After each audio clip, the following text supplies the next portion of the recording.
Alright. So, y'all had been promised Final Fantasy II. Oh, why are you doing the intro already? Stop that. We'll get to that in a second. But yeah, y'all were promised Final Fantasy II.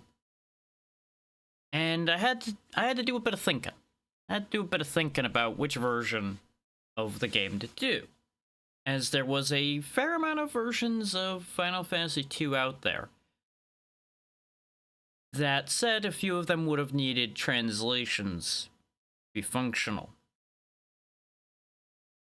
or some financial outlay to be functional.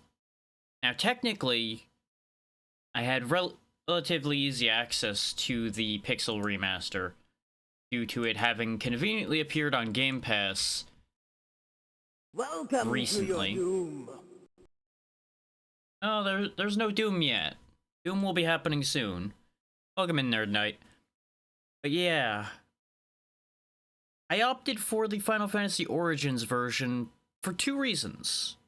One, because it is the first international version from all I could find, so this would be the first version available readily in English, which it keeps it within my rules of I play the first version available that is doable, and this is the version I owned.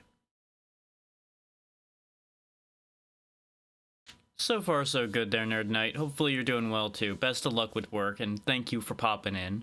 Always appreciated. But yeah, that brings you up to date on why I chose this. For those who are wondering why specifically I am talking about all these rules and everything, at the end of the year last year, I ran a donathon. Or was it the start of this year? It may have run from one end to the other.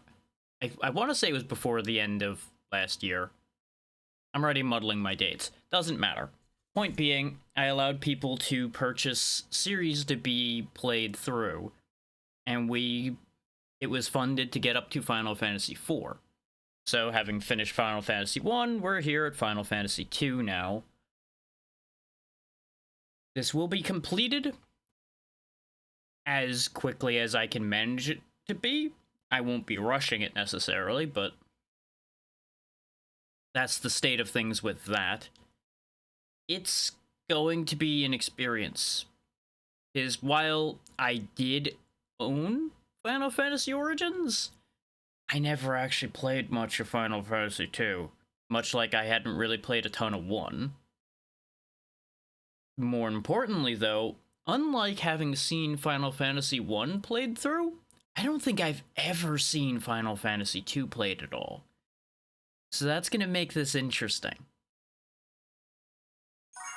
Now we'll let the intro roll and we will discuss further from there.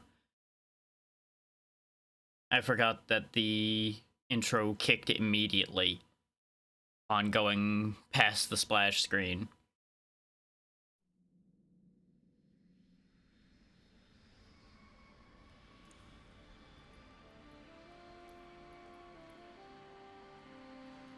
Magic orb.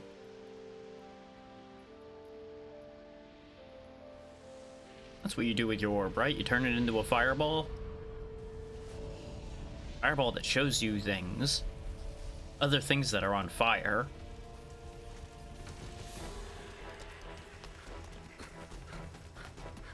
And you know, of course people are running around in the town on fire. Gotta get out of the town that's on fire, after all.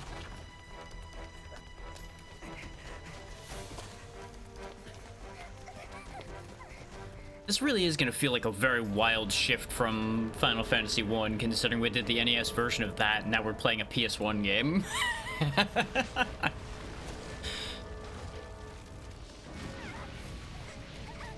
Really adds some extra hit to it when it's a bell tower falling and you just hear the toll of the bell on impact. You know, even for being in armor, those guys are walking real stiff.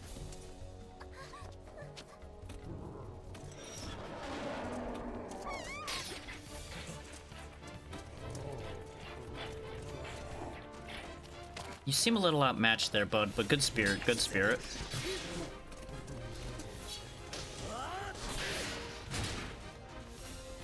Doing better than expected.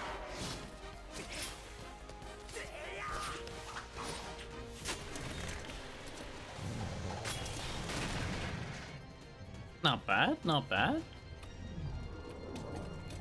Unfortunately, yeah. That might have something to do with the way they're walking so stiff. I don't think they're human.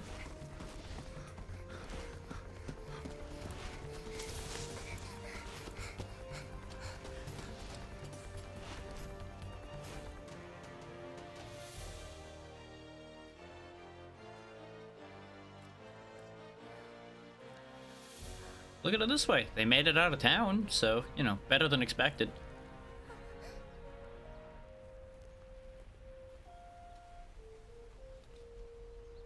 What a motley assortment of characters we've got here in front of us. Totally not going to be our future adventuring party at all or anything.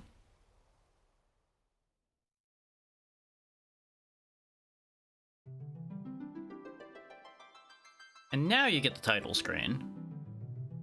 Which is what I had gotten backwards, even though I had just done audio testing. You would think I would have realized, but no. New game.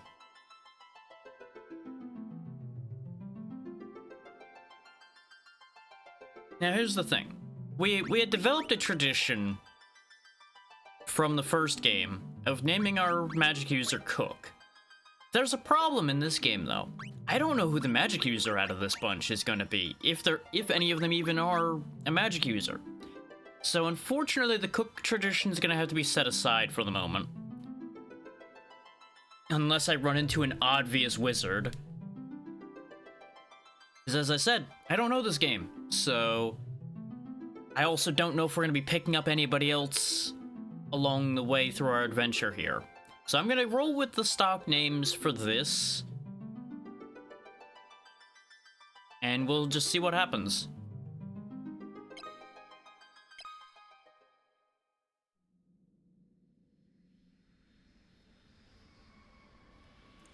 Oh, they're rolling the intro again. Well, we'll just skip it this time, because you saw it already.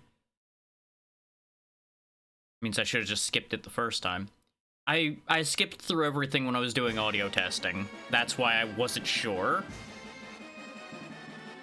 Run, tiny people, run. You've come a long way from Finn, but your escape ends here. Tyrion. No escape. All those who defy the Imperial force will be put to death by the Emperor's order. Don't blame us, it was your families and fellow villagemen who brought this upon you.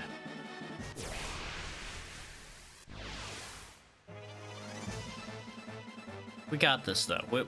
We just saw these fellows take out a night or two with just 2 of them. Now there's 4 of us. Clearly we got this, right? It'll be fine.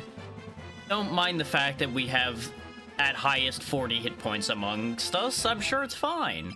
Just gonna hit him with everything we've got and hope for the best. And then everybody died.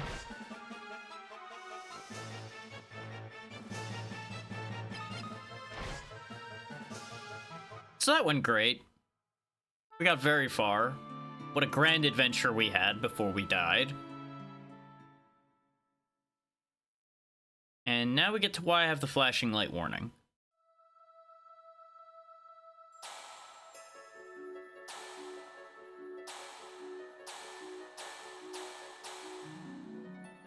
Because while that's not excessive, it sets a tone that makes me think there's going to be other things that are going to do that.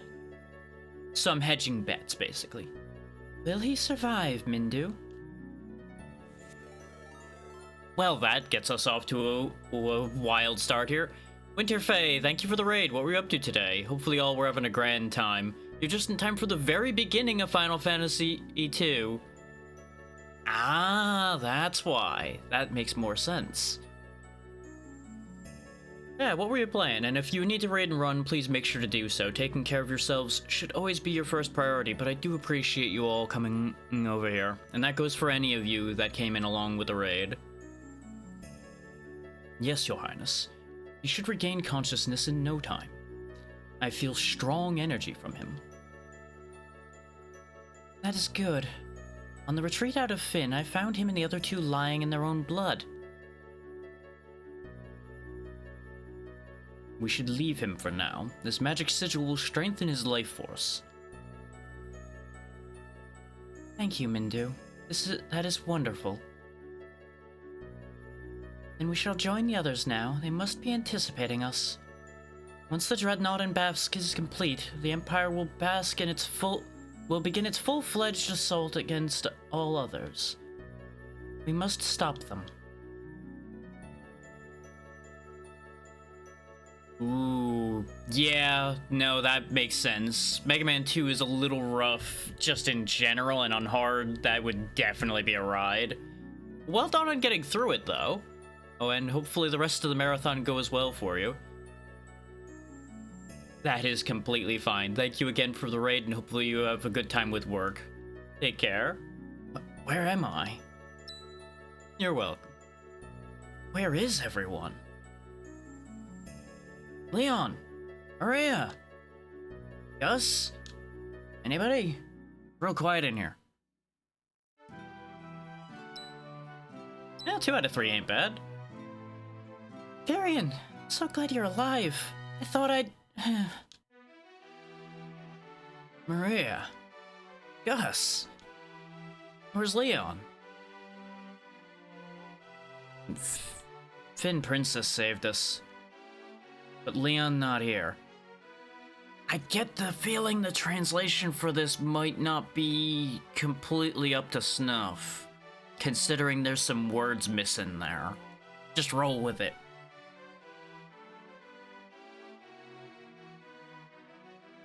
I see. He should be fine, I just know it.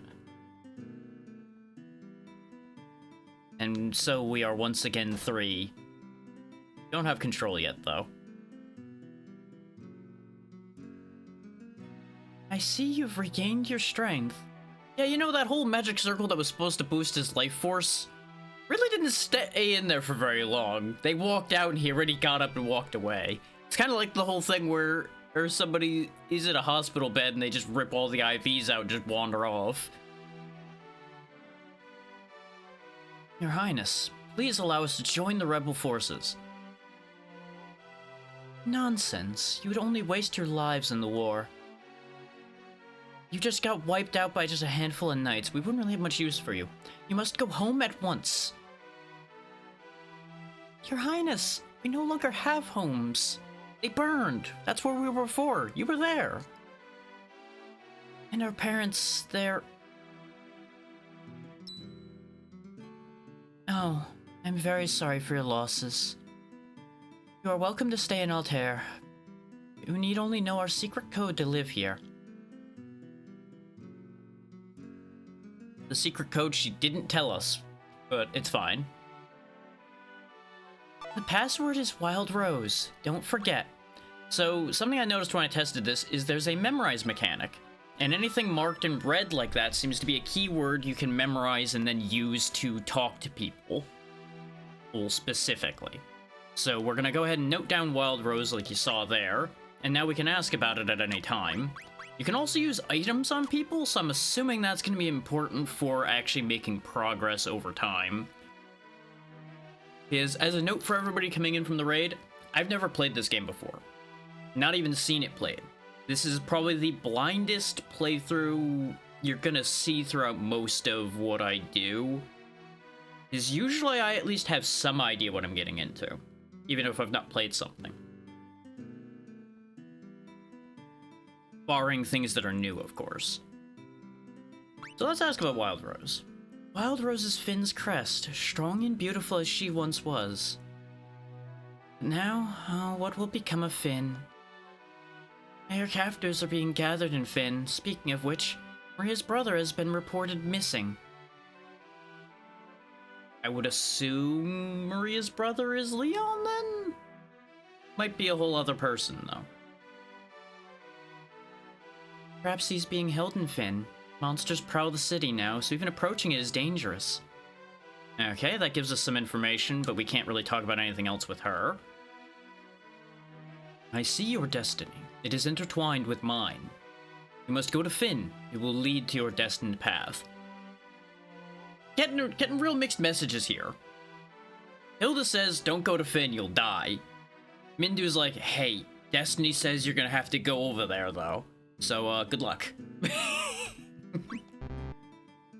No words to memorize here, but we can ask him about Wild Rose. So you've been using the password, have you? Continue doing so. It can unseal the lips of many who would otherwise offer the time of day.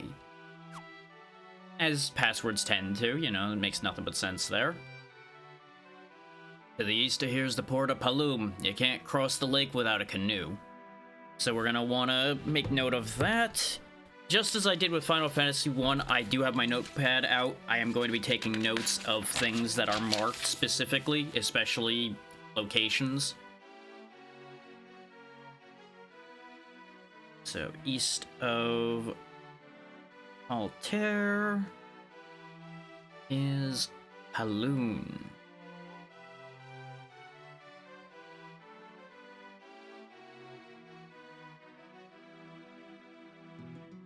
Needs and new.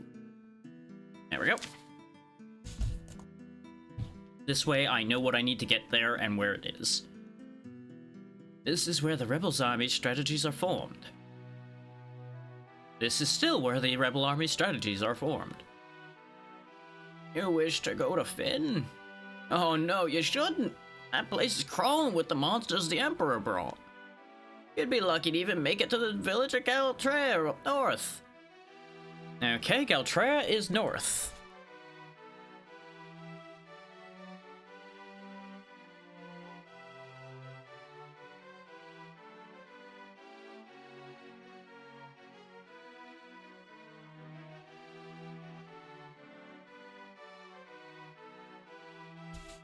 That also implies that Fynn is north of Altair as well. Is based on him saying that we wouldn't even make it to the village up north. That then, I assume, means that the village is between us and Fynn. Prince Gordon of Cassian Kingdom is here in Altair, but he seems to have lost all of his confidence. That's not good. Princess Hilda fled Fynn when it was sacked by the Imperial Army, and so she came to Altair. She has taken command of the rebel army in place of the injured king. Well, that also tells us that the king around these parts is not doing great, as is tradition. And as is also tradition, we're taking this, obtained potion. Now, something else I noticed when I tested this, because you have now seen everything I did in testing, you can equip items in this game. So I'm going to assume you have to equip items in order to be able to use them in combat. So we're going to be making sure to keep a stock of healing items and such in people's hands, just in case. There's a door to exit the place there. Did I talk to you yet? This is the Rebels' hideout and their headquarters. You really shouldn't be announcing that so much, but at the same time, I guess I'm already known to be fine, considering we were dragged in here nearly dead. This is the king's room. His Majesty was injured during his escape from Fynn. You say the same thing. I was hit in the back by an arrow. I have given my daughter, Hilda, the command of the army. Real shame King was shot in the ass. Well, he'll get over it, probably. And of course he's gonna tell you he got shot in the back, rather than saying he got shot in the ass, because, you know, wouldn't be very kingly to say he got shot in the ass, but I think we all know. Exactly, Jess. Welcome in. You can immediately see which version I've ended up choosing after we had talked about it before. I did some research and ended up picking the version I knew already, basically.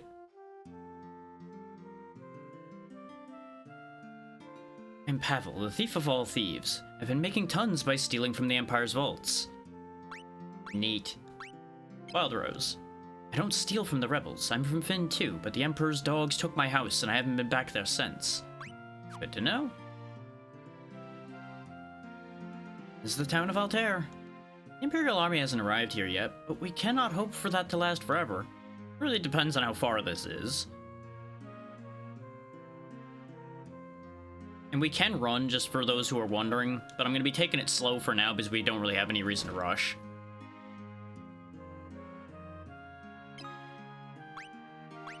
Okay, so we can buy gear here, and it does seem like it would be worth it.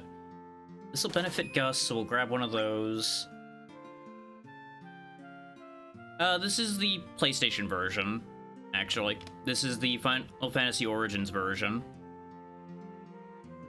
I can definitely see why you would think it's the Game Boy Advance version, though. They're very similar looking.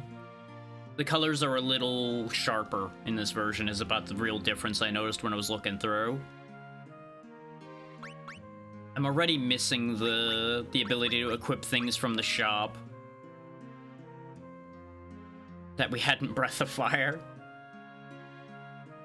But it's fine. Let's see. I'm not going to be able to afford both. At least not for everybody. Yeah, I don't think. Ah. I thought about doing the Game Boy Advance version, because that would also have been fairly easy to set up.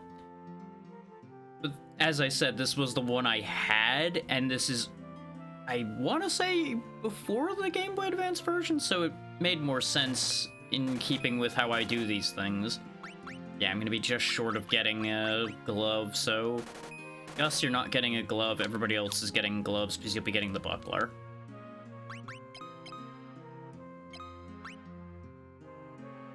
Oh, you already had... Oh, duh. That's why that made sense. Okay. Yeah, you can't even use this, so I don't know. Actually, no, because it did say that... Yeah, and I wasn't gonna worry about anything extra anyway, so that's entirely fine.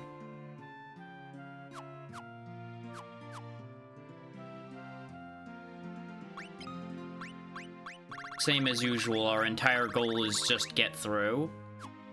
Hey. Oh, that's right, I didn't replace anything, so of course there wouldn't be anything there. Yeah, that's... Everybody's names are default, so his name is Gus. I believe the Game Boy Advance version ended up changing it to Guy. I seem to recall reading that.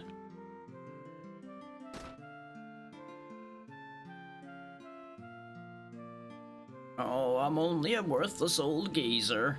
That seems like a lie. I'm no wrinkled old man, I'm Tobal, the master smith for the rebel force. Okay, what I had read about the Game Boy Advance version said it was changed to Guy for that, but it may be like a back and forth thing where it got changed to Gus in this version, then changed back to Guy in the Game Boy Advance version. There was a lot of weird listed with the different versions, and I didn't read it all because that was just way too much information to try to retain, having read it only once. Yeah, this isn't anything super relevant at the moment.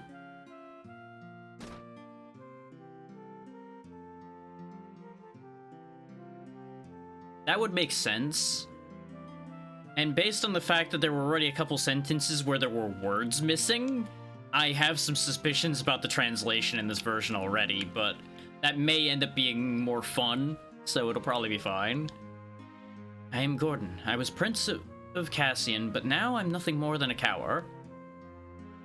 I left my brother Scott to die on the battlefield. I mean, Gus still fits for a manly dude, but at the same time, Guy also works.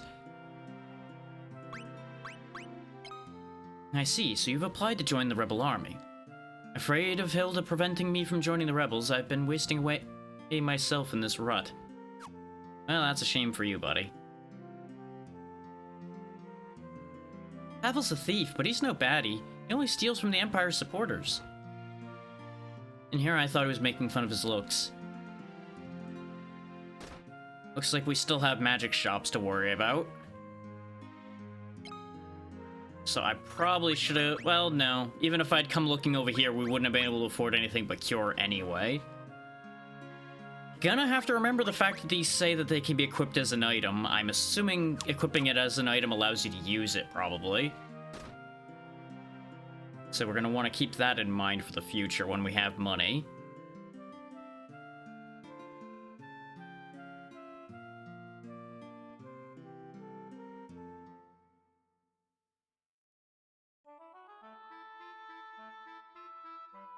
Now, and I'm going to reiterate this for those who've come in later on. Oh, look, an airship. I have not seen or played this game at all, so this is going to be even more scuffed than my progress through Final Fantasy I, but I am going to be holding to my usual rules of don't tell me anything unless I ask for it.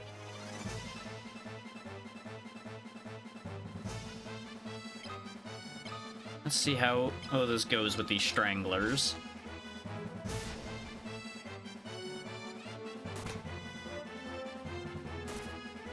Yeah, that tracks. It's much like the once you've got a hammer, everything looks like a nail scenario.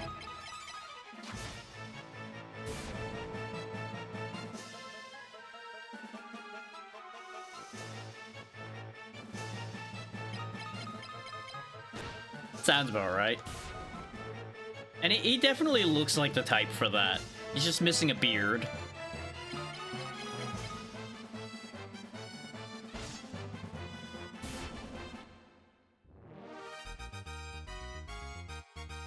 Okay, that's fun that they just run off the screen. Just away.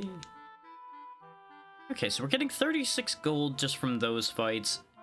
Oh, I'm going to regret the step counter on the screen there.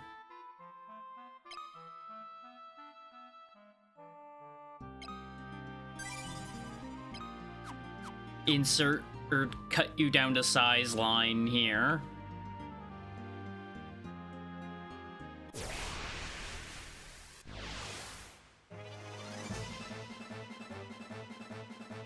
It's a goblin. He's not gonna be a goblin for long. I do appreciate that it's noting above their heads how many hits as well, so we can actually tell as they gain additional attacks. That will be very helpful.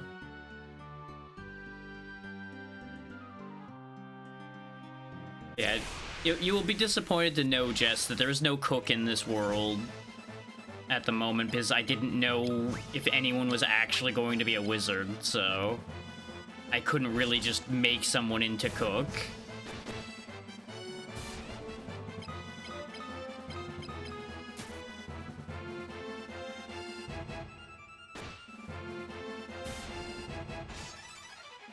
This is true.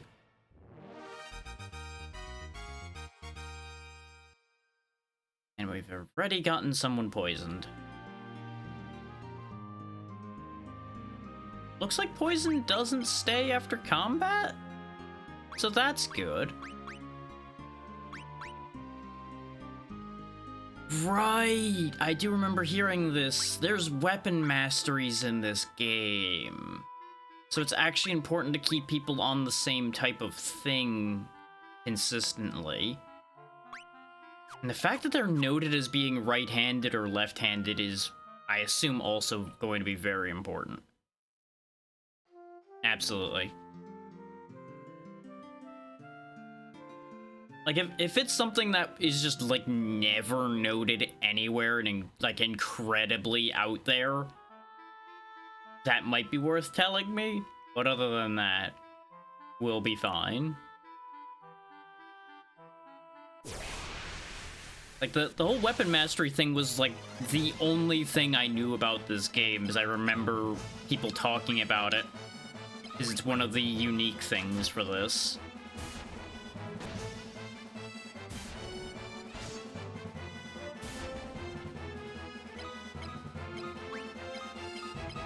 Yeah, that's fair. And honestly, unless it's vital to know it to clear the game, it's probably fine for me not to worry about it.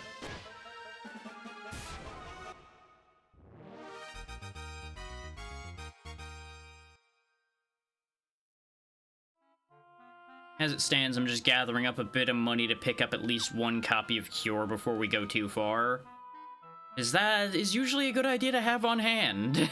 So I'm gonna make sure to have it on hand.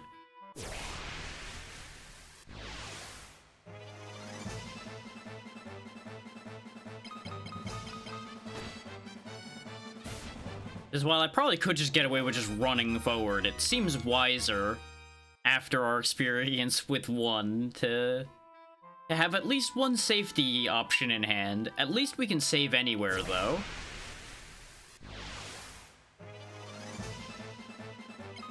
Yeah. That would be better overall for everyone involved. Because it'll stick much better for me and all of that.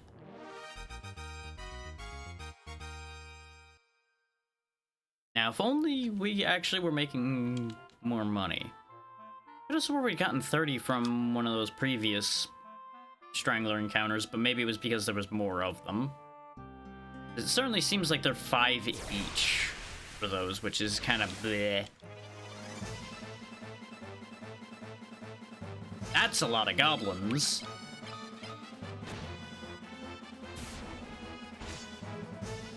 Okay, good. The targeting is intelligent in this one.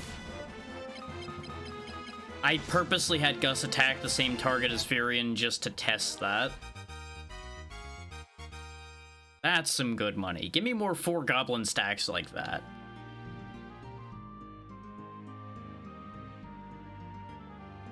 Yeah, the healer at the beginning is also a different name. I forget exactly what it changes to. It's like a slight letter change for him as well. Yeah, he's Mindu in this and Minwoo in the Game Boy Advance version. That's what the difference is. Yeah, it's a very small change, but it also makes a weird difference. Grab the Cure Scroll. It's also interesting to see that this is already on MP instead of spell slots. You're the fastest one, so I should probably give you Cure. The thing is, I don't know if it gets used up when they use it as an item. So let's just teach you Cure.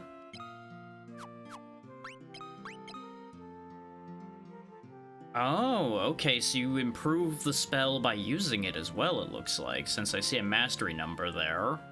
Okay. And it only costing 1 sounds nice till you realize she only has 5. So that's a problem. But hey, sounds like it's a perfect opportunity for her to practice. Okay, so 2 points of mastery per cast. And I'm assuming it'll probably be 100 points to get a level with it.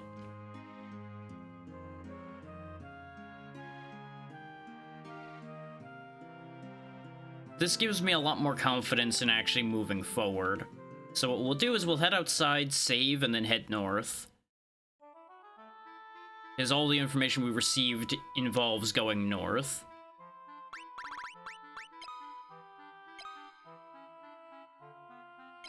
And I am able to be a lot more reckless and stupid in this game because we can save anywhere, so it's a lot less likely to be a problem.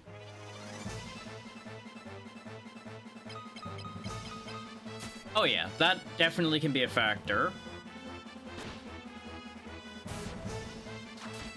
Like, some of it is, it sounds the same, some of it is a variation in how a word can be translated. Is some words translate to more than one thing.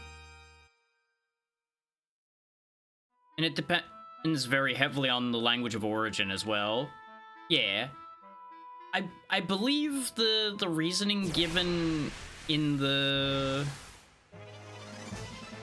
thing I was reading was something about readability. was part of why it was changed in the Game Boy Advance version specifically. Like, some of it was changed so it would fit better on a Game Boy Advance screen or something like that. Though Mindu to Minwoo specifically doesn't make sense in that context. His W is wider, so it would be worse to fit on a Game Boy Advance screen, you would think. Oh, there's the village already, I assume. Yeah, there's Gatraya already. There's people here. At least there's a kid. Hey, talk to me. This is the village of Gatraya. Yeah, Finn is across the lake, see? No, I don't see. Because all I see is the ground around me because of my perspective. What a weird guy. The Imperial Army hasn't come as far as Altair yet. But once the construction of the Dreadnought's finished... The gates of Castle Finn have been locked by the Imperial Army occupying it. We can't go in there, because we can't pick locks. The town's changed too. Now you'll only see Imperial soldiers and monsters there. I'm gonna go fight him. I'm gonna go punch him in the face. There's a pub on the outskirts of Finn. When the Empire invaded, the owner didn't make it out in time. Now he has to serve Imperial soldiers all day long. See, at first it sounded like he was dead, but I think he'd be happier being dead at that rate. Nothing happened. I'm sure this will be important at some point. A church like that having nothing but playing the Final Fantasy theme hints to me that that's going to be important to something at some point. What do you sell? Not that I could afford it, but what do you sell? You sell the same things, basically, that the previous one did. Yep, that checks.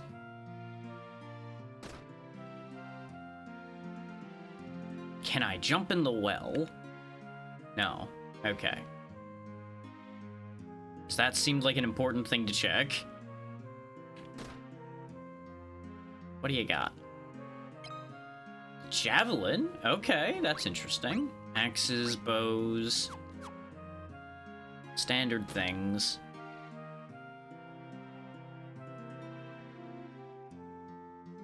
I'm willing to bet that your stat growth is probably going to be influenced by your weapon mastery.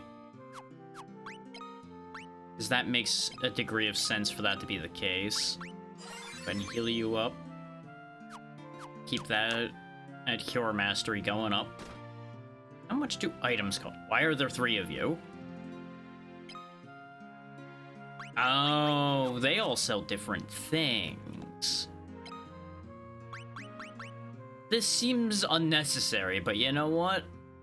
Triplets gotta make their money somehow, I guess. Okay, so potions are 50. That's the main thing I wanted to know.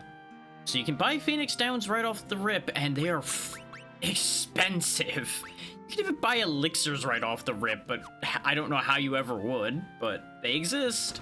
They're right there. They're just like 7 banks worth of money right now. That would make a degree of sense. This was apparently also a WonderSwan game. I saw that listed as one of the versions that existed. So it may also be to account for that as well.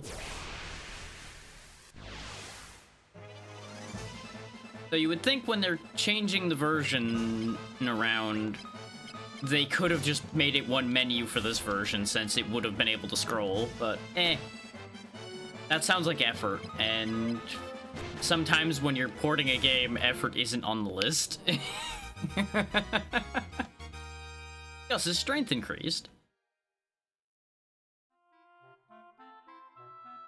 Okay, so stats do grow without level then. Which actually, there are no levels in this game. So yeah, your mastery must absolutely impact your stat growth then. And your magic mastery probably impacts your magic growth as well. So more than likely I want to give a staff to whoever I'm going to have actually focusing on magic, because that'll be where their magic stat comes from. Probably spirit or intelligence as well, or both. Shield probably impacts endurance.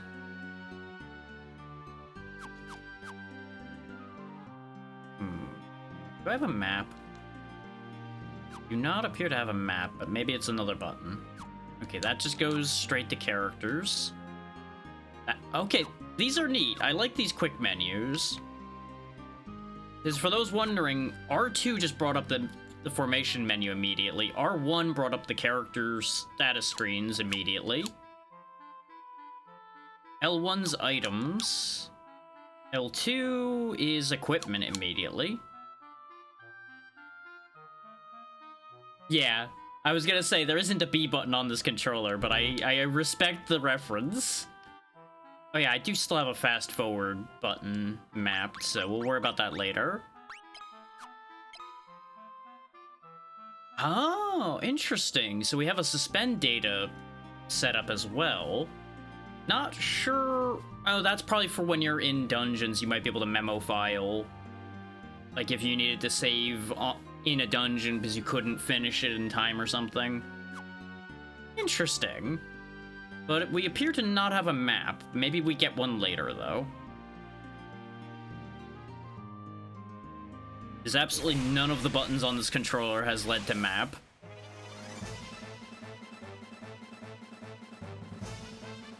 Okay, still the same enemies.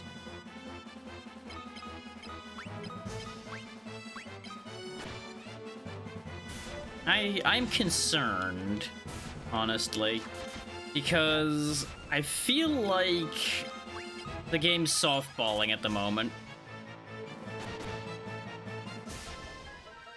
Yeah, I figure probably we do like the first major thing and we'll probably get a world map. Because we don't really have like a big quest or anything yet either. We're just kind of here. But I figure the first thread for us to chase would be trying to go get Leon. So that's why I was just heading to the only known quantity we have there.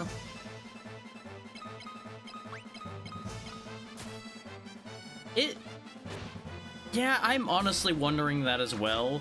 I feel like it'll look decent considering they have a decent amount of rendering power to make a decent map with. But that also involves trusting Square to do a decent map, and I have very mixed feelings about that idea, considering things I've seen. Yeah, that doesn't surprise me. They have a habit of being ambitious. I wouldn't be surprised if we still get the globe effect here, but it works better because more rendering power. I'm now wondering if the WonderSwan version had the globe too. Because I have to imagine it would not have worked well on that system either. Oh hey, he actually blocked. I'm going to assume shield level probably impacts the odds of blocking too. That would make sense. Okay. It could go either way then. It would make sense for it to be the globe, just because, like I said, the PS1 has a lot of power to spare compared to all these other systems. Considering, like, there's no 3D modeling or anything really used in this. But it really depends on what they decided to do with that. Yep, goblins are striking first, otherwise known as running for their lives, apparently.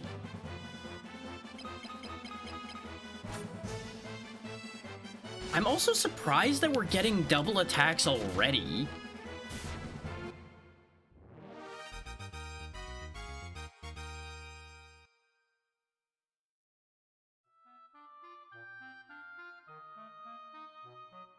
Yeah, I figured since this was already a remake of it that it would have options for that. I didn't look,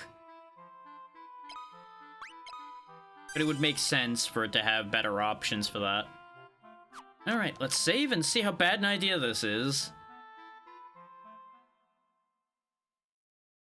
Okay, so it just defaulted to the modern MP system for the Game Boy Advance version. Okay. Rebels, meet your fate. Oh, this was probably a bad decision. Considering what happened in the intro. Oh, at least it's not the writer. Nah, I got this. It's gonna be great. We're gonna win the rebellion one uncaptain at a time. And Gus is dead. Well, can't cure a corpse, so this is a problem. And Furion's dead. Maria did 4 damage. Woo! Let's go, Maria. You got this. Oh, he's got a better bow than you. Oh, that's a shame. If anyone's surprised by that outcome, you shouldn't be.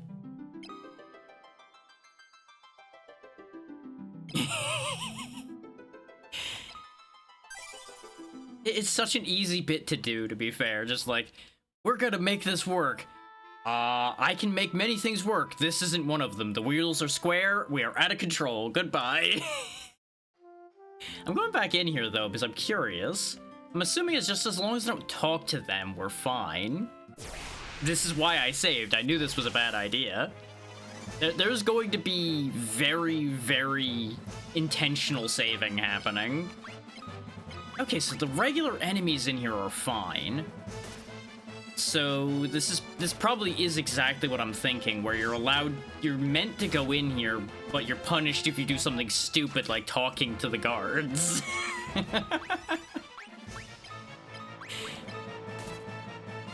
Which, that's fair. Always.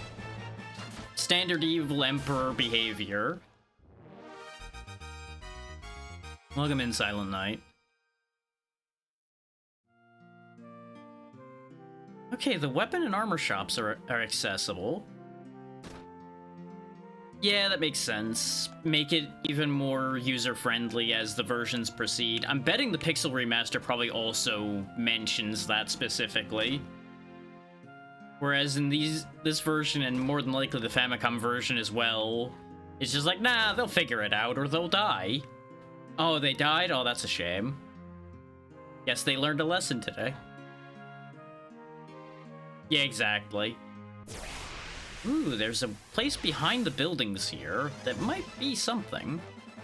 And I'm assuming these shops are all empty because they're all working directly for the Empire right now. So, can't really be helping anybody that isn't Empire.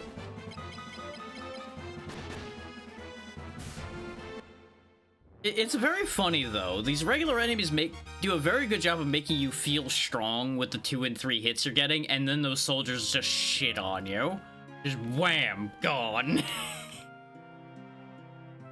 Okay, yeah, there's nothing back there right now. Anybody in the magic shop? Nope, nothing to take either. That's why I went looking, is I was hoping there might be like a scroll you could steal. We know the pub's still in action because of what we were told. Though he might not be allowed to serve us since we're not Imperial soldiers, but, you know, we could pretend. We might at least be able to gather information in there.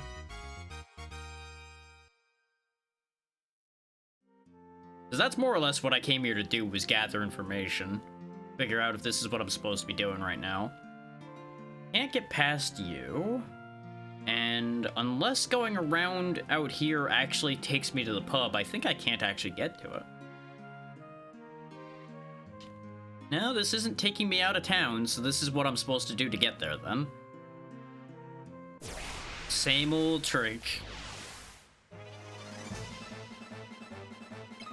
Goodbye, Goblin. You didn't stand a chance.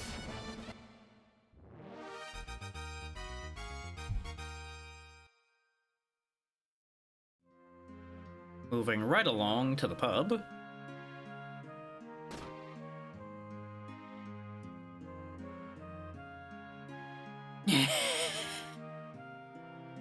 To be fair, I've had recent context to work off of for that.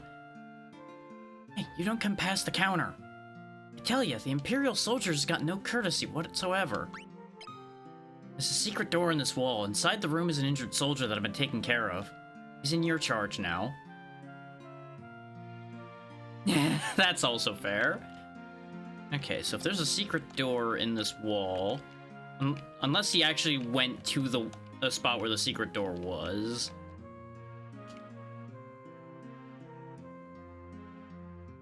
Okay, I've interacted with the entire wall and nothing's happened. I'm missing something.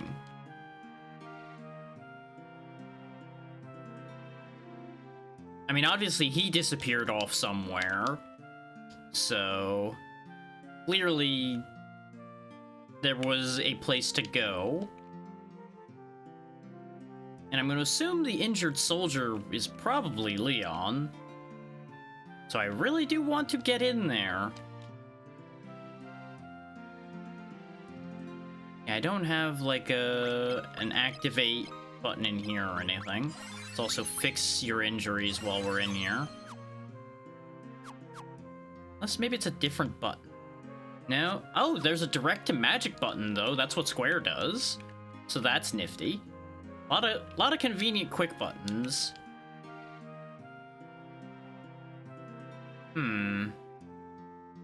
Great secret door you got, buddy. So secret even when you went in it, I can't find it. Maybe it's outside, technically.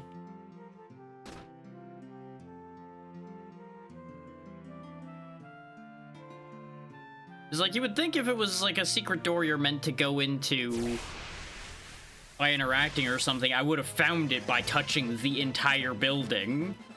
But nothing happened, so now I'm slightly confused. Because I tried pressing myself into the wall, I tried clicking on the wall, neither of which did anything. So that's interesting. The man just pulled a vanishing act. Yeah.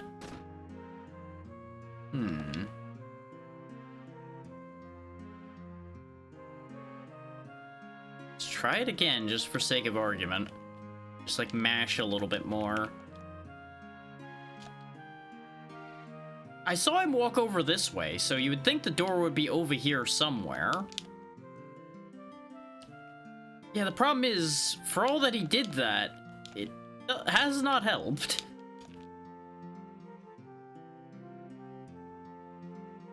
It's like I have to assume that the door is in the building, and the place where it would make sense for the hidden room to be would be like over here because of the cut-in, but I can't do anything here.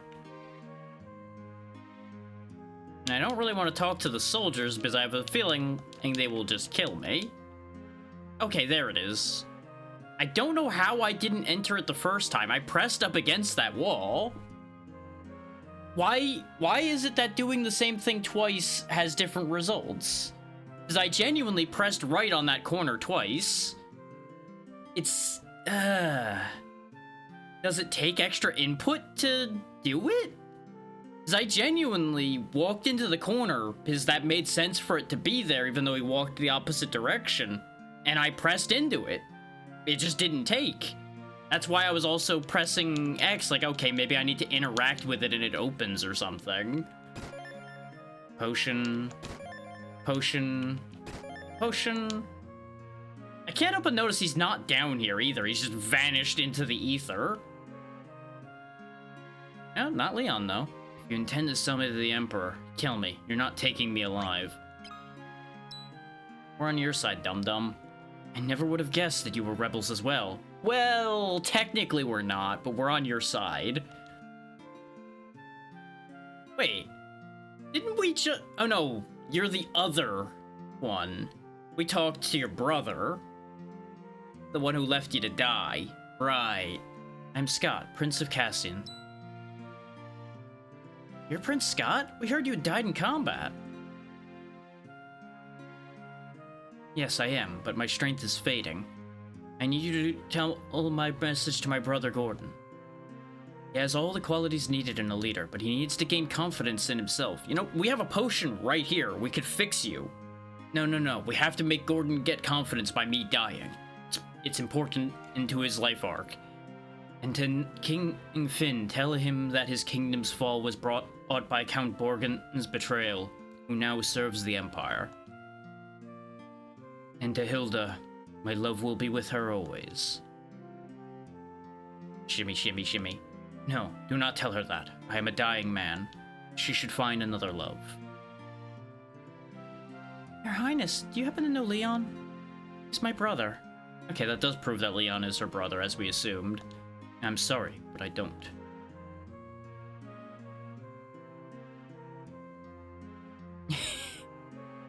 Rumors of his death were temporarily exaggerated. Please, take this ring. It should help you in your journey. Shiny thing. Oh, how tired I am. I shouldn't have gotten out of bed to hand you a ring. You could have just walked a step over and taken it from me. Oh, my organs. No. Please, let me rest now. And then his body disappears. Okay. Probably. We got a thing. Don't worry about the man disappearing. Ah. Well, this is awkward. Well, best not to tell anybody that he died while we were talking to him, just that he gave us a ring while he was injured. Yep, that's all we're gonna tell anybody. Yep. Mm-hmm. Disappeared like the door did. And the barkeep. Barkeep's fucking gone. No idea where he went. Just vanished into the ether.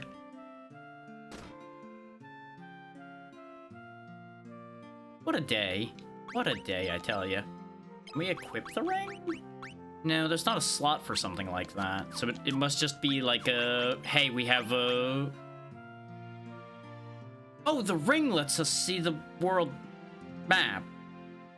Okay. Sure. Sure, that's how rings work. Fucking magic rings. That's what it says. I'm assuming it's some kind of fucking projector ring or some shit. I take it that's not how that works normally.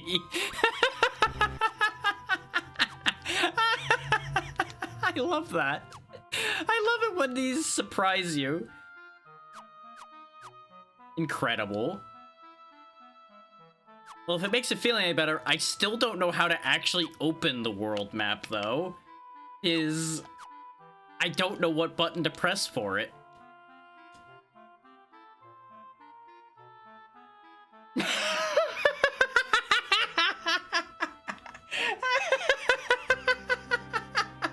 You won't believe what I just did to make the map open. Despite how things are set up. Uh-huh. Despite all the buttons that this controller has, they still made it circle and select.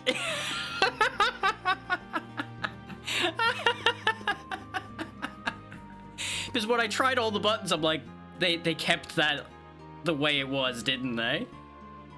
Now it is a globe. See? It looks flat, but it spins like a globe. Which is fucking weird to look at. This is so weird. Oh god. I don't like moving it up. Oh, moving it up is awful.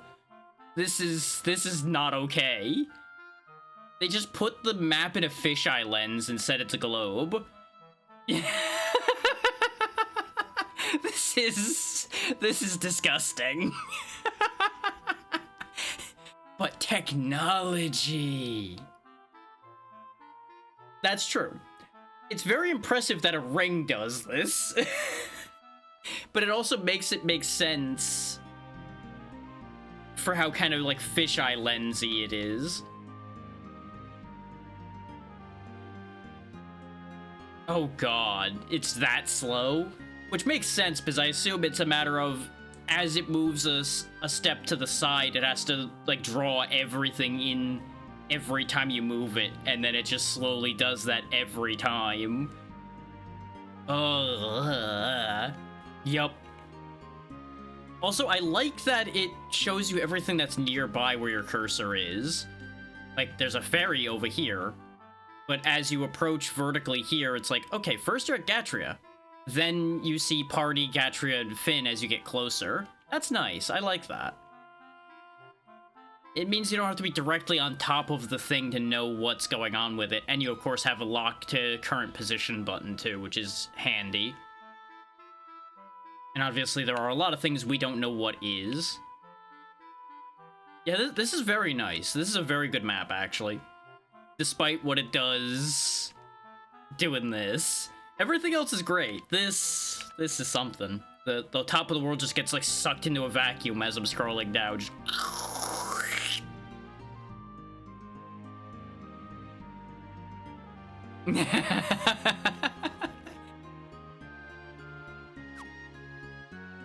This also means I don't have to write down locations because...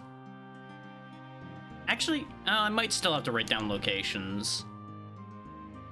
Because I don't know if it'll mark things we get told about. Because we know about this ferry for some reason, even though we have no reason to know that that ferry exists.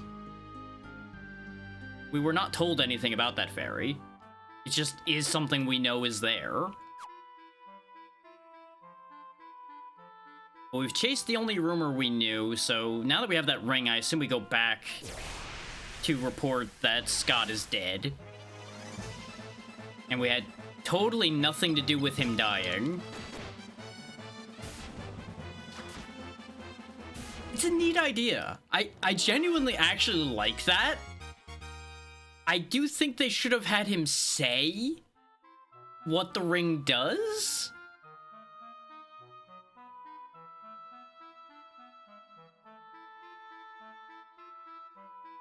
Yeah, that makes sense. Like, Scott doesn't mention that the ring does that. You have to look in the menu to figure out that it does it. In-game, at least. That's what I'm thinking, yeah, is it's a magic ring that just, like, projects a world map. Or just, like, puts knowledge of the world in your brain or something. Kind of like a scrying glass or something. Yeah. Because that could easily be it, too, is the gem inset in it is just like a crystal ball. All of the above would make sense. And it being a crystal ball would make the weirdness of the globe start to make more sense. Yeah, let's head back to Altair, but once the ad starts, I'm gonna get up for a moment.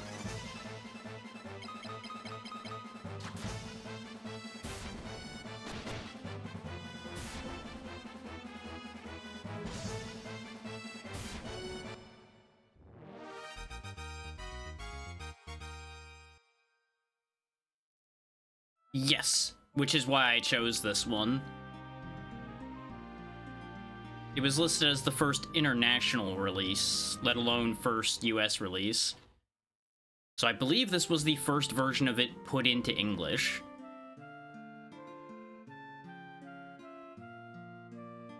That doesn't surprise me. They had a lot of weird situations with their localizations and such for a bit. Wow, that's worse than I thought. Did I actually want anything from you now that I have money? We could get a staff, but that would ruin the bow idea.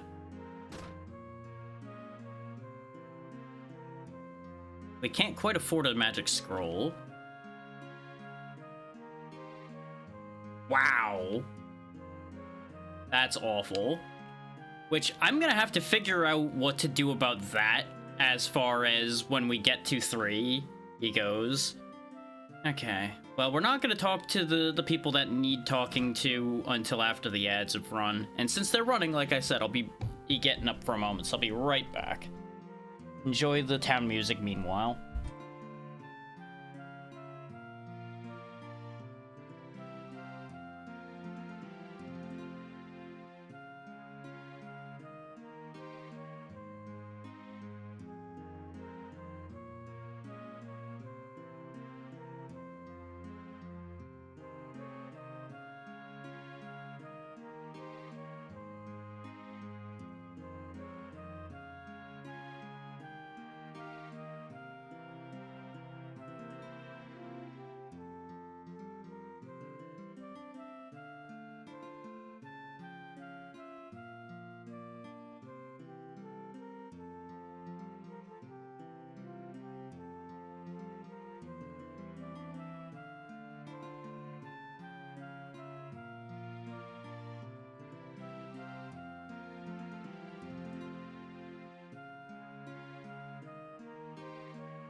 It's honestly nice being immune to ads, isn't it?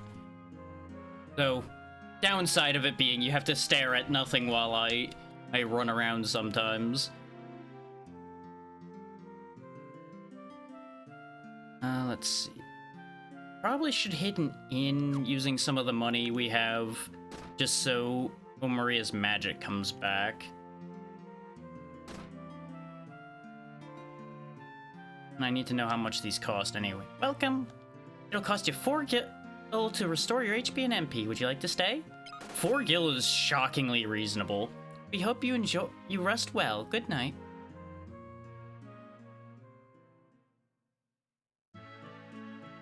And of course, there's a 4th bed, because you will always have 4 party members at maximum, I'm sure. What the... No, what have you done? Yeah, we have 360 gills, so we can't afford spells. His cure was the only one that wasn't 400. I'm Gordon. Yep. Item. Show him the ring. That ring belonged to Scott, so he said I should regain my... Thank you, brave ones. Alright. Gave him confidence by showing him his dead brother's ring. Let's go. Okay, he still says the same things. I was curious to see if his phrases would have changed because of the ring or not. Oh. There's another one of these churches here, as it turns out. I thought this was the headquarters building. That's further up, I think.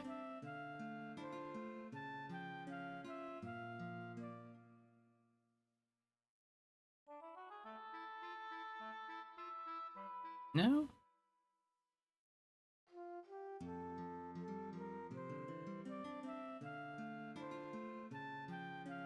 Oh. Definitely not the only time Final Fantasy's ever pulled that. Ooh. To be fair, very easy to have happen. Because you wouldn't expect to take one step and immediately get an encounter. But at the same time, it's Final Fantasy, so arguably you should have expected to get jumped the second you took a step. But it's a very easy slip to have. Oh yeah, and to prove what I was talking about, see? His name is Mindu. Just in case anybody's like, oh, he's making a funny. No, that is just the name change that he has. It's right there on the screen. What happens if I show you the ring? He doesn't care. He gives no shits about my magic ring.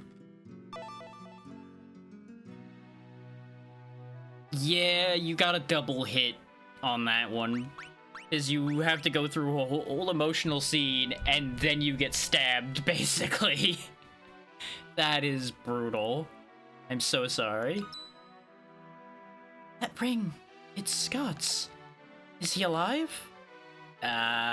Prince Scott was in the town of Finn, but after he handed his ring to us, he...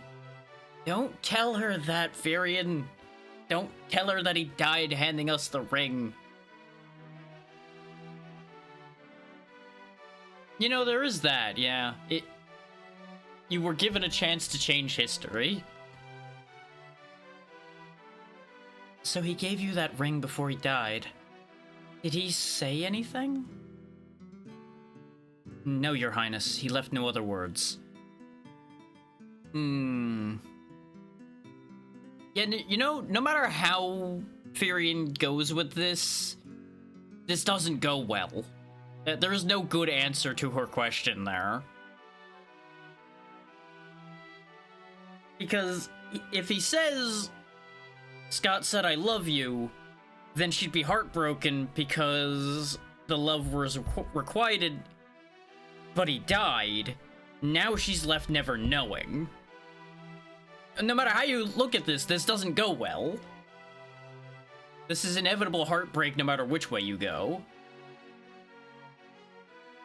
But having the information would at least give her closure. choices are made. Your Highness, please take this ring. No, it should remain with you, brave ones.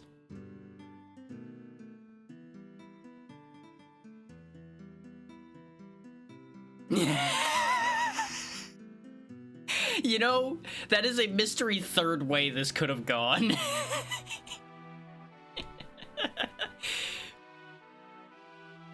Which just makes everything worse.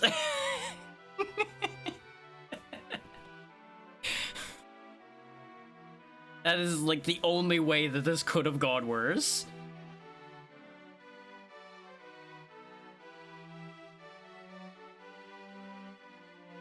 Exactly, yeah. Just because there isn't a right answer doesn't mean there isn't a wrong answer. So you managed to infiltrate Finn and return safely. I underestimated you. Perhaps you can help us. We need someone to find Mithril, the enchanted metal. So, let me get this straight, lady. Because we did something you figured was impossible, you're gonna send us on a whole other fucking wild goose chase of something else that theoretically would be impossible, expecting us to pull it off. Yes. Fuck's sake. Being heroes suck. Sucks, you know that? You always get asked to do these impossible things because only heroes could do the thing. I swear. And we're not even gonna question it, we just nod and go, yep, we're doing it.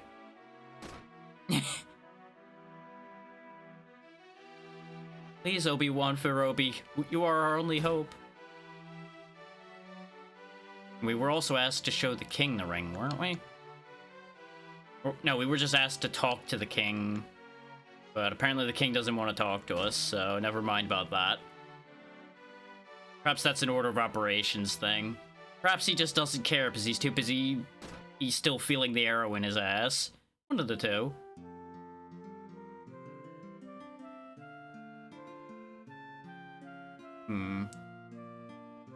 Unfortunately, we were given no functioning capital to achieve this goal. Also, let me talk to her again for a second, because I've had a realization.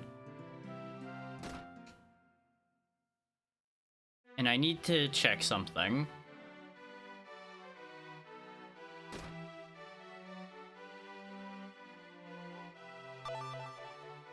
Okay, good. At least now I get at a keyword from Mithril. Please help us. We need the mightiest possible warriors to retrieve the mystical metal Mithril. Memorize that so I can ask people about it. Because that was the thing that I noticed, was she wanted us to find Mithril, but it was only in green, not in red, so I couldn't memorize it. And she also didn't give us any leads. That is working that way in this one as well, which is infuriating. See, there's 3 separate potions here. That I don't know. So I'm used to the key items taking up item space thing, considering what we went through in Breath of Fire not that long ago. Kept having to put old key items in storage because no inventory space, but at least items stack to 9 in that game. Sometimes. Do you know anything about Mithril? Ah, there is more about this. At the Battle of Finn, and I wasn't going to tell you this at all before, or because, you know, clearly you didn't need to know this. The Empire's equipment far outclassed ours. We stood no chance against it. Their forces were armed with weapons and armor made of Mithril. They must have found a Mithril mine somewhere. I ordered a man in Salamand named Joseph to investigate this possibility, but he has yet to report back.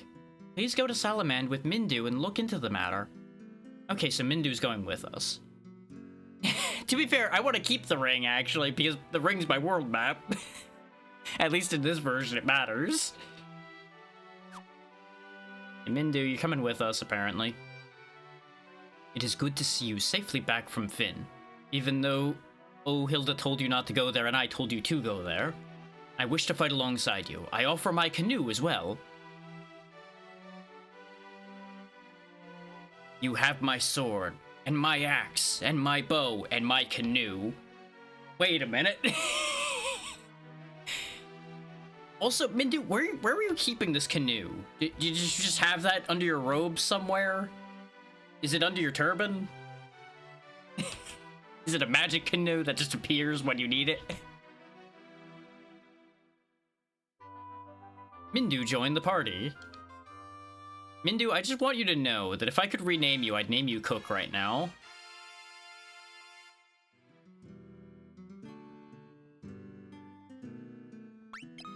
You know any magic? Oh, holy shit, you know magic already.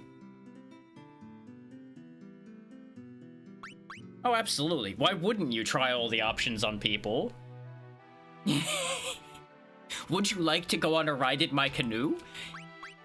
No. Why are you asking me that? It's a nice canoe.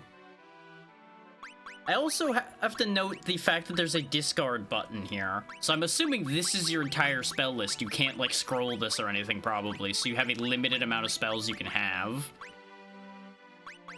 I'm sure that's not going to come back to haunt me at any point. Exactly.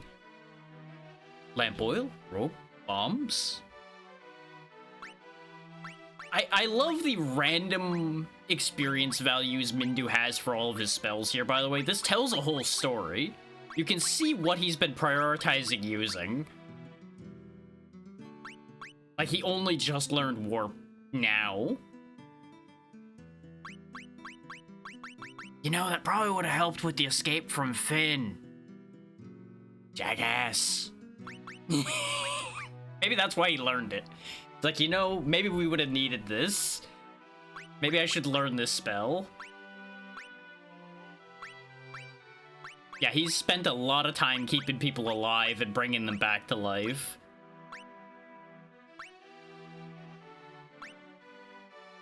Not a lot of time in combat, based on not using silence or fear or phase that much. So no, he would not be the cook, actually, because he's not an attack caster at all. He's also a little bit stronger than us.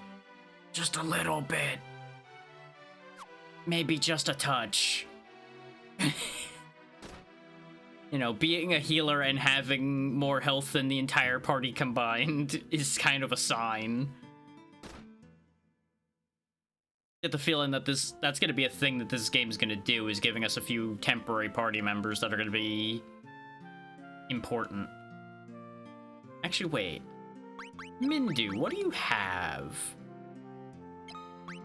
Neat copper armor you got there, buddy.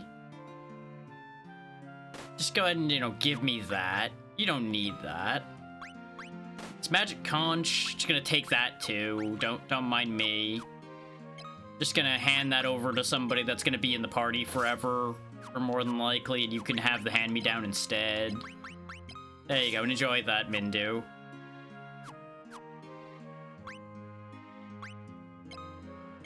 Gus, you seem like somebody who'd believe in the magic conch, so here you go. You can have that.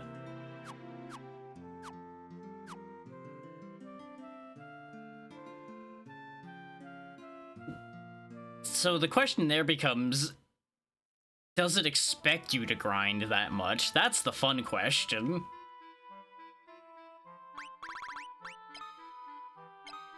And really, we're gonna end up finding out.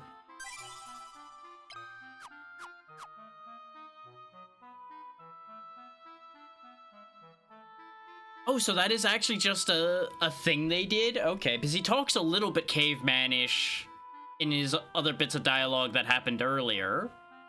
I just assumed that whoever was translating it screwed up and missed a couple words.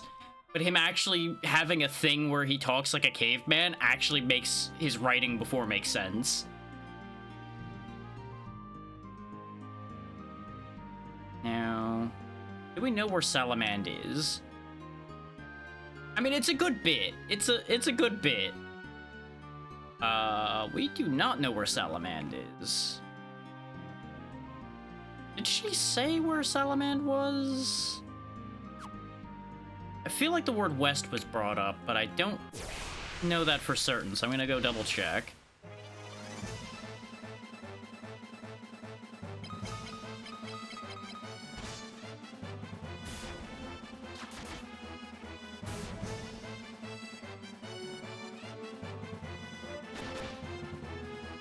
Yeah, that has different energy on multiple levels in this day and age.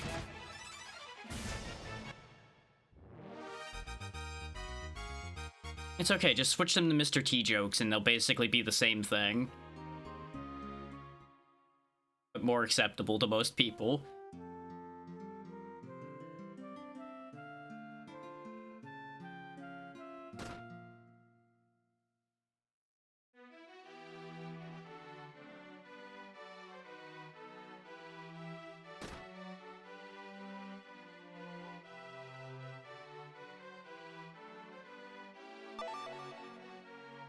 Oh, she's saying a different thing now. I expected her to just say the Salaman thing again, but she's talking about the Dreadnought, apparently. To make up for them, the Imperials are now building the Dreadnought in Bafsk. Well, we know where the Dreadnought is now. And we can bug people about the Dreadnought, too, now. Hooray. Can you say the Salaman thing again? No, you're just not gonna say that at all anymore. Howdy, Natra.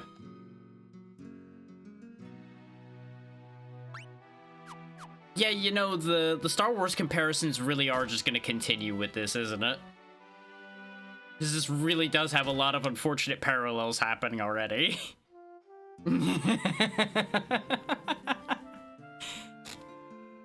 You got the rebellion fighting an evil empire, you've got the plucky heroes who got chased around by the Empire already, joining the rebellion, much to multiple people's chagrin.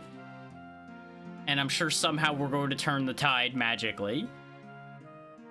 Well, of course. I'm sure there's other parts where it's going to make more sense for those jokes to come up.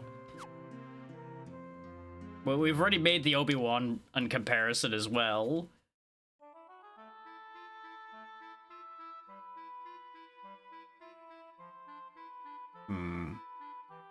So we don't actually know where Salamand is. Unless I missed her saying where it was, and now she just won't say it again for reasons. Well, the only thing that's named on the map is the ferry.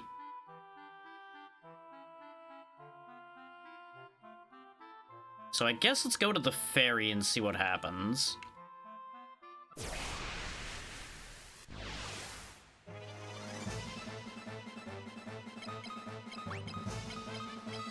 Now, if she did say where Salamand was and I already forgot, you are more than welcome to tell me that. Just for the record. Because I may have just had a moment of I read it out loud, and then the single piece of information slipped out of the brain. If the information was actually there, though, that is full fair to say.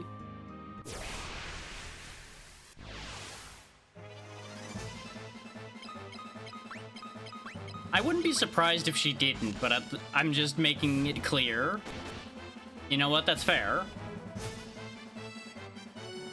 I feel like she didn't, like I said, but I'm not certain.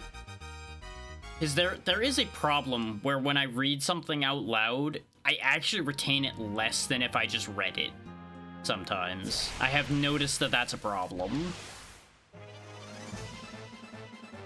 Especially when I'm preparing to go off on another thought immediately alongside it. It just doesn't retain at all. You would think reading it out loud would actually make you retain it better, because you're having to expend an extra effort.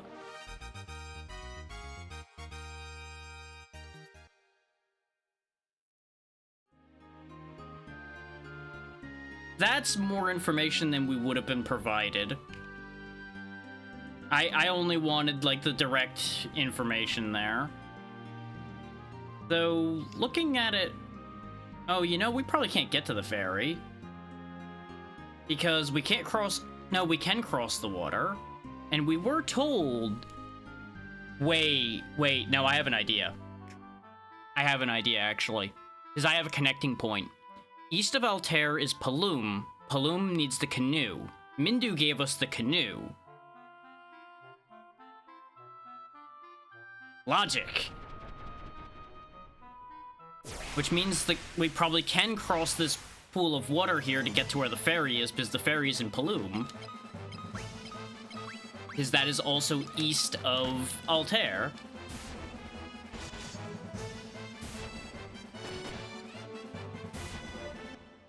I'm getting my red string out again.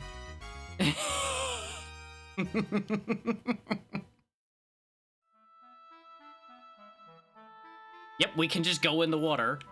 Where'd everybody else go? There's just one person in this boat rowing. Did we just, like, dump everybody in the water when we get in the canoe? Where'd everybody go? Everybody else just swimming along behind the canoe? What happened here? Oh, there's the ferry. You know what? I have a great plan. Let's steal the ferry boat, and then we can go wherever we want. It's my canoe, not yours. You all swim. Yep, we're on the same line of thought immediately.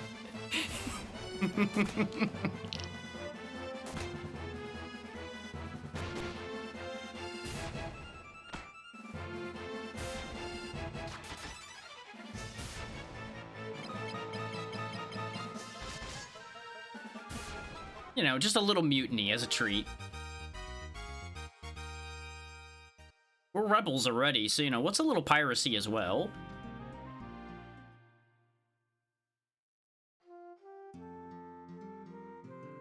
Yep, this is Paloom. Hey, looking for a ride? Only E32 Guild to Puffed. Hold that thought for the moment. One, I want to go around town a bit more, and two, I don't know if Puffed matters to us. The Empire hasn't attacked Paloom and Puffed yet. Good for you. You take a boat from here, you'll reach Puffed. Well, we gathered that already. I wonder if we're meant to go to Puffed. They've mentioned it a couple times. It might be important. Got better prices here? No, same prices here. We have a bunch of potions on hand, so I'm not going to be buying any yet, especially since we do have 5 charges of Cure. Out of my way, pirate. Got any other shops around here? Hey, sugar, why don't you join me for a drink? Ew, get away from me. And we have left town immediately afterwards. You know, I wish I could say I did that as part of just adding to her, ew, get away from me, but no, I didn't know that was leaving town. Purely accidental. I hear Bafsk and Salamand have been taken by the Empire. Well, that's gonna complicate our job, but that's not a surprise to anybody, I'm sure. What do you got here? Dagger, mace, axe, bow. Is it bad that I'm tempted to give Mindu a mace just to make Mace Mindu jokes?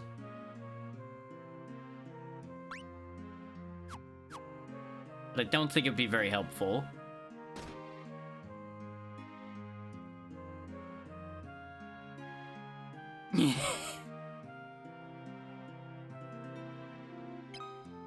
Let's see. Oh, you got...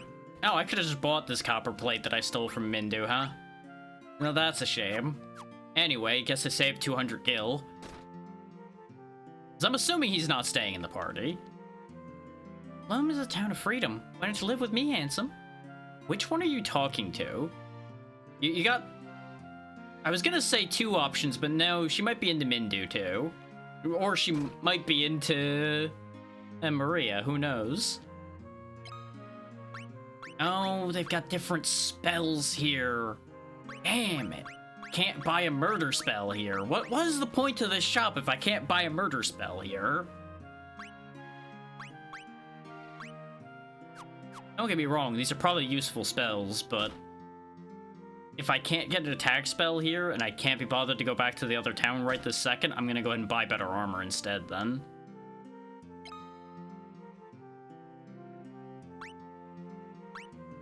Let's see, you just got copper plate, so let's buy a pair of bronze helms for the other 2. Try to keep it relatively balanced in terms of who's got what for the time being. Oh, that's only a 1 armor increase, though? Ugh, that might not have been worth the money. But I guess we will get some of our money back by selling the leather helms.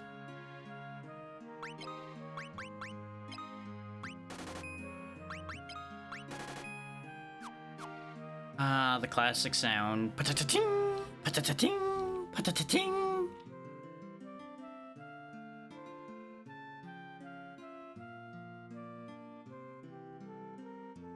It really is an odd one when you've got a lot of connection to multiple versions of the same game, yeah. I've been there before. Let's go ahead and go over to Poft. Deal. Okay, I'll see you at my ship docked outside this town. Oh, okay, so he doesn't just warp you to the ship. I can just go to the ship at my leisure, then.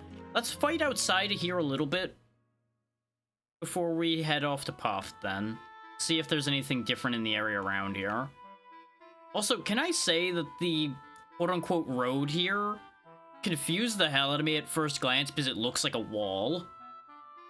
The only reason I even tried it is because the boat is there and also the only entrance to the town is there.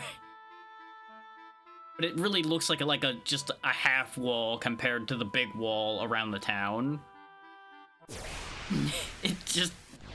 They did a little bit of a bad job on the depth there.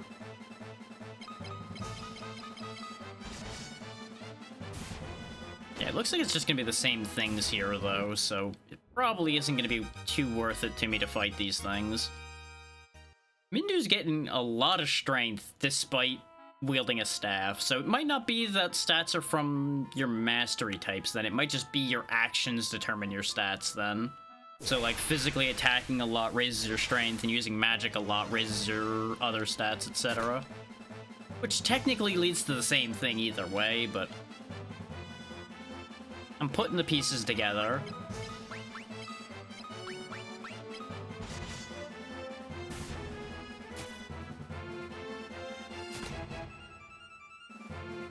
Part of me is genuinely thinking as well about not putting as much armor on Gus because he has like double the hit points of everybody else. So he doesn't need them as much, but also he could be a very good meat shield. Which, honestly, between the way he talks and the HP pool and everything, if I had known how this was going to play out, he absolutely would have been getting cold stumped, just like the fighter from the first game. He is definitely this party's stump.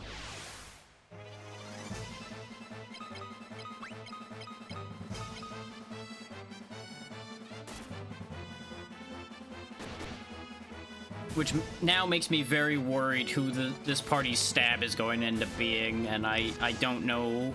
I don't know yet if it's going to be Furion or Maria. So far, Maria has proven immediately more useful because I gave her a healing spell, so there's a question mark there.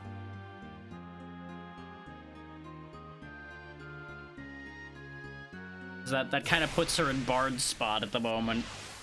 But it seems like everybody can learn any kind of magic in this one, so we'll see.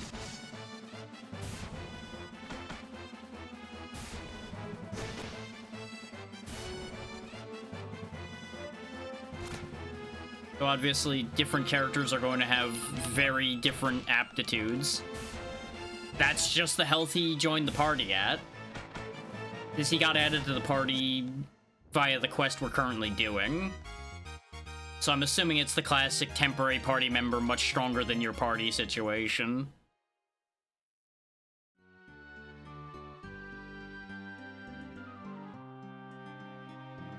Or I ended up rushing to this stage of the game without knowing that I did, which, you know, that wouldn't be the first time I've done that.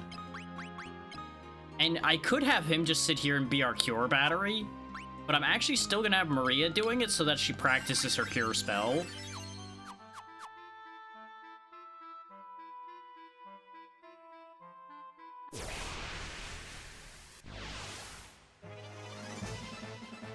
Even though she's only got 5 MP, it's still important for her to practice.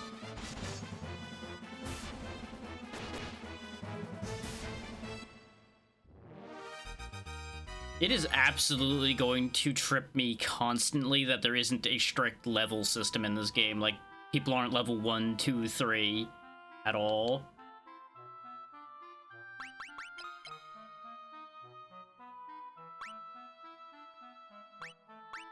Yeah, out of these three, I definitely made the right choice, though, giving Maria the only spell. I didn't even look at these stats when I did it, but I just assumed, and I assumed correctly. 15 intelligence versus 10 for each of them. Though, spirit might be what healing is based off of, which would mean they're all equal in that form, equally terrible. Also, I should hand out potions. Is A, it means they're not taking up inventory space, and B, they have them on hand in case they need them.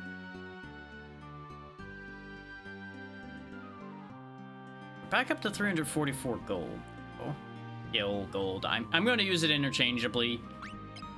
Let's go ahead and save and then take the boat across.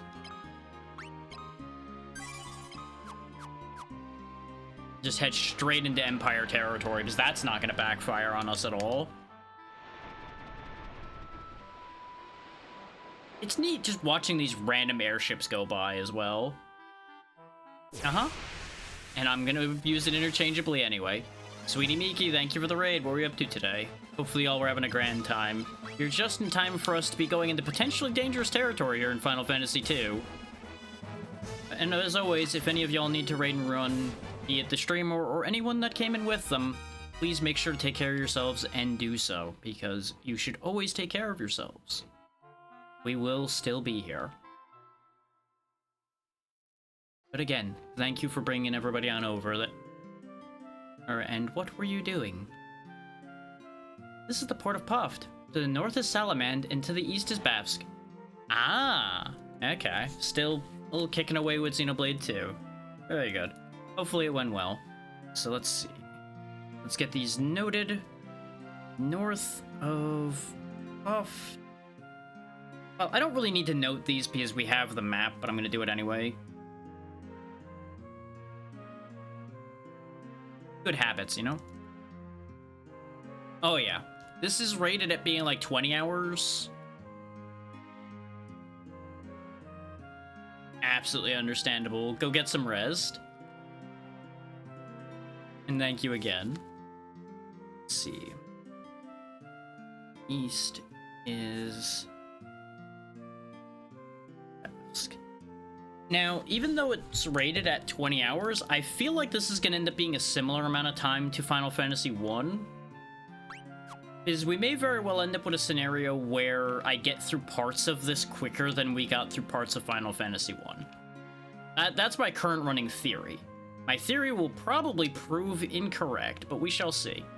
Have you seen the airship? That belongs to a guy named Sid, and he's the only one who can control that thing. Because of course there's always a Sid. Just like there always will be a Lich King.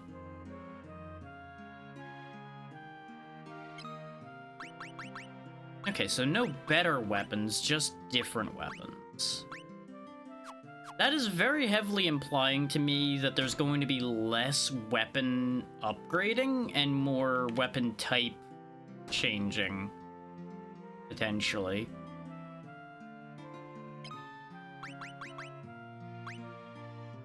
You trying to tell me that the first town's the only town that knows how to blow something up? Come on now. An airship would always be nice, honestly. Town of Bavsk's to our east, but it's been occupied by the Imperial Army. It skipped weird there. They're building something horribly big.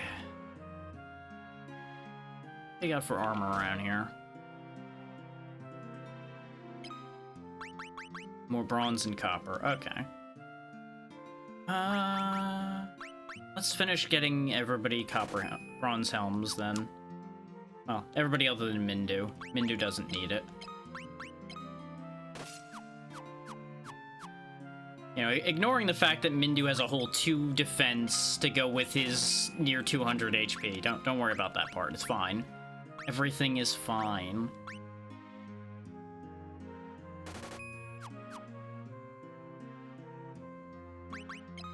Just keep upping our armor.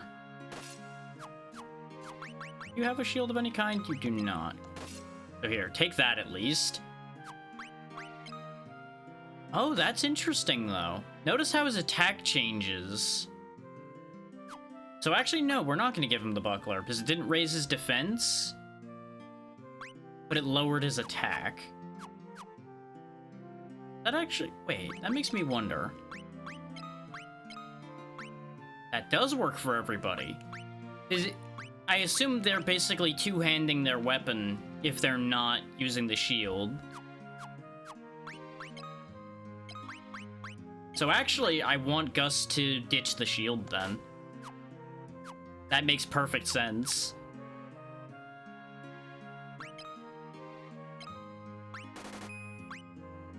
Well, yeah, I noticed it was blocking on occasion. But I'm aiming for Gus to just hammer things with his axe. Since his attack already is higher than most, I'm just gonna leverage that and go with the fact that he's got the higher HP pool to compensate. Which might end in tragedy, but that's what I'm gonna try to do. Yeah. Which I appreciate that. I like it when games actually are somewhat intelligent about that, instead of just being, no, you can only use things in one hand no matter whether you have something in the other hand or not. Though, the way you're phrasing that has given me an idea.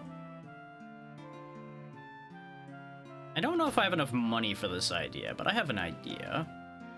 No, I do not have enough money for this idea right now. We'll come back to that thought in a minute then, when I have money.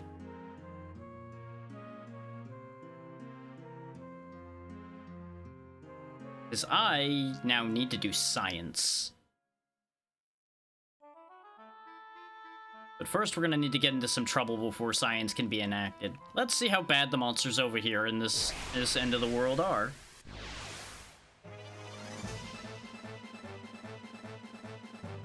Just more goblins. This is fine.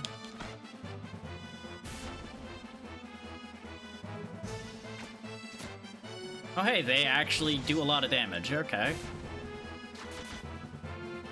It's interesting how the enemies have to use a skill to shoot you, but you end up with characters just using bows. And yes, this is the PlayStation version. This is the version that I had, and this is the first English version that there is. And welcome in, Luna.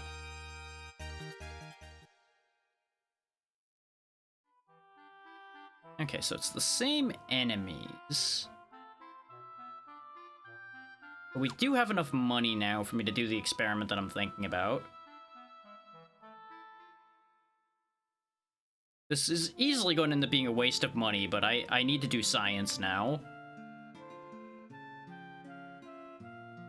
This is what happens when you put ideas in my head.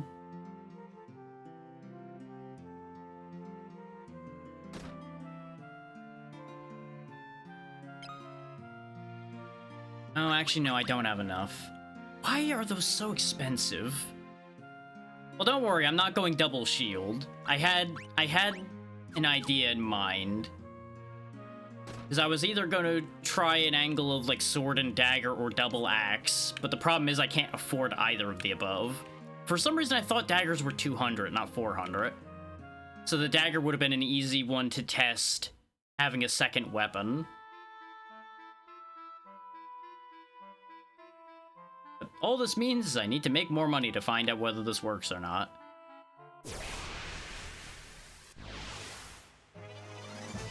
Because I had thought about it because of people being mentioned as being right-handed or left-handed.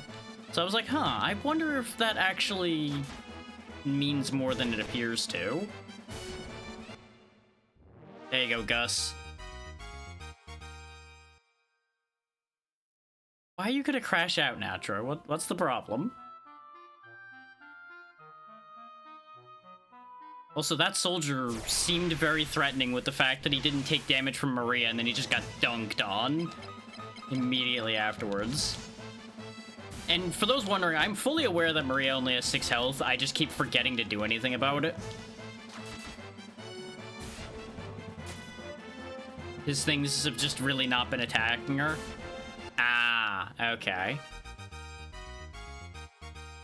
You know what? That's fair. I'm assuming realizations have occurred.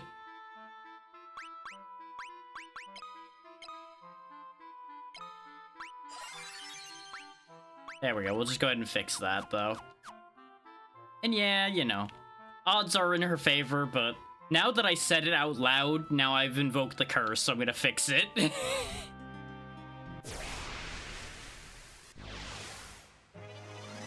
We all know how that works. Yeah, exactly.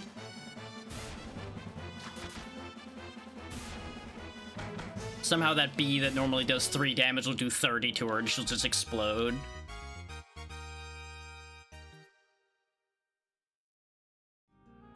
How much money do I have now? Not nearly as much as I would like to. I'm kind of surprised that the enemies here are basically the same as what we were dealing with before. I kind of figured going to a new land and mass would have had there be different enemies. Aha. Just clobber these goblins some more. At least the goblins are worth good money. Especially when there's 4 of them.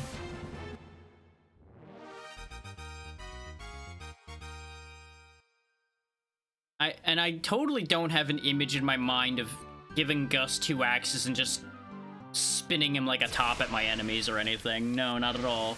Totally not concocting stupid schemes right now or anything.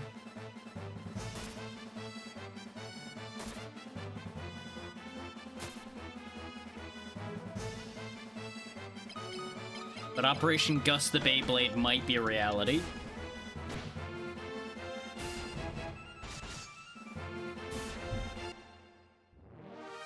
Why would I ever have a fool idea like that? That would be insane.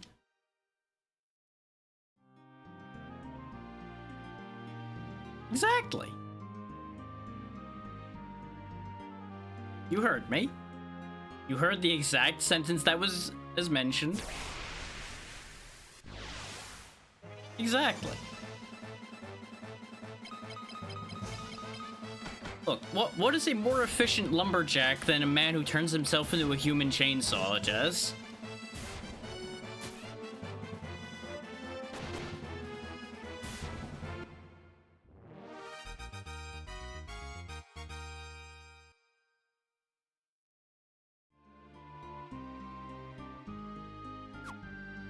It's just the horizontal equivalent of I'm gonna start spinning my arms, and if you get hit, it's your own fault.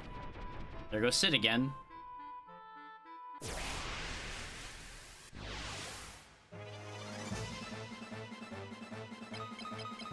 He's just embracing the future. I swear, we just need to start shooting arrows into the air when Sid goes by, see if we get his attention. Or we'll shoot him and shoot him down, and the airship's ours anyway. Yeah, I have to imagine that they couldn't animate it very well.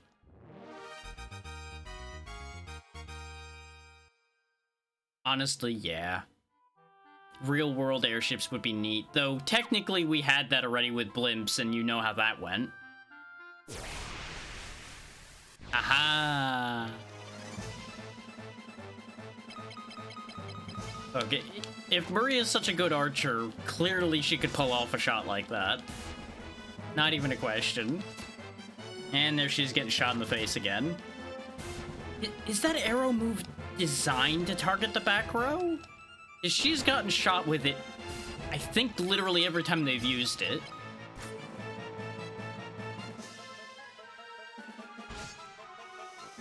So I'm starting to get suspicious of that. But hey, her health went up, so... Wait a minute. That is how leveling health works, isn't it?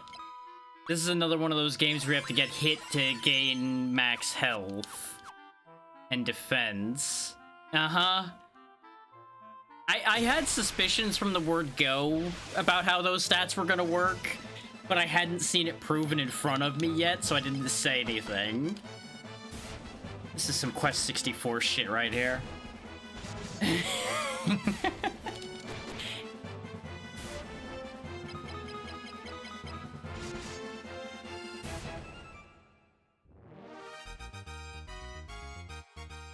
Wait. Oh, I just got the best idea. I got the best idea from that. That combined with something else I noticed earlier has given me the greatest plan. But first we do our experiment.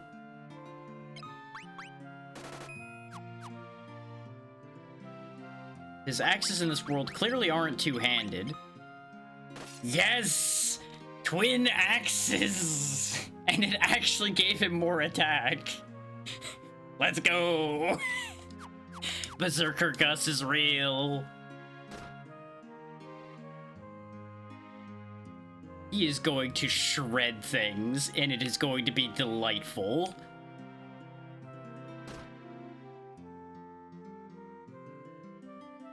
I mean, sure, he'll probably get obliterated, but you know, it'll be fun while he's alive.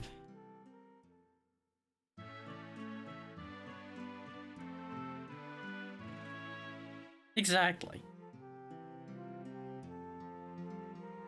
Like, I was considering giving Furion a knife to go with his sword, but I think I'm gonna keep Furion with the shield and have him be the defensive one of the team.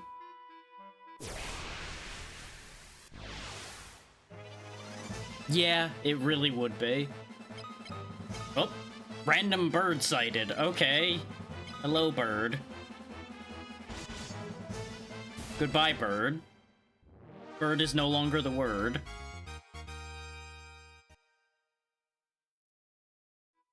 See, that was a new enemy, so I was like, I'm gonna not do anything stupid for a moment here.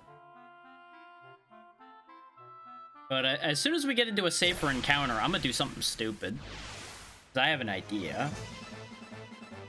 This does not really qualify too heavily as a safer encounter either, but something I realized is I can attack my own party members.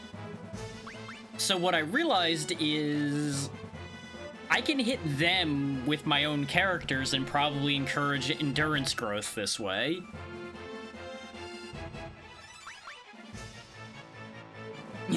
So Maria, shoot Gus in the back, please. Yeah, that doesn't surprise me that this is something everyone figured out.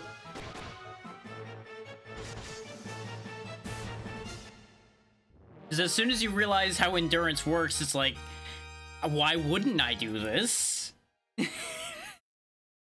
It's the same as when you do some of the ogre battle games and you have your own units attacking each other to gain experience. Because you could do that in the training mode and just farm experience that way. Same thing in like Final Fantasy Tactics as well. Well, if you think about it, it's a safer way of doing the training than having the enemies hit them, because you at least know your teammates won't kill you.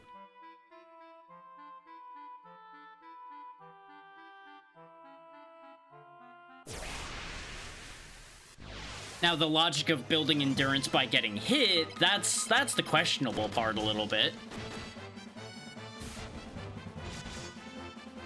Well, yeah, there has to be witnesses. It's like the fact that it can't be science unless it's written down.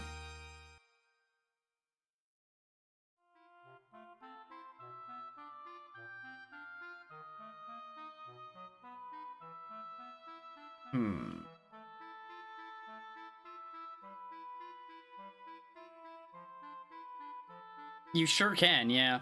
You can actually do that in a fair amount of Final Fantasy games. Most of the ones that let you target your own team, you can do that if there is a way of gaining high enough resistance to heal from it.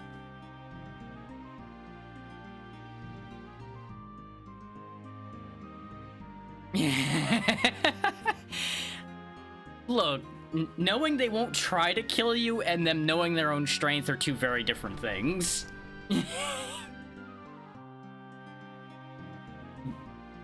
Gus will kill you without trying, and that's the problem. That's why he's not the one who hits people.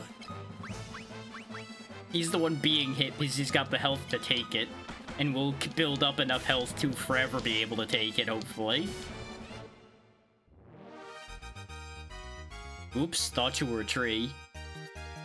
Treasure found! Oh yeah, this menu is also a little weird. Because you get the whole menu to, like, drag things around and all that. It's a neat menu. Just a little weird if you're not used to seeing it. That's the first time we've had that menu pop up. This is the first enemy that dropped anything. It really was. Yeah. I'm sure it's easier when they have, A, more text space and just, like, more space in general.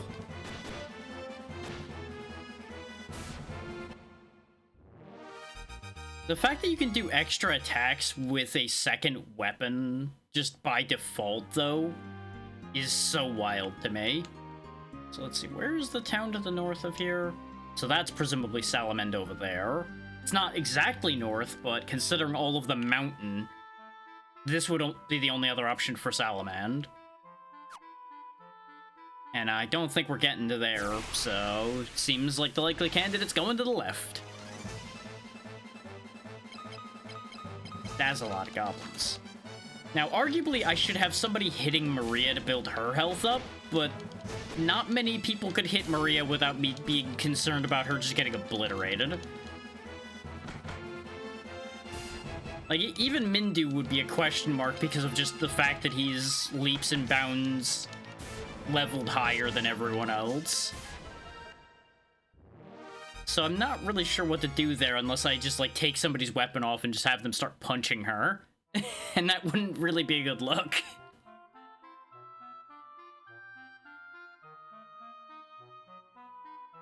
Now remember, we were warned that Salamand's under Empire control. So I'm gonna save before I actually go into the town, just like we did with going into Finn. In case there's just a bunch of captains hanging around in there that'll ruin my whole day. They really don't pay their soldiers very well if we're only getting 12 gil out of these soldiers as well. Like, goblins and monsters have as much gold as these soldiers do. I tell you, these evil empires really just do not pay well. You know, there's regular townsfolk around. The men of Salamand have been enslaved to work in the cavern behind the Summit Falls. Please help us. That would help if you told me where the Summit Falls are, lady. I love Yosef, but I'm afraid I will only be in his way if I'm at his side.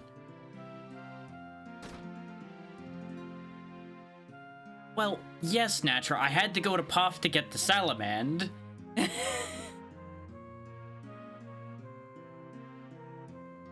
Honestly, I wouldn't be surprised if the goblins are part of the Imperial Army, too. Yes. Princess Silda sent you here? A group of half-pints like you? I find that hard to believe. I know about the Dreadnought, too. I know what it is. It's that monster of an airship. Spin. Mithril? Well, I can't find it yet. I've got clues as to where it is, though. Well, before I go further, I'll need you to prove yourselves. The people of Salamand were taken to work in the cavern beyond the Summit Falls. Save them all, and I will trust you. Where are the falls? And hey, would my canoe help me get to the falls? No, you don't know? That's understandable. How about this ring? You know anything about this? No? Okay. Here, have a drink on me.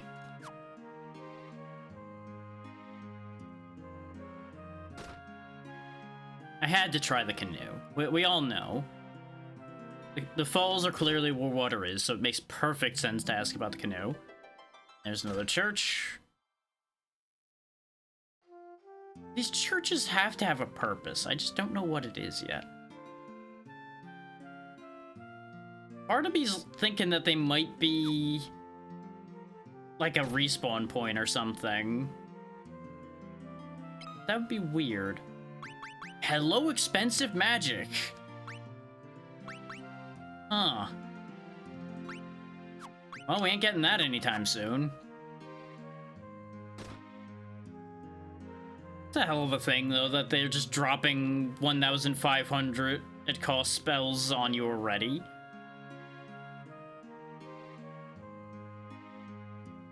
Yeah, I don't know what phase does. I think we can find out, though, because I think Mindu has it. Yeah. Reduces... Oh, yeah, that's the reduced target MP thing.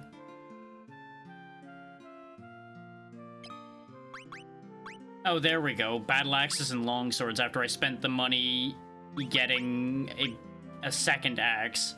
Well, we can afford a longbow, so let's get Maria a longbow. Because she does need the damage increase. Yeah, that's twice as good. I know, dual-wield bows. No, that doesn't work.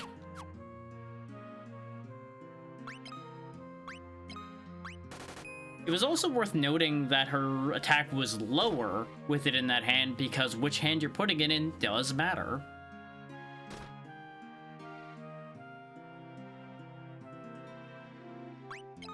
I know it's called... Yeah, it is called Basuna. Gotta play the bassoon to heal people.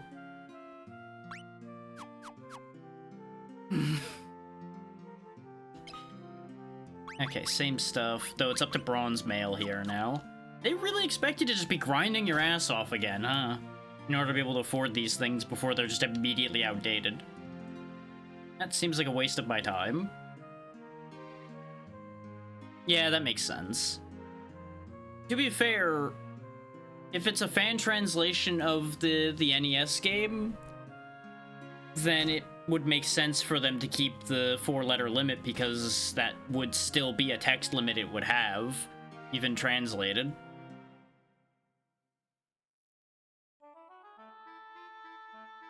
Like, Famicom and NES both had the same issue, I believe. Let's see if there's any new enemies around here. Now that we're further over. You're fine. Oh god, there's Sasquatches. Get blocked, idiot. Okay, they're not that strong.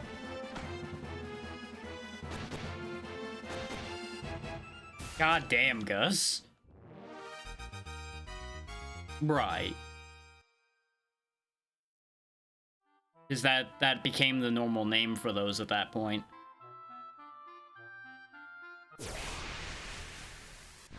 Okay.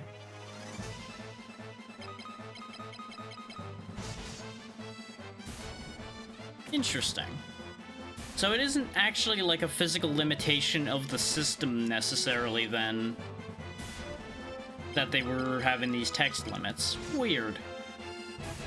I always assumed it was like an actual technical limit. But clearly the fan translators found a way around it, so who knows?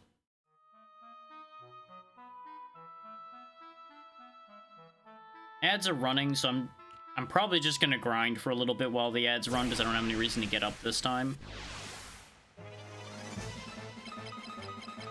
Bizarre. Because the thing is, so many NES games had a, like, very short or letter limit. But at the same time, a bunch of them also didn't, now that I think more about it. So it's weird.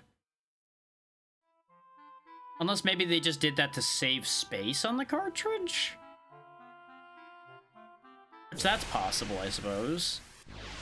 Doesn't seem like an efficient way to save space, though. You would think you would save space in other ways rather than text limits being the choice. Maybe they just thought it was funny. Who knows? Like, obviously, in things that came from Japan, it makes a degree of sense for smaller amounts of characters as far as character limits go, because they don't need as many to convey things, but still. Huh.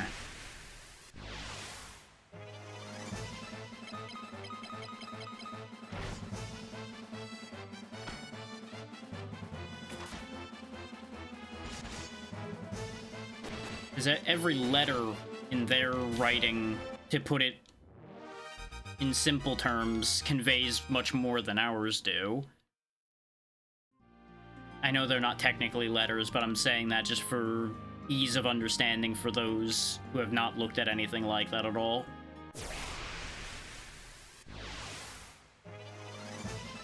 So that might actually be where that problem actually comes from, where they just don't change it. So you just have 4 English letters which convey very little versus the other letters that convey a lot. I never really thought about it that much before, but that does make sense.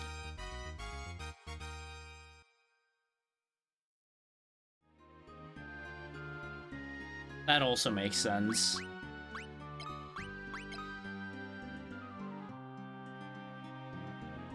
Huh. We do have... Okay, so they train up evasion and magic defense too, then. Like, Mindu actually has a level of magic defense. Yeah, giants were always referred to as gigas in the Japanese versions of all these games. I remember people mentioning that. I want to say it was one of the people I watched play the first one. They would call them by that name, yeah.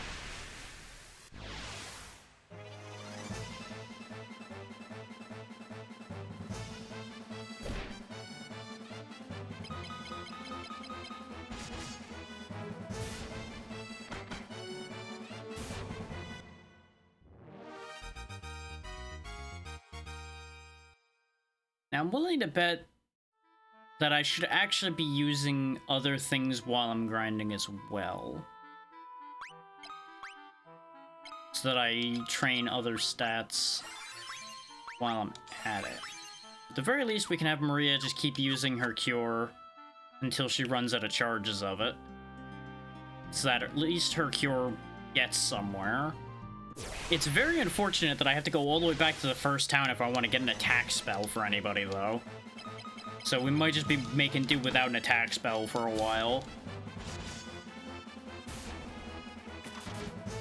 Because I presume we're going to be going back to that town after we find the Mithril anyway. It was leveling up in the menu. I saw the progress meter going up for it. That's the reason I'm still using it. She's been gaining 2 points every time it's been used. Otherwise, I would be using Mindu's spell points every time we're in the menus because he has, you know, just 100 or so more than she does.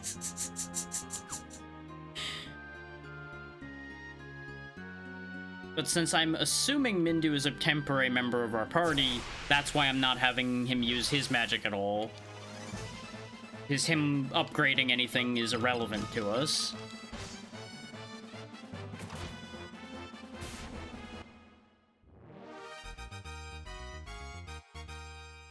And that assumption, of course, is purely on the basis of...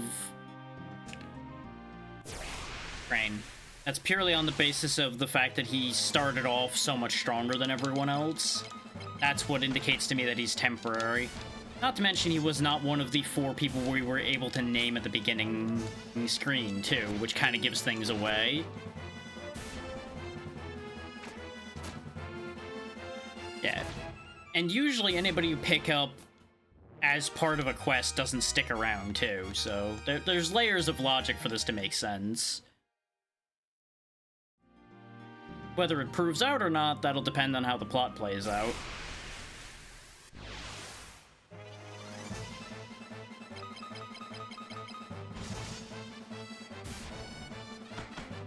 But I figure we'll smack some enemies around here, get some money, get some training in, and then we'll make our way to whatever it is that we need to do to get to Summit Falls.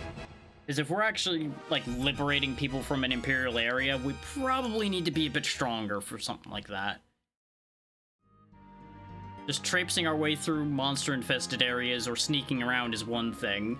Going toe-to-toe with the Empire definitely seems like it'd be more important. Though Gus is already up to 87 hit points, which is wild to me. Considering he started at 50, I think? But then again, everything's been targeting him. Firion actually... Oh, you know? That's a thought. Firion's been blocking a lot. I wonder if that impacts his growth as far as endurance goes. Like, is he missing out on growth towards his health and endurance because he's blocking? Because he takes 0?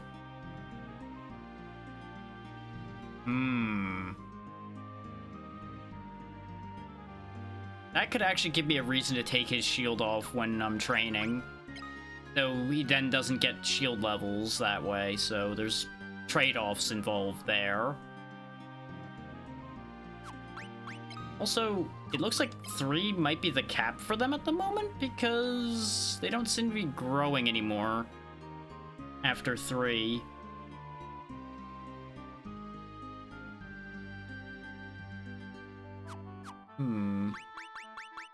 Things to think about.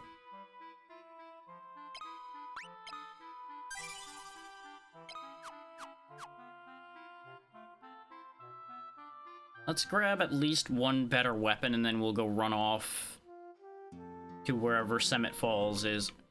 I keep forgetting that for some reason, even though you come in from the bottom of the town, you appear at the top of this town for some reason.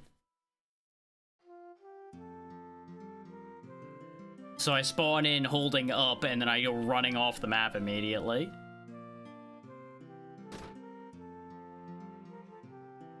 Yeah, since Gus has his dual axes, I'm gonna go ahead and grab a longsword for Farion first, because he needs the extra attack more of the 2 of them. Yeah, that makes him pretty relevant. 16 for you, 8 for you, 26 for you, and you exist.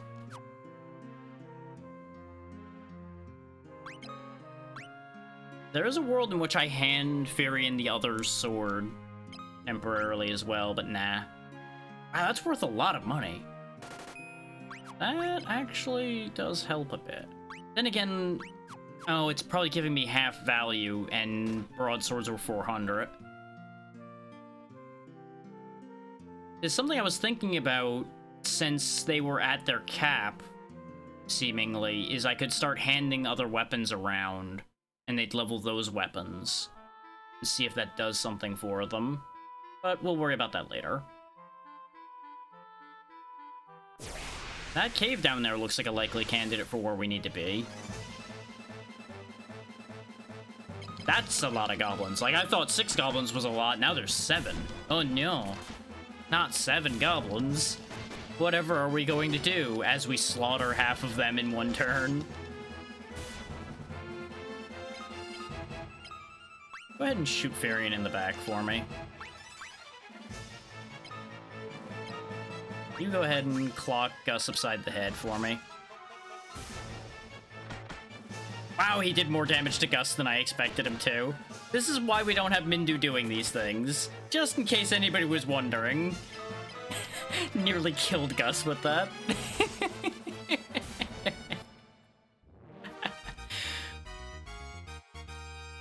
Farion's HP and endurance have increased. Gus's HP has increased. Can't imagine why he gained health from getting nearly killed. Of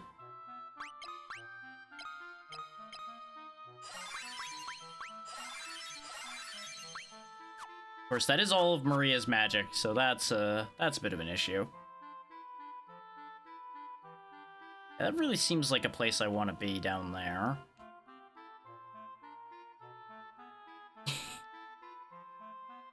That is true. But it's only if it doesn't kill you. That's where it gets complicated.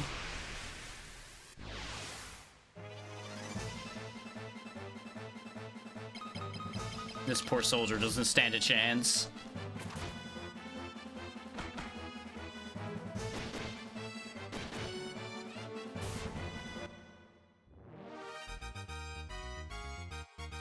Gus's strength and Mindu's strength have increased. How much strength does Mindu have? I'm actually curious. I don't think I actually paid attention. 14 strength. Not as much as Mindu, but more than Farion.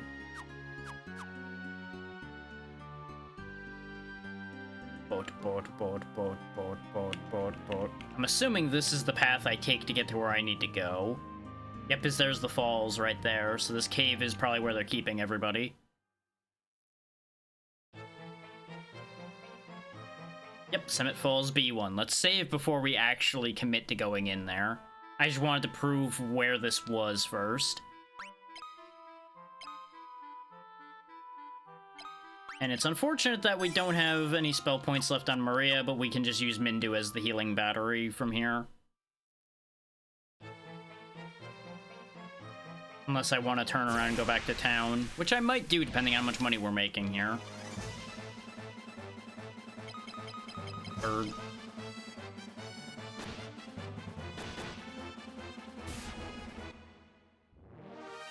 I will say I'm much more comfortable now that Gus's health is over 100, because having anybody with over 100 seems like it'll be helpful. Because as soon as Mindu is no longer with us, we would be back down only double digits. Okay, this is just a rock, I guess. It was sticking out, so I was making sure it wasn't like a button or something. Exactly. He is taking the role of stump for this team, where he will be the last to be cut down.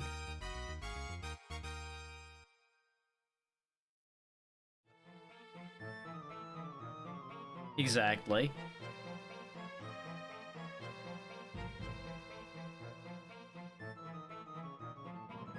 Oh, there's a chest over there.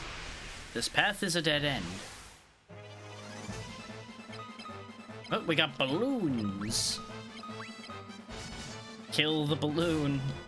It looks like a bomb and I'm worried it'll explode.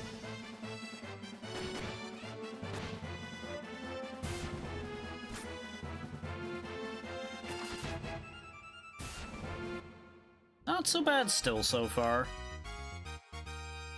Varian's agility went up. I'm just imagining them unveiling the Dreadnought and we just launch Gus out of a catapult at it and he just spins through it. Just like slices it in half.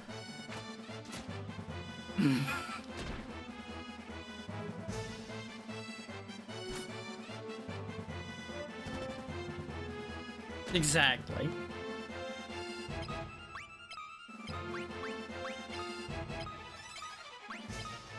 Go ahead and heal Maria.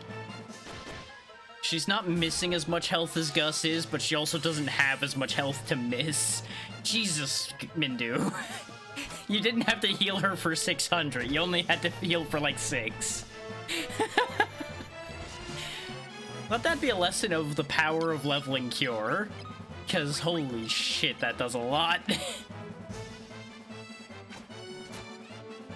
Also explains why those soldiers had arrows 3 and did so much, whereas these goblins have arrows 1. Which still does a decent amount, don't get me wrong. It's also very entertaining to me that Gus does the second attack even when something's already dead. It's just like, Gus, stop, it's already dead. No, there's a stump left. It must be rooted out. Like, but it's dead. No, not dead enough.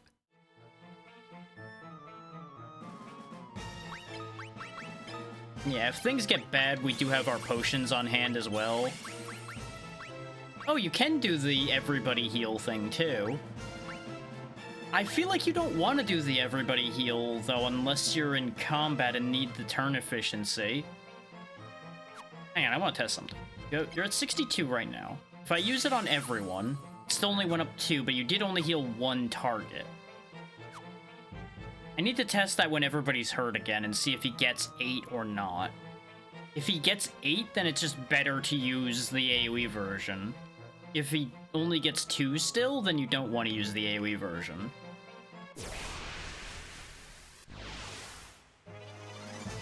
But the possibility of it being area effect is also why I wanted an attack spell so badly.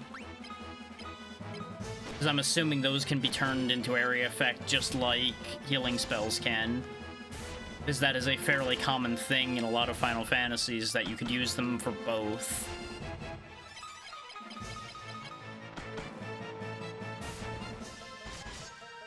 And having area effect attacks would make things much faster.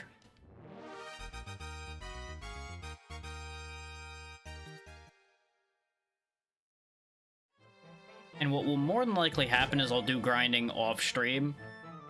That chest was worthless. There was no reason for me to even bother going over here for 10 gil. That is disgusting.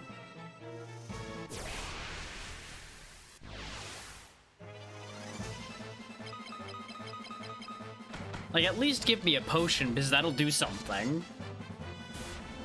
But I suppose at least this isn't a chest that, like, dropped me in a hole for 10 gold or anything. So it can always be worse. Doesn't mean I'm happy about it. Just means it could be worse. The other chest was over here.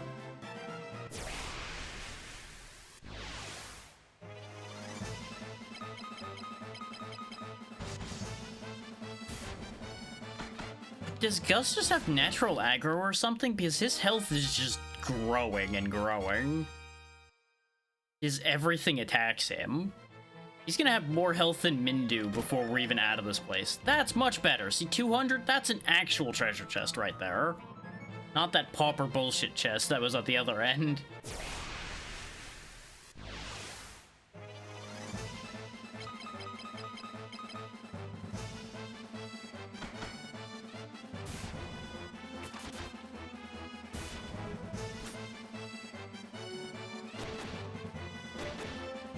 I wouldn't be surprised if most of these have that to a certain degree. One definitely was which part of the list you were in determined your hit odds. Here I think it's primarily front back, but I don't know. With him being third, it would be weird if position and list determined being hit, because you would think Firion would be the one getting hit all the time. I'm at that point.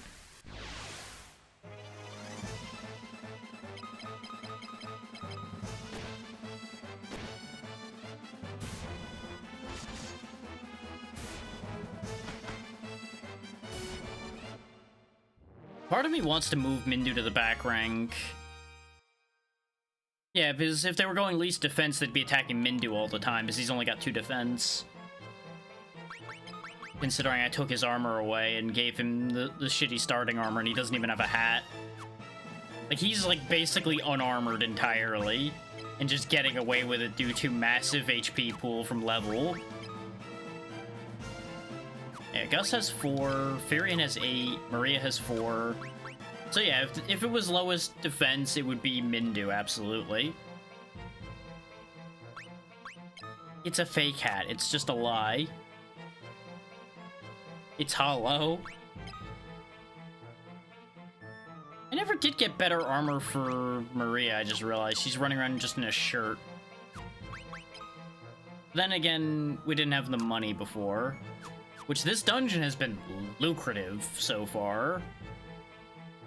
Like, we have over 1,000 gil. Well, of course. Why would they?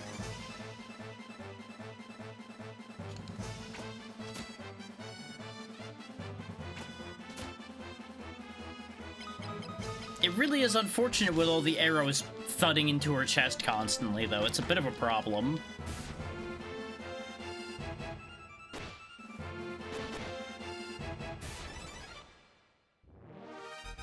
So even if we gave her armor with how most worlds design female armor, there would be, let's say, convenient slopes directing attacks to unfortunate places anyway. Oh, hooray, eye drops. I'm sure I'll actually be happy about those eye drops when I actually need them. Okay, so right now he's at 64. If I heal everyone at once... Yeah, it only gives 2 points, so you want to spread the cures out one at a time if you want to level the spell, then. That's kind of what I figured. But it does save on MP. Though, thing to note that I noticed is the MP cost goes up as you level it. So there is actually a benefit to keeping Maria's cure lower at the moment. Because she wouldn't be able to afford half as many of them if it was level 2. So, you know, there's trade-offs involved. Also, is it bad that I kind of wish the... Is it bad that I kind of wish you used the canoe indoors in all these, like, pools of water? You just pull the canoe out and row across the tiny little shallow bit of water. It would be incredible.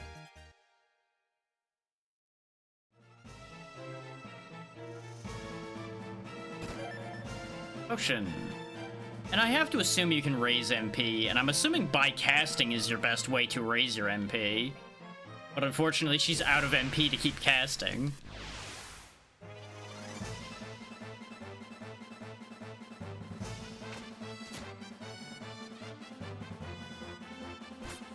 Well, actually, no. There's one other potential way I could think of to raise MP, and that'd be raising a stat. Since her intelligence is higher than everybody else's, it's not intelligence that determines MP. Since they all have the same amount of spirit, spirit might be an MP determining stat. But since health leveled independently to endurance, I would assume MP works the same way.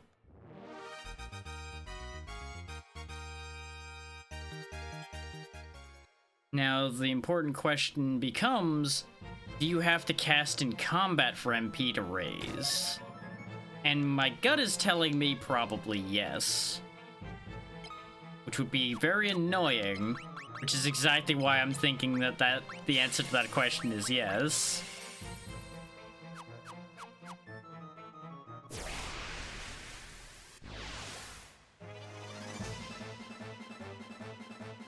Because that would explain why in all the casting she's done, she hasn't gained a single point of MP yet. Or it takes just a lot of casts.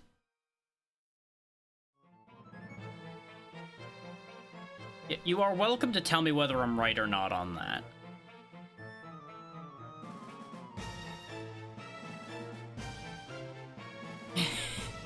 What I'm hearing is you are suggesting drugs, Luna.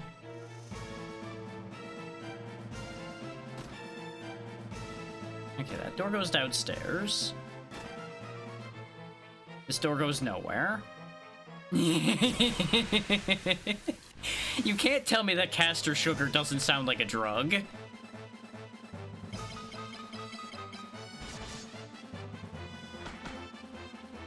It's like, yeah, you know, I got a real great dose of caster sugar yesterday. I cast so many spells. Couldn't even believe it.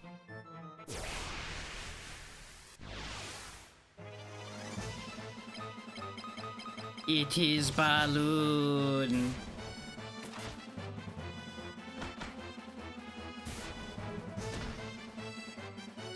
Yeah, I'm not surprised. You had mentioned that before when we were talking about issues with the first game. You know what?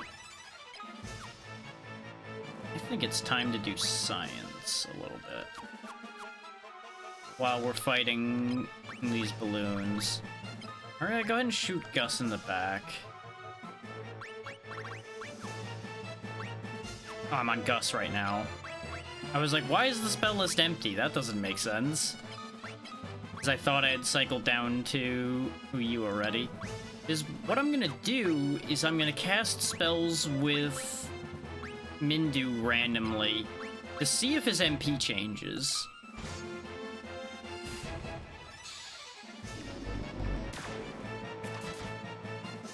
Guy knows the strongest spell, Axe. It's similar to a much more modern spell, Gun. You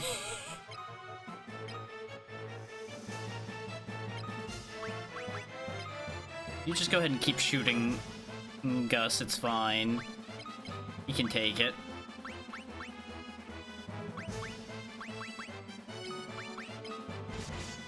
Unfortunately, this battle's not gonna last long enough to cast another spell. Furion's HP, Furion's strength, Furion's agility. Wow, Furion just got everything there. Okay.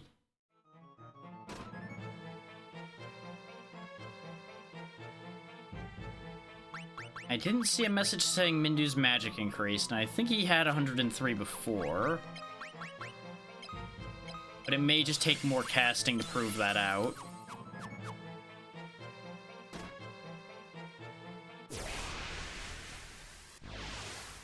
Ah. So I would have expected an on Furion joke for on fire.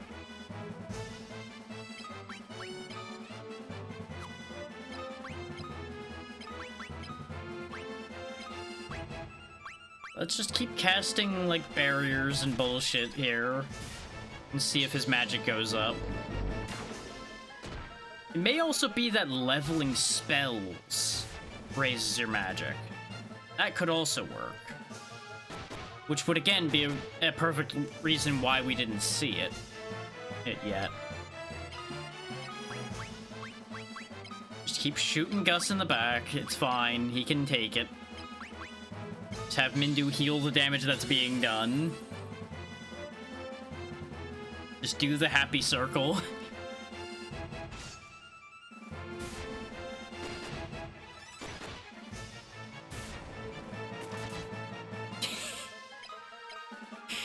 This is hilariously ineffective.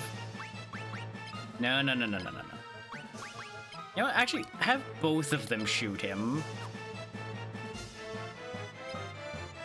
You know what? For science, can Mindu survive Gus? Let's find out. This is essentially the equivalent of Will It Blend? Okay, Mindu can survive a Gussening. This is good news to have.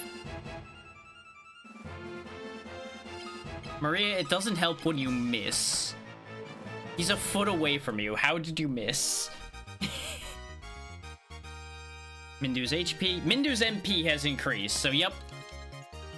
It is all about casting in combat. Of course it is. Game. I know we spent a long time in that encounter, but we took one step. Please. Please. Okay, so what this means, though, is I should have Maria spamming her heals in combat, not using them in the menu.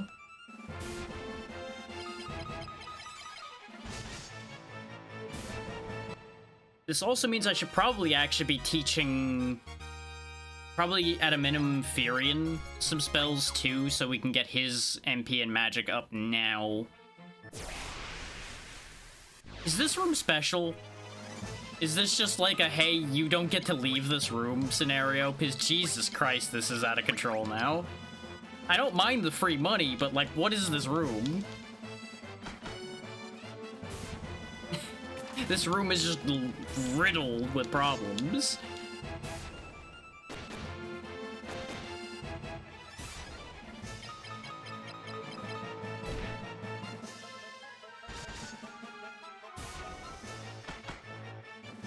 Yeah, apparently, yeah. They just filled this room to the brim with monsters and woe betide whoever walks in it. Yep, that is definitely a mechanic in this room, because there's no way I'd get 4 single-step encounters in a row. There's no way that would happen. 2 I would have believed. 4 in a row? Absolutely not.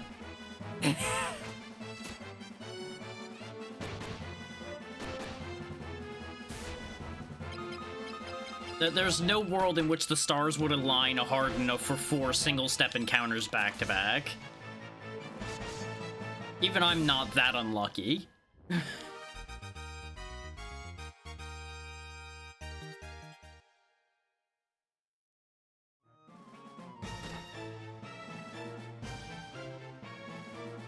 That's fair.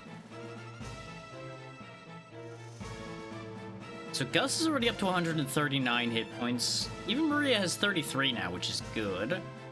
I'm gonna do something that's out of character for me, though. And that is, I'm gonna leave the dungeon without completing it.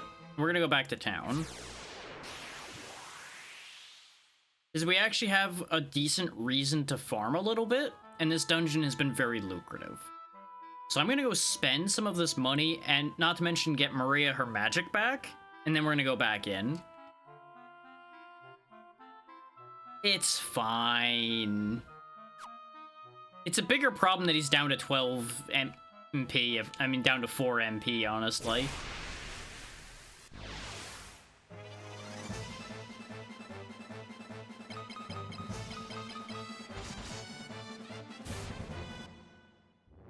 See, Mindu has the unfortunate problem of being known to be replaceable. And, he has already been put very low on my priority list to keep alive as a result of that.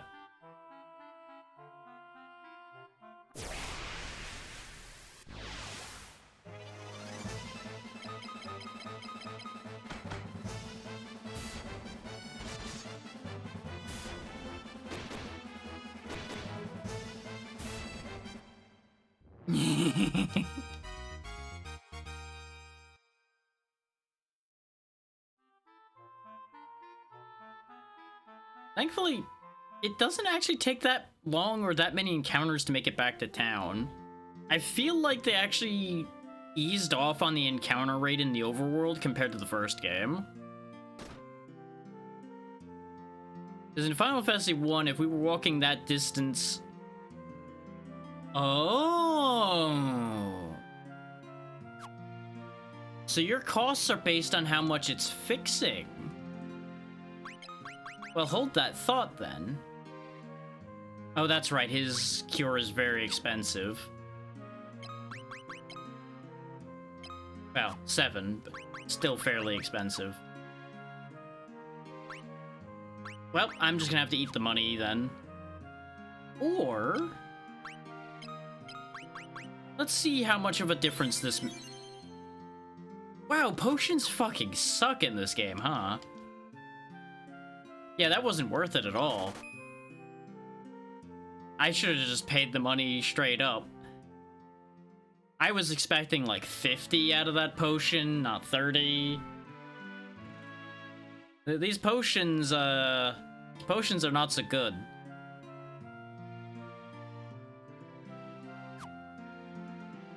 Oh, that's gonna be rough on the wallet. Let's see, I think we've already upgraded everybody's weapons, other than Gus. And upgrading both axes would take all of the money. So I'd be more inclined to upgrade the armor, since that can be spread out more.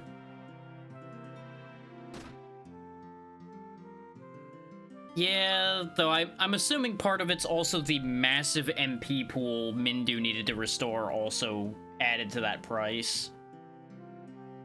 Since we had to heal over 100 MP as well.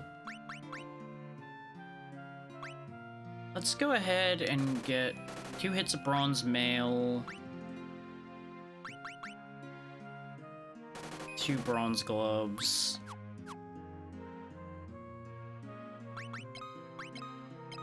You finally get actual armor.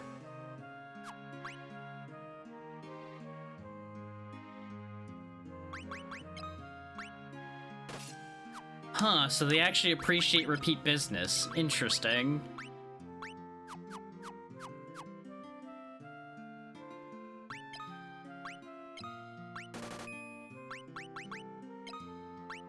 Oh yeah, I forgot to put the bronze gloves on.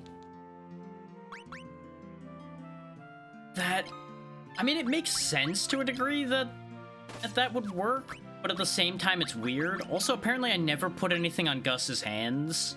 So here you go, Gus. Have the bronze gloves first. Mindu, you can have these leather gloves so you at least have something.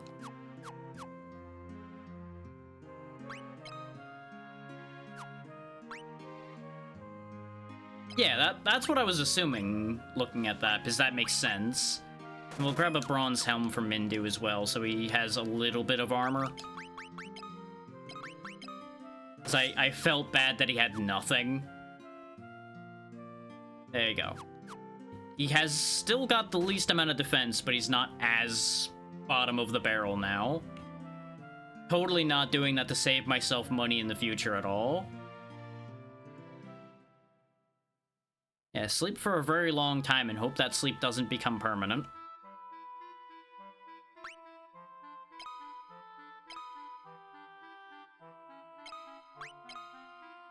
Like, the sleep it off advice as far as these injuries go really just feels like the walk it off or rub some dirt in it advice you'd get in gym classes.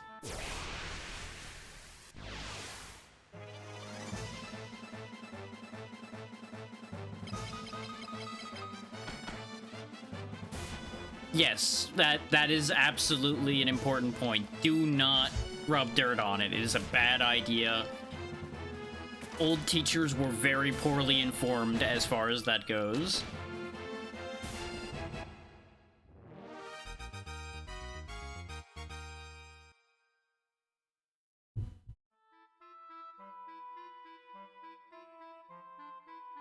But it is one of those things that was said for whatever fucking reason they thought it was a good idea to say that.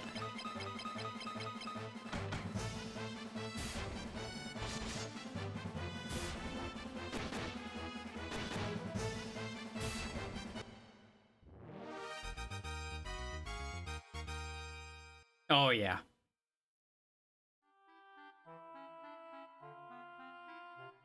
Honestly, very basic medical knowledge took an incredibly long time to make it into the school gym community. I'm curious what's over there, because there's a path over there, but we've got progress to make. And money to make.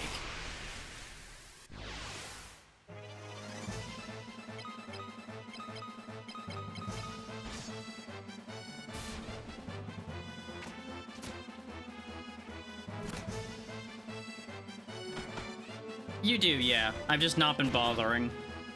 Because I'm not in that much of a hurry. I showed it off earlier that you could do it. It's just not slow enough for me to bother doing it all the time.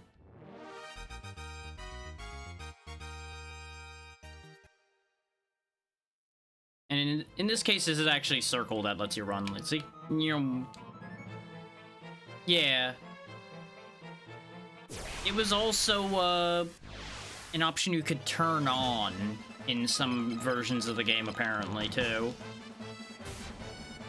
I remember seeing that when I looked at the differences between all the versions of the game.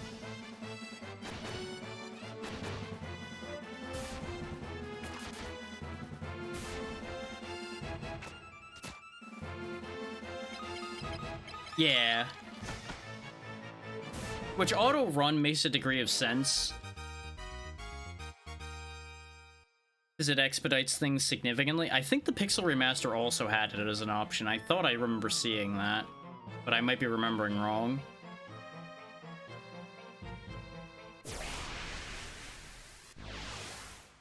Much like the Pixel Remaster also had, like, auto battle and such, I believe.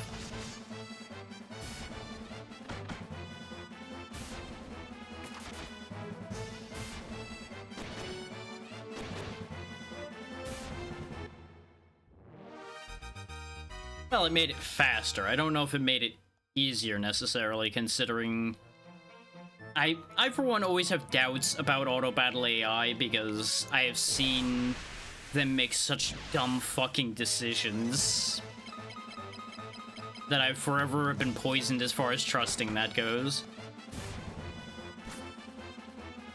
Well, yeah. That's why I said it was faster.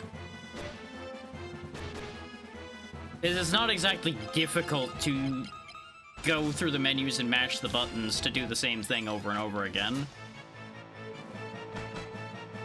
Okay, it literally just repeats your previous choices. Okay, that's smarter than the auto battle system of some games.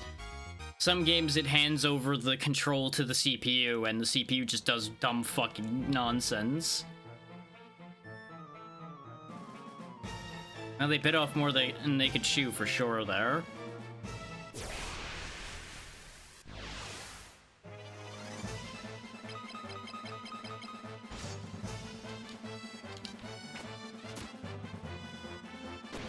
That's fine. Go ahead and shoot Maria. She needs to increase her health, so by all means. Just means at the start of the next fight, I'll have her actually cure herself. So she hopefully raises her MP. See, this is exactly the kind of thing I'm talking about, yeah. Because I believe Lunar Legend on the Game Boy Advance had the same situation. So I want to say I had a similar experience in that game.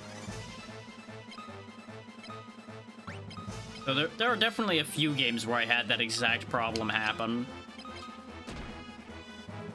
Where your mages would just be like, hey, these things just need to explode, so I'm gonna make them explode. I'm also noticing a major problem with these slimes. Oh, there we go, a crit hurt it. That is very fair.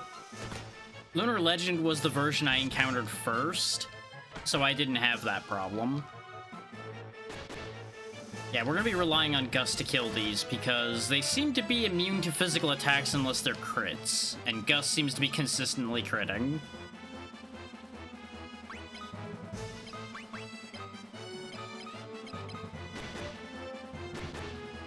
Well, relatively consistently. Yeah, no, I know about the Sega CD version of Lunar. It is awful. Wasn't that another one that was ported by Working Designs, and that's why that was atrocious?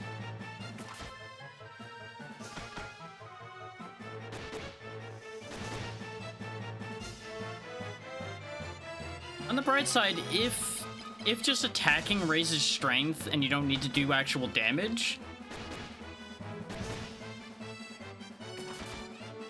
Well, was the PS1 version made first, or was the Sega CD version made first? And when I said ported, I meant localized, might be the better word for it. Okay.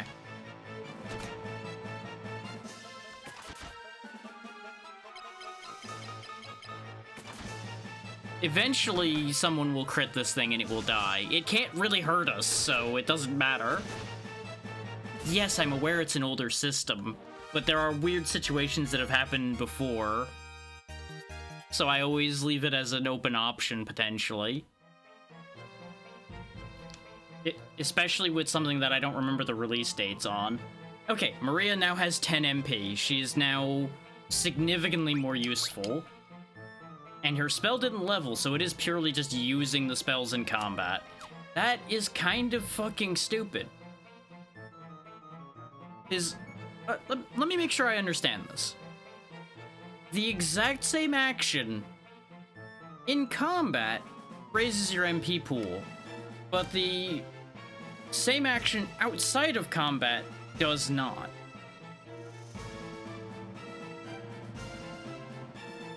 Why? I do not understand. Like, I have to assume this is just a flaw that was overlooked. Or yeah, it probably is easier to program.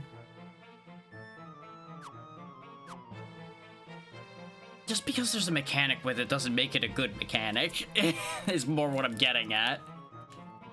Because what that means is unless you're really paying attention, you can easily waste a ton of MP healing the way you'd expect would be the right way to heal, which is outside of combat. And then just never raise your MP at all. So that's genuinely just kind of bad. Like, you've turned MP growth into a newbie trap, essentially, and I can't agree with that.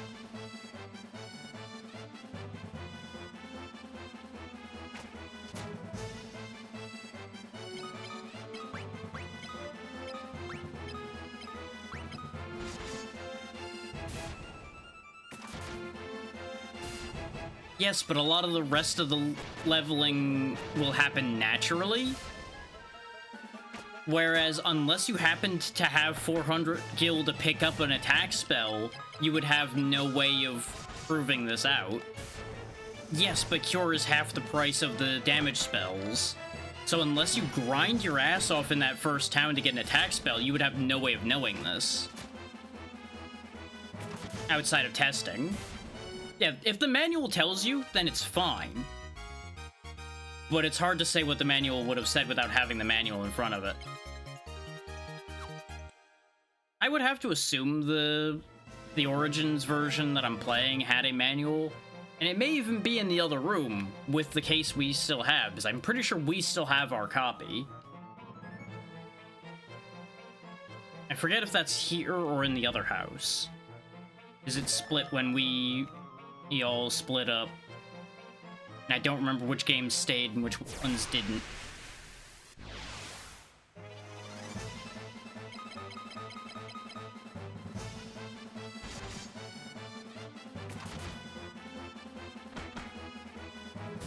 Though I don't recall that manual being that big either.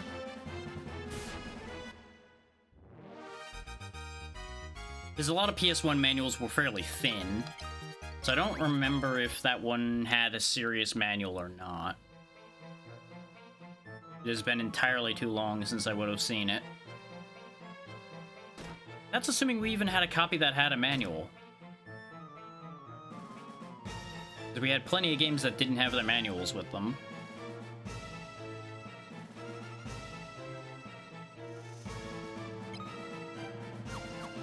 Yeah, let me know if it actually explicitly says how the leveling works, because then it's fine. Because then it's on the player to actually read the manual. Though it also goes into the usual case of, haha, fuck you if you got a used copy without the manual.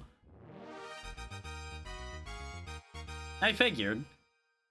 That was just more of a mention of share with the class once you get to that. Since that could have ended up getting filed under unasked for, I was making sure it was obvious for simplicity for everyone.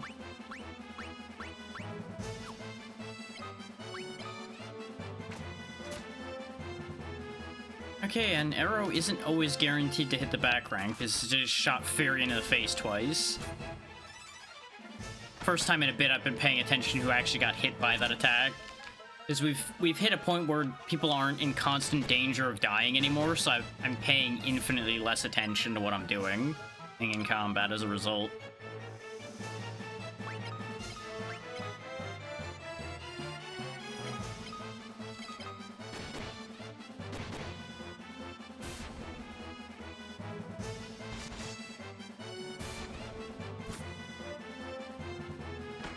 Huh. She didn't manage to finish casting it before everybody went. So there's an independent turn order and recovery speed or of some kind then as well. Because usually she was going faster than everybody. Though admittedly I'm primarily basing that on our experience with the auto-lose battle at the beginning of the game, where she had 2 turns to everybody else's 1. Not counting the fact that everybody died.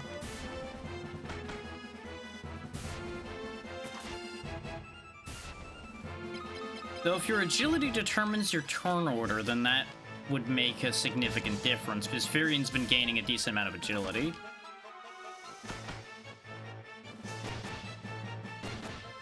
Yeah, I got poisoned, but it didn't stay after combat, yeah.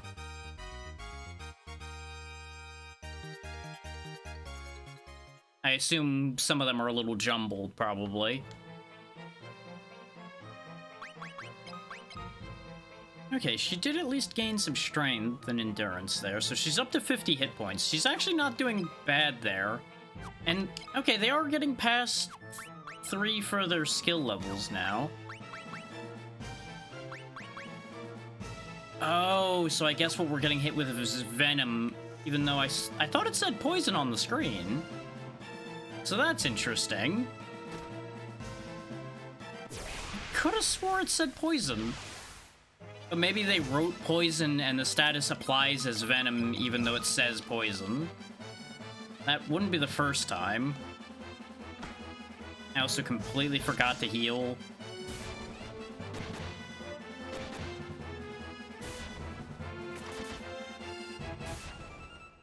That is weird. It could even be a misprint in the manual. But we need to get something that'll actually use poison again to verify.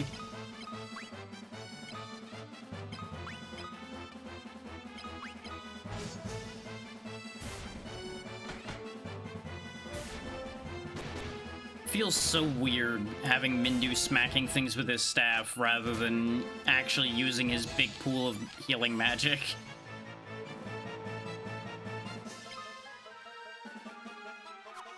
Yeah, go ahead and just kill him.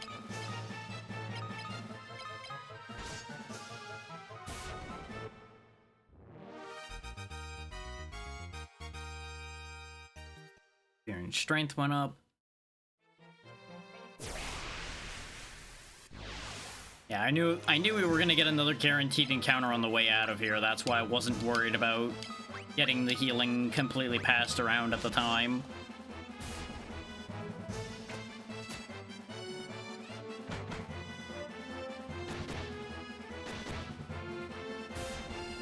That is such overkill on that poor goblin. Oh wow, you didn't actually fully heal him. Only got 1 MP left. Pass some to Gus anyway. And then we'll have Mindu start cleaning up everything else. Oh, never mind. We'll just have Mindu start cleaning up everything else now. And save her 1 MP for later.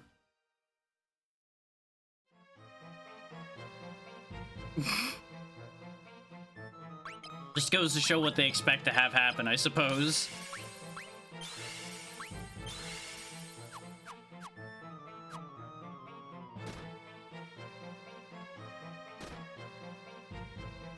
Yep, I think I'm starting to understand the joke with these other doors now. Is they warp you into the middle of the room and then just have you being constantly attacked. So that's just how these work, huh?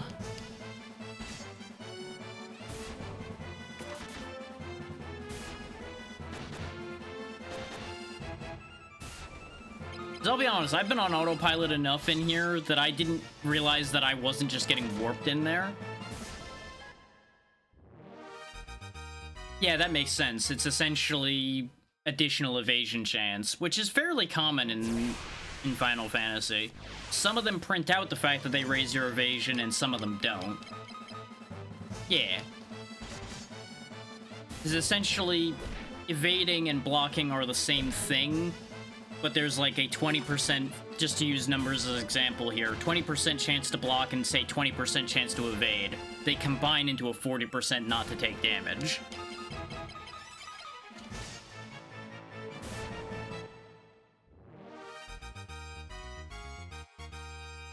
There we go. Wait, how did Gus's intelligence go up? I questioned that on multiple levels. Gus, why did you get smarter? Did you just learn more about how hitting something with an axe works?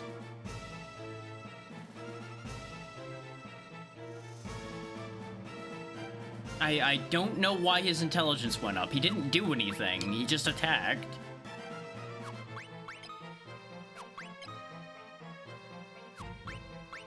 Okay, no, if agility determined turn order, Mindu should always be going first because he's got a lot more agility.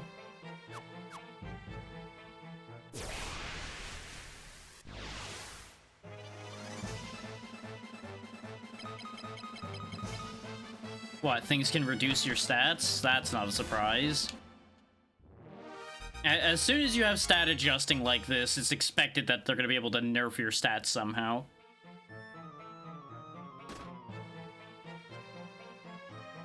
Oh hey, here's all the people. They're just kind of hanging out in here. Please help me. Please help me. You're Furion, right? We've met in the town of Altair. Well, sure is good to see you here. This girl here is Molly, Joseph's daughter. Morgan took her hostage and threatened to kill her unless Joseph did it as he said. Why am I here, you ask? Well, I learned this place bore mithril, so I came to get some for myself. Well, you could have told me about the mithril. Damn it, Pavel. But they caught me, and here I am. Hey, do me a favor and catch the guard's attention. I'll take Molly and the others out of this place. See you later. You better share the mithril for this, Pavel. If you even got any.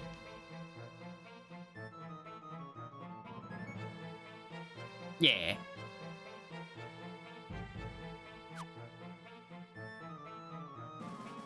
Well, time to go beat up the guards and cause a ruckus. Oh, there's a whole other floor, apparently, huh? Okay. I assumed there was just gonna be, like, a room with a couple guards in it down here. Or for us to piss off.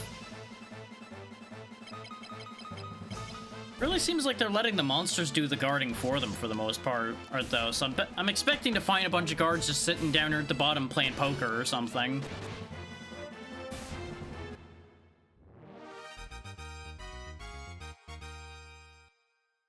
It probably changes from version to version a little bit.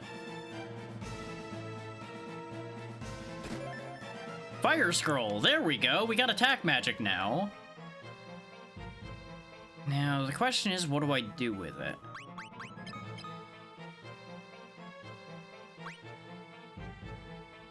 His logic would denote I should give it to Maria. That's more or less what I expected, is Spirit was for white magic, Intelligence was for black magic. I wasn't certain about it, but that was the likely outcome because that's how that works in other ones, I believe. Or at the very least, that's the type of split that happens in most games with a system like this.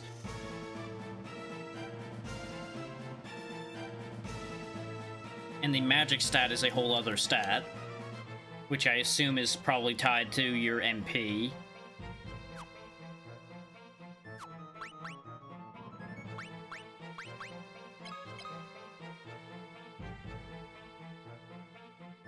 Oh, ew. I haven't really noticed that happening too much, but that does explain Gus's stats.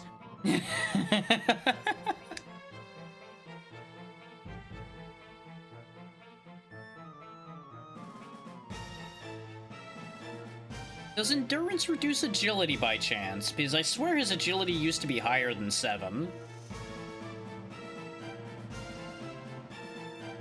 But it seems to have decreased as his endurance increased. 'Cause I could have swore he had just a base 10 for agility before, but I might be remembering wrong.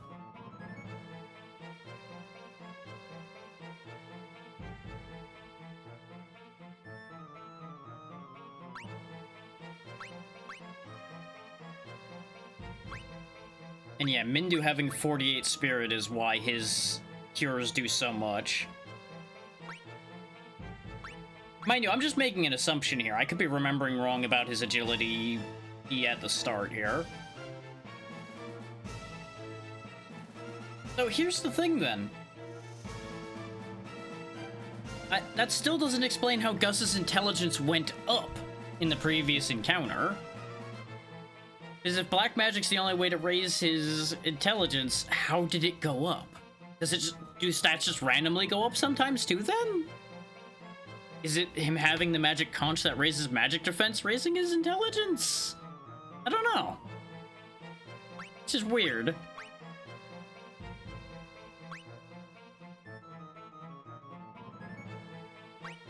Yeah, the conundrum I'm dealing with as far as the fire scroll goes is, do I give it to Maria or Firion? Because it's not going to Gus. Gus is not ever going to interact with magic.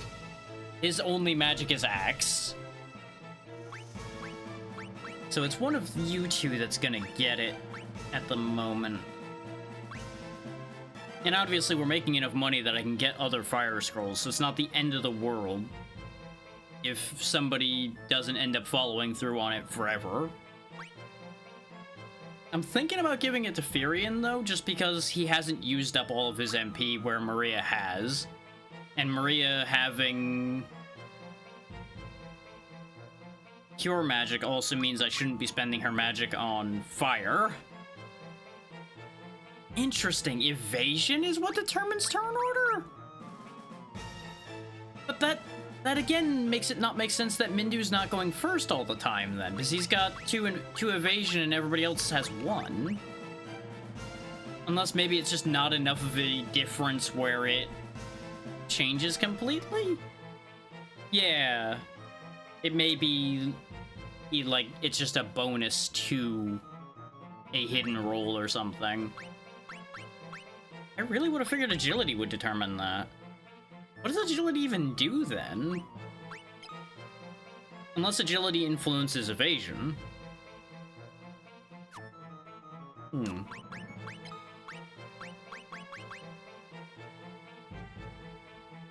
know what? Here's a question I'll actually ask. If you equip a scroll on someone, is the scroll consumed when it's used as an item? Since it says it can also be equipped as an item. That's what I thought. So yeah, we'll just teach Firion Fire then. He cannot... Well, it cannot be used out of combat, so that makes sense. I had a spark of fear there of like, oh god, he can't use magic at all. I've just wasted that scroll. Yep, this is just us to combat room.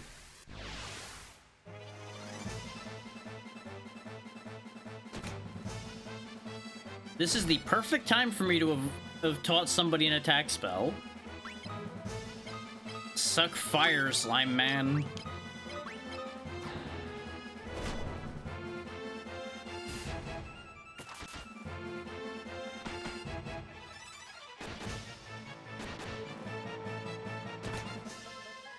Okay. Considering that's mostly in line with what I understand, I can probably extrapolate well enough, but between streams I may take a deeper look into it. Experience, MP, and intelligence increase. Magic increase.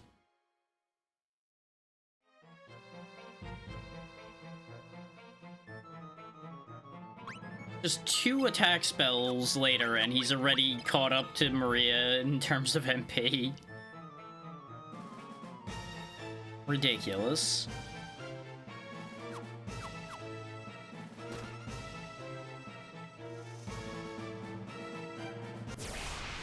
What this tells me is I should have just saved up and bought goddamn fire to begin with, if like I was thinking about doing. Okay, I have to press up to target the whole enemy team. It would have been very funny to just throw fire at my whole own team. I'm doing this once just so I can have the fun of having done. Oh! It splits the damage in this version, doesn't it? Okay, that actually makes it a lot less broken than it is in a lot of other Final Fantasies, then. Because in a lot of other Final Fantasies, I don't think it actually splits it as well as that does. I think it does still split, but not, like, with that much of a reduction. But numbers are also a lot higher in those, usually.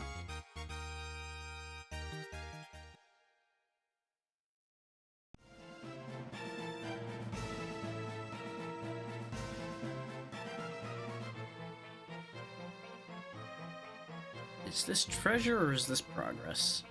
Well, yeah, that's to be expected. You're learning how to cast the spell to begin with. It does a solid job on a single target, it's just not good against... You know, it's not good at being a multi-target yet.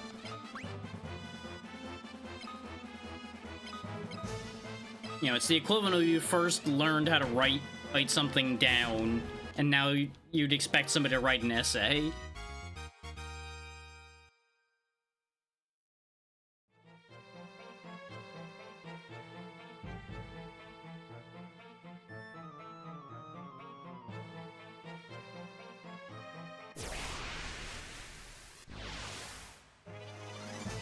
Of course, the problem with getting it off of being a level 1 spell is just the sheer lack of MP we have.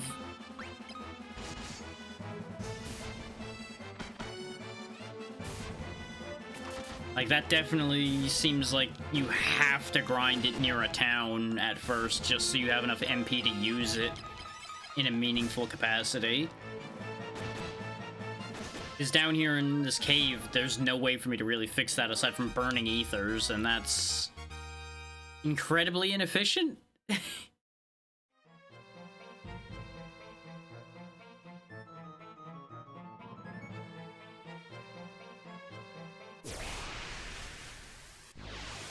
Like, that would be just constantly setting money on fire. Considering they took 50 damage before, let's see if this actually works. You can actually get a cure off right now, so go ahead and cure Furion. You try to do something. Yeah, see, that worked well enough against them because they're weak to fire.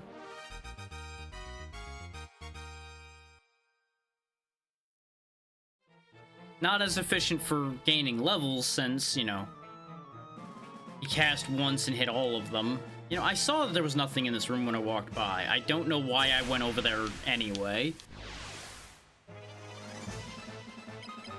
Sometimes I'm not the smartest man, and sometimes it's more I want to make sure there's nothing hidden.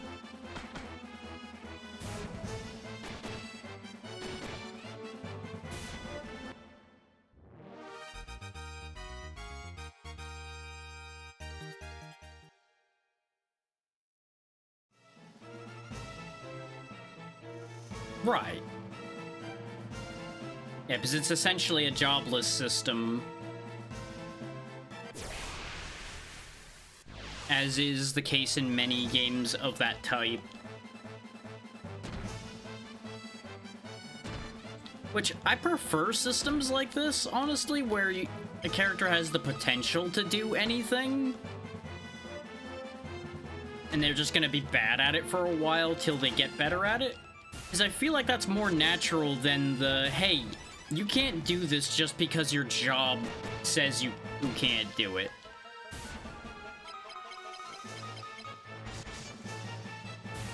Which makes nothing but sense with how the Saga series plays out. Because they lean very heavily into that with that series. Yeah, no, I could see why it wouldn't go over well with people in that time, because so many things work the previously mentioned job-locked way, where every character has an intended purpose and it's clear what that character's intended purpose is.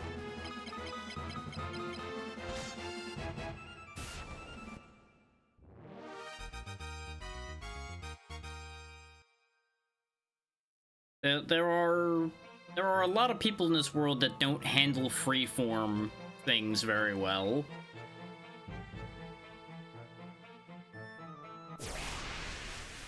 His freeform is confusing.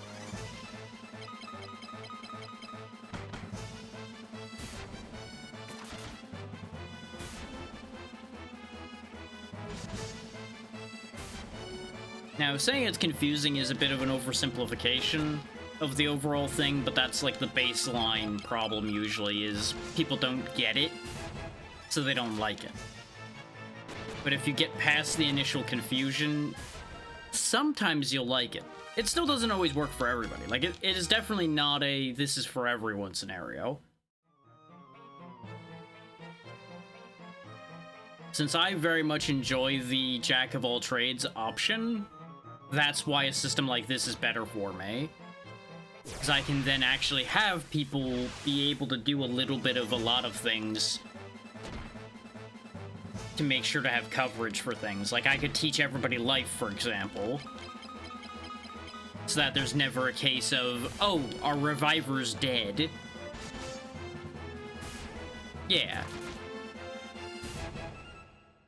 Well, that's the thing, is what that tells me is you just don't commit too hard outside of what their specialty should be. Oh, that must be broken as hell, then. Like, I feel like it has to have those stat reductions, otherwise you just teach everybody everything and they just become monstrously overpowered. Because the sky's the limit at that point. You could just grind your way into turbo power.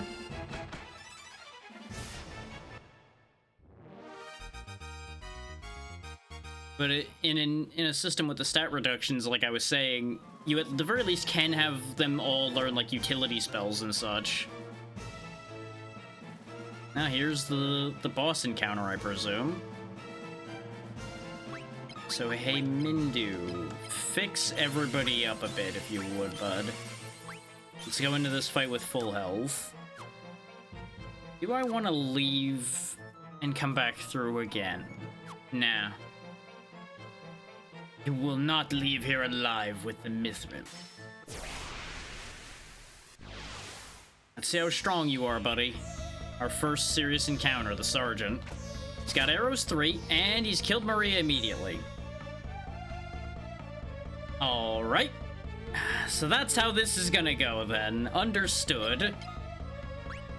The thing is, I've got decent armor on everybody. And I don't feel like I'm super underleveled, but he clearly hits like a fucking house. Gust did 1 damage. Okay, a crit did 16.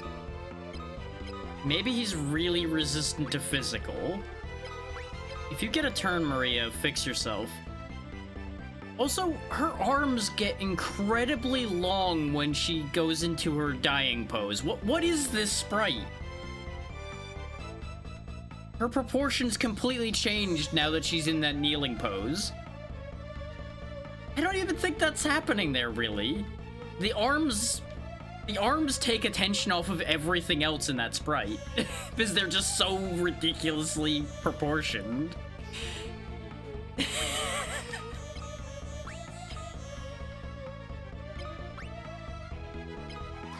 Mindu, heal everyone. Okay, that did actual damage. I'm assuming this is why you get Mindu for this, is so that you can survive this encounter. If you're not, like, super leveled.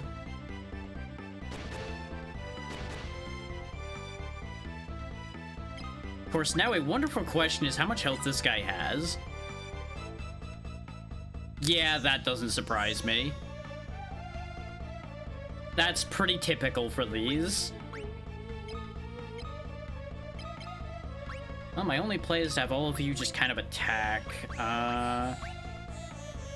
This boosts defense, so boost everybody's defense. I don't think we have a method of boosting attack. But I assume Shield 5 will do a solid amount of defense.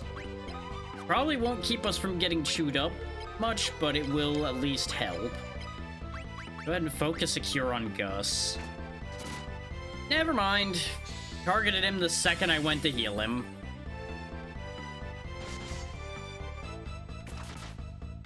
And I'm assuming arrows technically counts as a spell, so that technically wasn't physical damage, probably. Because they love to pull that nonsense. Or shield just isn't doing much, because that attack still hurt a lot. Yeah, no, I've seen that trick before.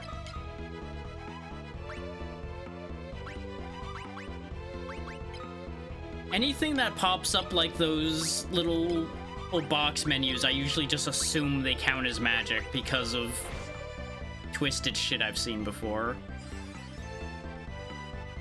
Gus is just not gonna be allowed to do anything, huh?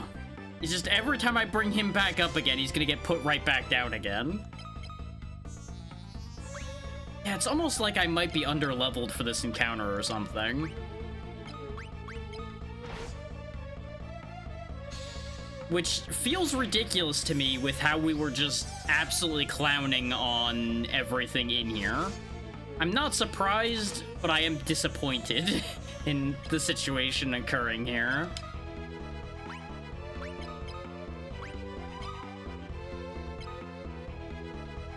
You may as well do an AoE heal this... Okay, he missed Gus this time.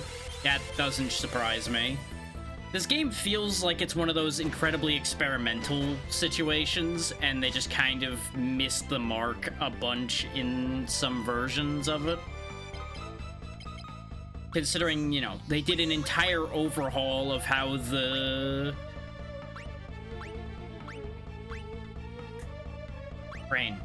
They did an entire overhaul of the leveling system compared to the first game. It makes sense that a lot of the balance in this is a mess.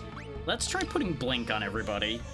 Evasion might be the play here, since defense doesn't seem to be saving us. Really depends on how much health he has, though. If I had had any attack magic left, we could have made this work a lot better than it is. Because we don't have a method of lowering his defense. Well, since the arrows are technically magic, let's get protection against that up.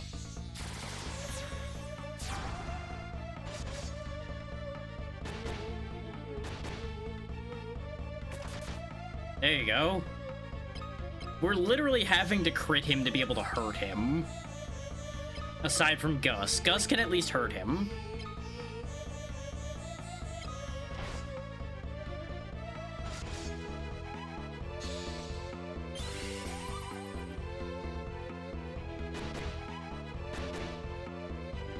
Yes! Fuck you, game. You can't beat me that easily.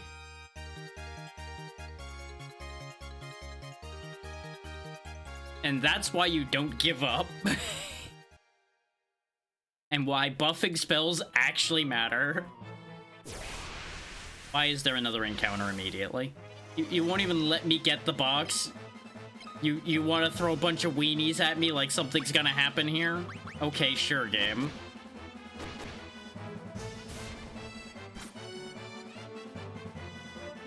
I'm not so bad off that we're gonna die to a bunch of goblins and a soldier.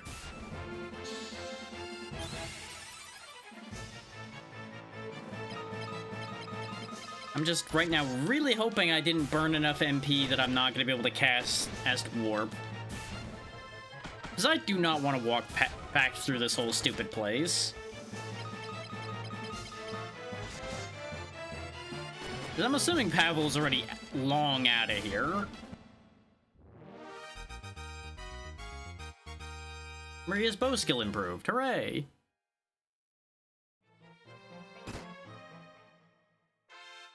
Obtained Mithril from the treasure chest. Yeah, nothing happened as soon as I opened that, so I'ma just get the fuck out of here if I can. I do have enough left for warp, so... gotta go! And yeah, warp says it reduces HP, that's why Mindu was, like, near death when we warped out before, I'm sure. Yep, it just puts him to 12 hit points. See, the funny thing is, I saved enough MP to heal him this time. Aha! Now I don't set my entire bank on fire when I go to the inn. I've learned my lesson.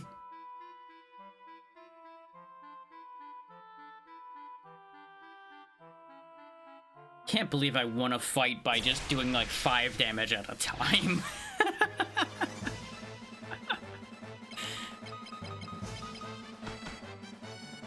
What that tells me is he's intended to be that way. He's intended to be a spike when you run into him. Because he clearly was designed with a ton of attack and defense and not much health.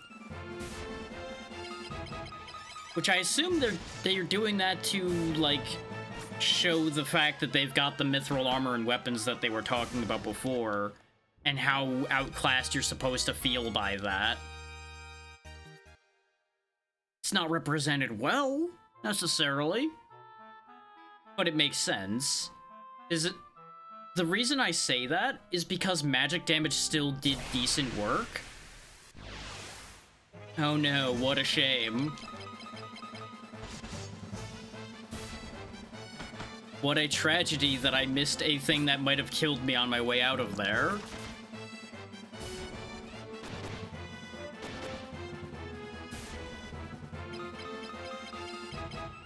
Why? I mean, I guess that's to get you warp without, you know, get you warp to replace Mindu.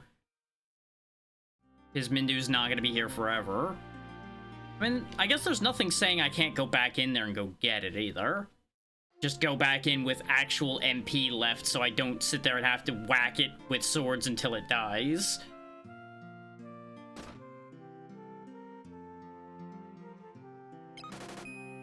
I did not even look at how much that cost.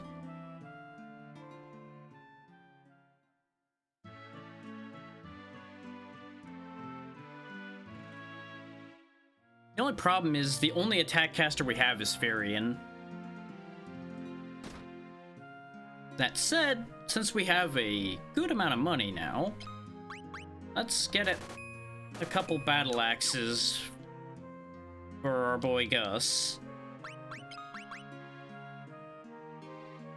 Yeah, exactly. Turns out all the armor in the world doesn't help you if you roast inside it. 37 attack now. See, this is why I always make sure to have options like that on hand, is because of situations exactly like that. Because you never know what you're going to encounter. So having a diverse set of options at hand can change the entire experience for you. If you're just rolling with like a team that's purely just beat down, the second you run into something that's physically resistant or immune, you just cry. You guys even sell ethers? You do, but they're not happening. What the fuck is this world where ethers cost 2,500? I mean, I get it because MP pools are so restrictive early on, but just like, ugh. That is horrifying. We're gonna do a quick training montage for magic here before we go back to the cave and go blast that turtle. I have no idea where that turtle was, though. I feel like I went everywhere in the dungeon. So where the hell would it have been? Like, you're actually welcome to tell me where in there it is, because I genuinely have no idea where it could have been that I would have missed it. Unless that boss doesn't exist in this version. Because I walked in every room in that dungeon as far as I could tell.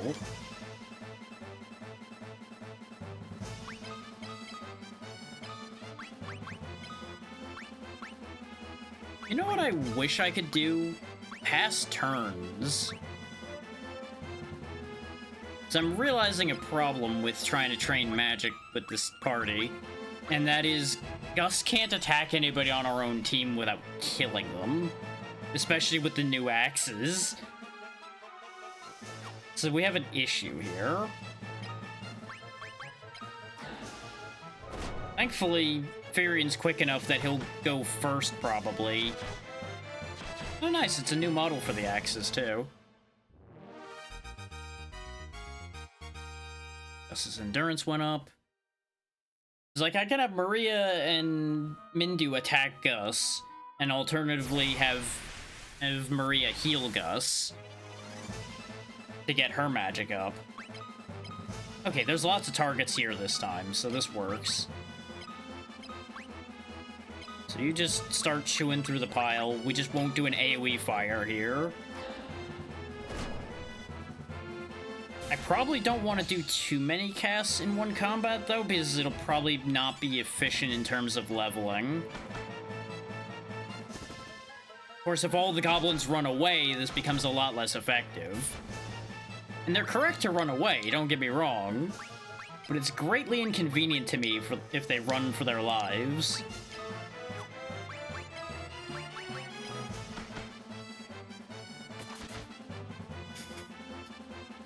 What a weird situation this is. Gus is attacking things, Firian's throwing fire, and everyone else is just beating the shit out of Gus. Yeah, like 2 casts is probably enough for one combat.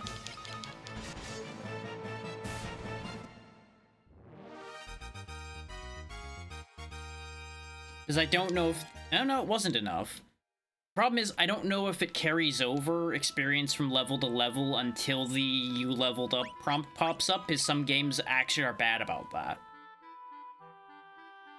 So I'm kind of suspicious about that. But apparently that wasn't enough to get him another MP point. And he is only at 24 for that so far, so... I do wonder if the higher your spell level is, the more it influences the stats and such as well or not. Because it depends on how they wrote the equation for it. If the equation is based on how much MP is spent, for example, then it would end up mattering what rank spell you used. If it's based purely on how many times a spell is cast, as far as, like, raising intelligence and such goes, then it would matter more to use a cheaper spell. Like, essentially, is it a skill check requirement, or is it another requirement? Basically ends up being the question. And I don't know if there's an answer to that. Not necessarily. Go ahead and whack Firian so you don't kill Gus. Dang it, we killed the monster instead.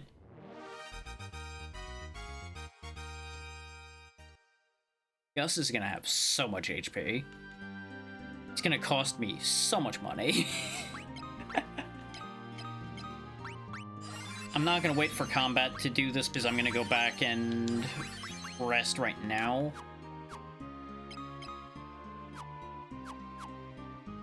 So I think that's enough to put him in a good position to be able to get the next point of MP.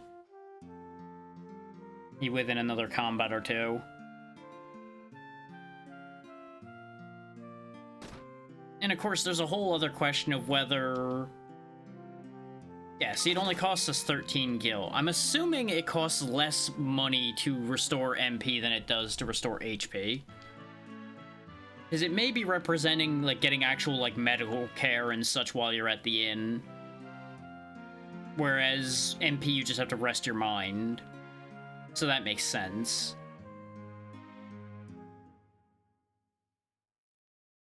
Like, inns might have, like, healers on call.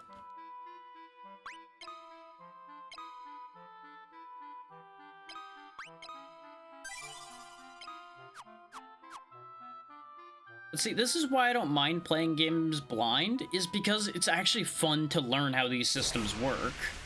It's annoying when systems are, like, needlessly opaque, because you can't learn anything from that.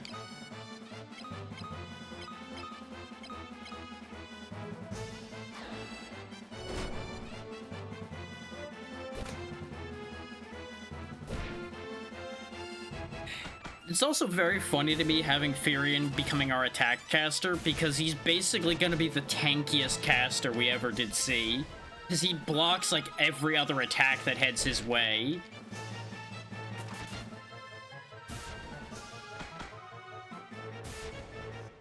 So I think he'll actually make for a very effective black mage for us. Though he's probably going to end up kind of like a red mage more than pure black mage.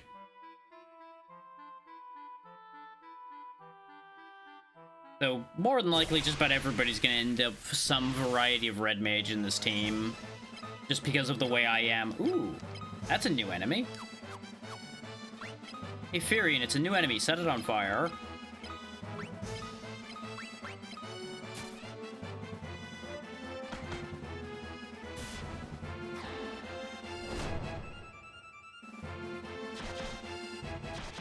Yeah, you can definitely tell he's not that powerful with magic right now.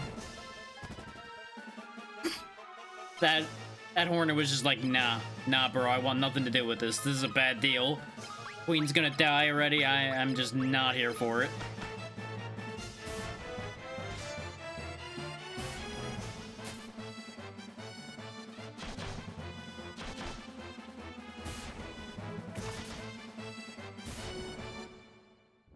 Yeah, I figure for the couple encounters on our way there, I was gonna have Furion using his magic. And then once we're in there, I'm gonna save them for the turtle. If the turtle even exists in this version. We have still not gotten confirmation whether the turtle actually exists or not.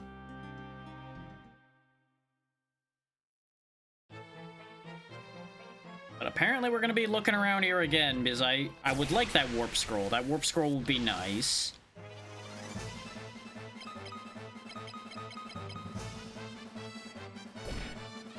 And clearly, based on how much trouble we had with that boss fight, a little extra grinding wouldn't hurt us. I was worried about becoming too strong, because I'm always more concerned about being too strong than too weak.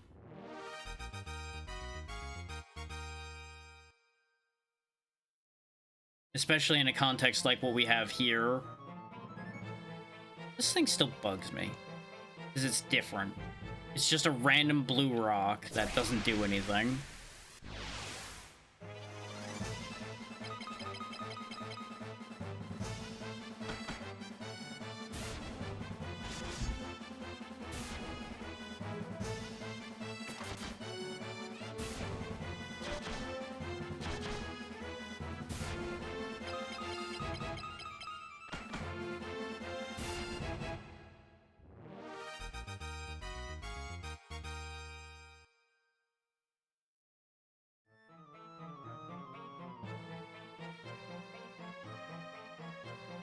I guess there has to be a side path around here somewhere that I didn't take. If this turtle is real. Unless it's one of those, like, rare encounter scenarios. Which I guess that could be the case. If it's a rare encounter, then I'm just gonna fucking leave.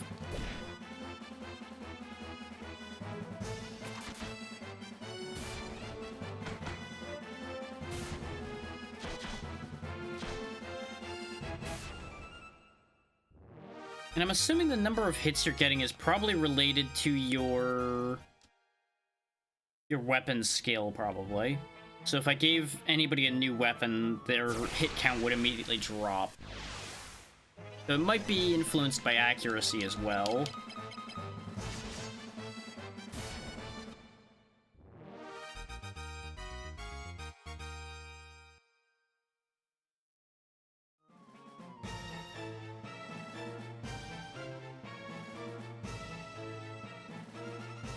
Because I went down there and that was where I needed to go. Up here was a chest. I'm pretty sure we did go to the left here as well, but I'm gonna make sure. Oh no, the soldier strikes first. Anyway, he's dead. Okay, Furion also has over 100 HP now, so that's good.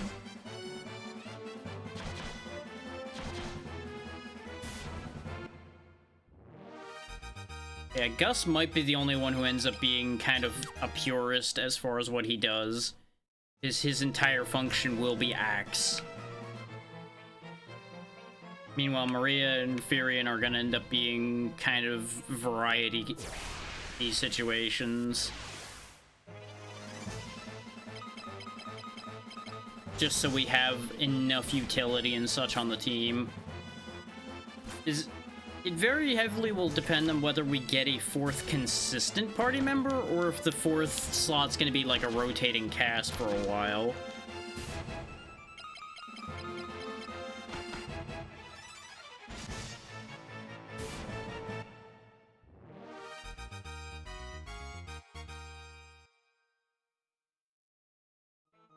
Especially with the prices in this game, it really doesn't seem like a bad thing to end up running back through here time and time again, considering the amount of money we're making.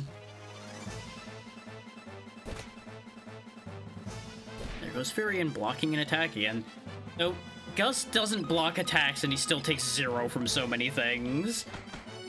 I'm assuming his endurance probably is impacting his defense.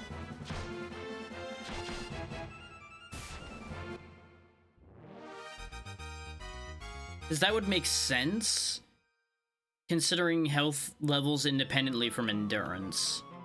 I would assume endurance is a calculation for multiple things like that.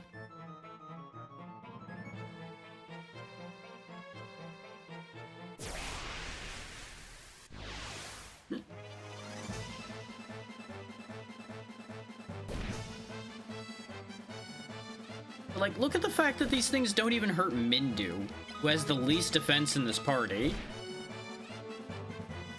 And yet we were getting clowned on by that sergeant.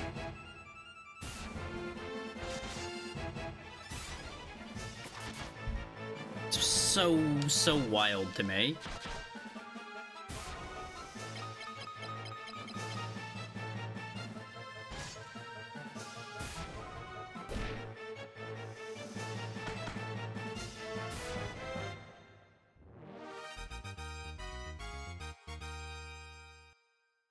All right.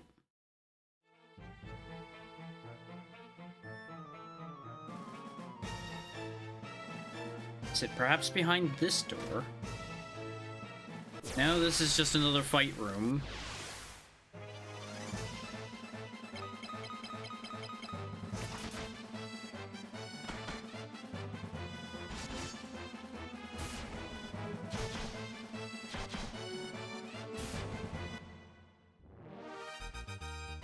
What this boils down to, if I don't find this turtle quickly, I will look up where it is if I don't hear an answer.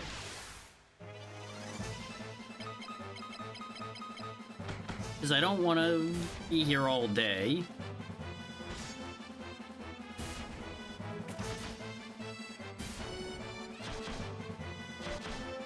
Incredible. It's like my work here is done. Poof.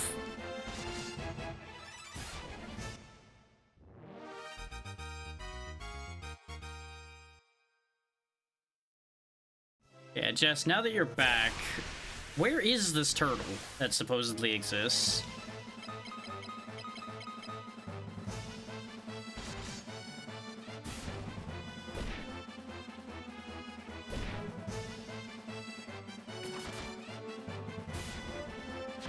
Okay, I will take another look. I don't recall seeing any other paths than the one I took, but I will double check. I'm not far from there at this point. I just, as you might imagine, didn't want to comb over this entire place looking for it.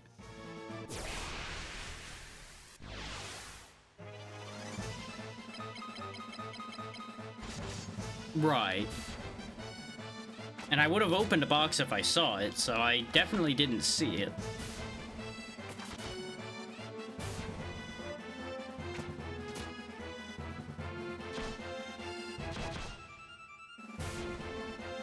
So that is rude having a super turtle like that just be in a box.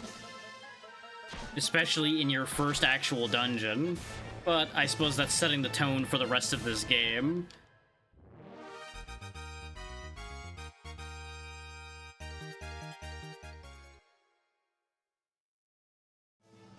But because I'm saving my MP for the turtle, we're not really getting a lot done with regard to raising our magic. Oh, this is something to use magic on, though. Not the... If you press left, it tries to blast the party. If you press up, it targets the whole enemy party. There's going to be a time where that's going to end in horrible disaster because I don't pay attention.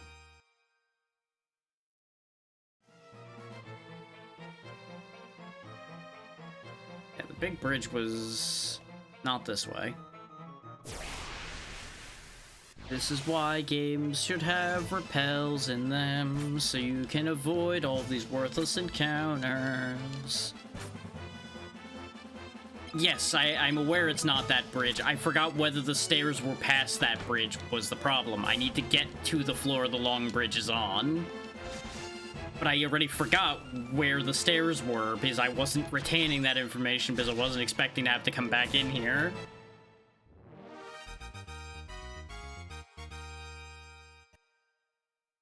I tend not to retain dungeon layouts because I don't ever intend to repeatedly go in these places. Because if I ever have my way, I go in the dungeon once and never come back in ever again. I mean, this place isn't that bad. The doors are annoying, but other than that, it's not really an issue. Okay, no, we are on the bottom floor. Because this is where the other place was.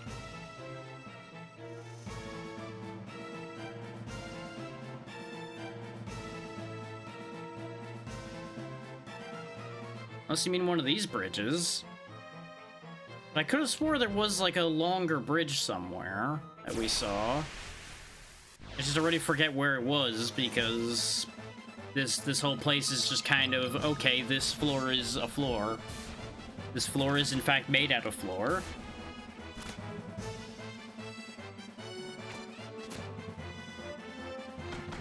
But I will say, these are already leaps and bounds in my mind better than the Final Fantasy I dungeons, because I can at least tell one floor apart from another.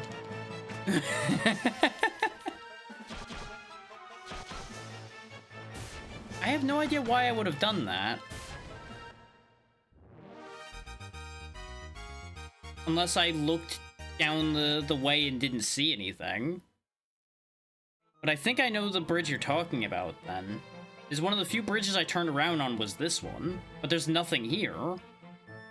This is just empty space, which is why I turned around. This is the only bridge I remember turning around on, though. But as you can see, there's no boxes or anything here. So, unless it's down the bridge at the bottom, because I think I turned around on this one too after not seeing anything. At the very least, this was the only floor where any reversing happened.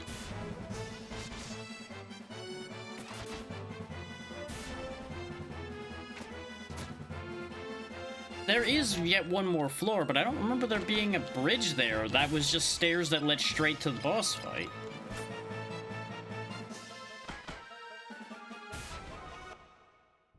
Let me check down this bridge first, and then we'll go around and make sure.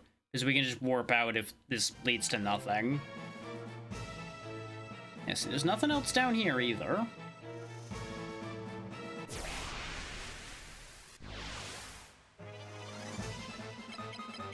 This is really starting to feel like a bit of a wild goose chase, though, I gotta say.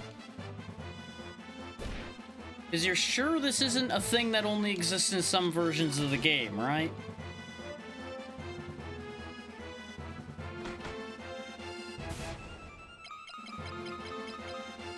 That's been my concern from the word go, is that this version of the game might not have this mini-boss.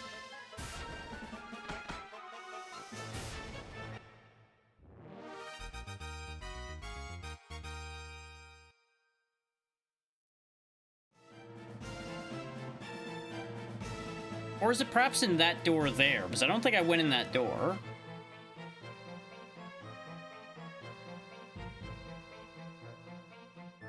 Did I go in this door? I did. This was another combat room. Okay. It was worth checking this door just in case.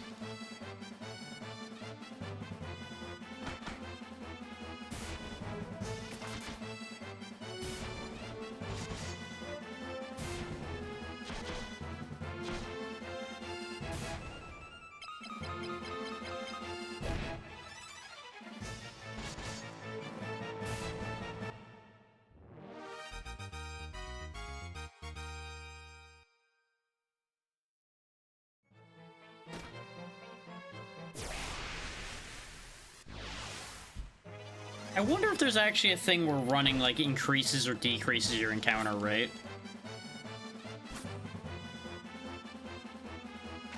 'Cause I can't really think of it mechanically changing anything, but games have done that before, where you actually get into more encounters the faster you're moving.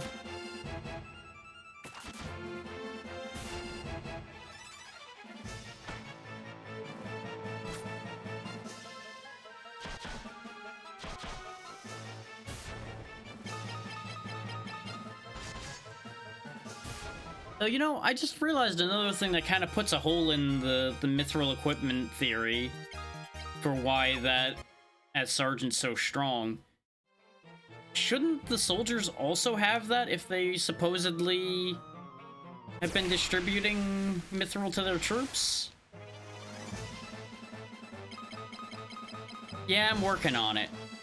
With there being encounters every 5 steps, it takes a while to get around a corner. I was willing to believe it's just a matter of I can only act on the information so quickly.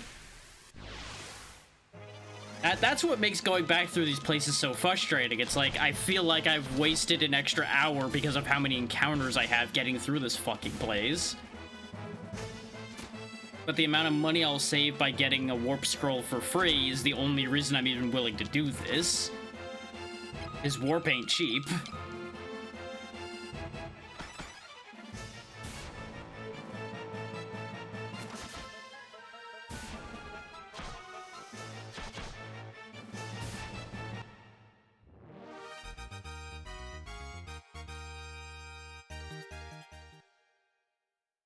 Like, more games need repels, so you can actually go somewhere. Okay, yeah, there is a bridge here. I genuinely, like, deleted this floor from memory. I know, and I appreciate that you're trying to help. It's just one of those things where it's just the way these games are is what makes me sick of dealing with it, not anything else. So these are zombies. I'm going to assume this will work. Because, get the fuck off my screen. Don't have time to deal with you. Also, first encounter with zombies. Don't know why they weren't anywhere else. Okay, just hang on. I'm trying to put Maria back together again first. Because otherwise she will die. Yeah, no, I didn't finish going across this bridge at all for some reason.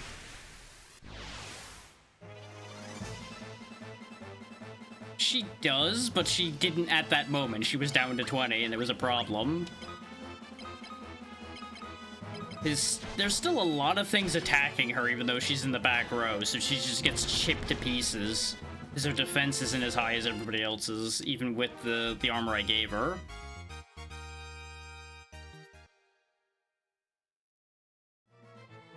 Look, when I give somebody armor made out of metal, I expect armor made out of metal performance, regardless of how little it's covering.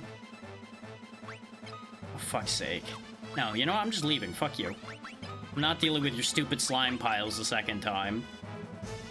I need my MP for this fucking turtle. I'm so glad all of you are completely inept and unable to outrun a bunch of slimes.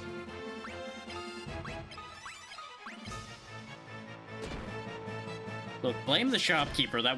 They said that was the only thing that was in her size.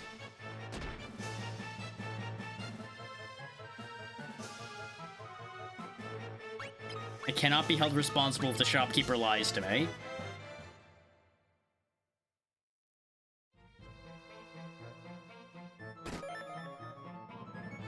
Oh, okay, you get the warp scroll and then the monster happens. I was very confused for a second, because I was expecting the monster to drop the thing. I feel like the slowly backing away makes more sense instead of fully turning around and running in place. But turning around and running in place is the standard Final Fantasy thing at this point. And so it makes sense.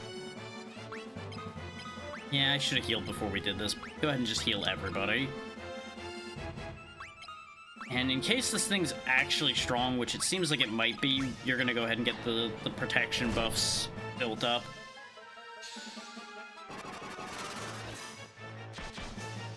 Yeah, because we're gonna be here for a while. I mean, it is a tortoise with spikes, so what do you call it? Spike toys. I also can't help but notice half of its body is missing. Like, is it in the ground? Because with the way the shell's angled, it's not like it's flat on the ground and, like, angled or anything. It's just fucking in the floor. What the hell is this? Land turtle would fit for him being part of the floor. Honestly, my cunning scheme of using magic against him is not really working. That's the plan. It's also the only thing that's hurting him, even though it's not hurting him much.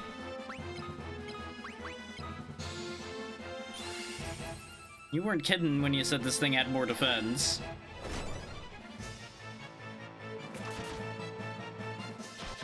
There you go. Crack that shell. Get to the juicy meat inside.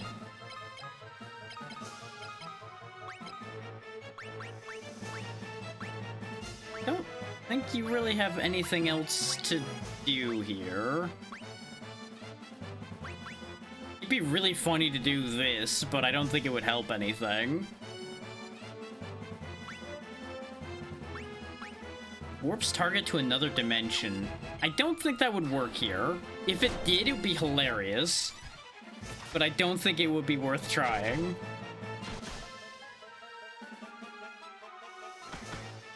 Also, can I say that it's actually really neat that that spell has a different use in combat?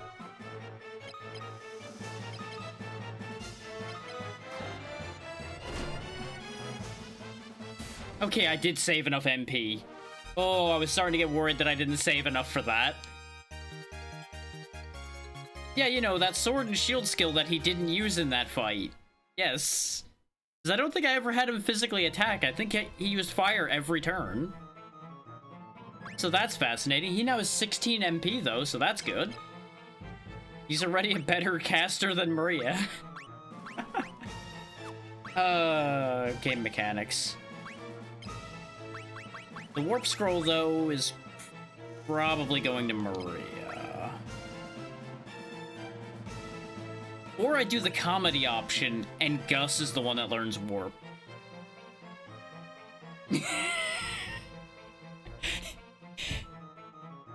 is just consider, he doesn't cast a spell, he just starts spinning with his axes and just drills through the floor of the dungeon to leave. In fact, I love this idea, we're doing it. That's gonna be Gus's one spell. Is he just, yes, he uses dig, exactly. Get us out of here, Gus. Tunnel through time and space, away! It destroys his hit points, but it's fine. It's too funny not to do. And we can so easily fix it, so it's a non-issue. Exactly, it all makes perfect sense. It fits so well.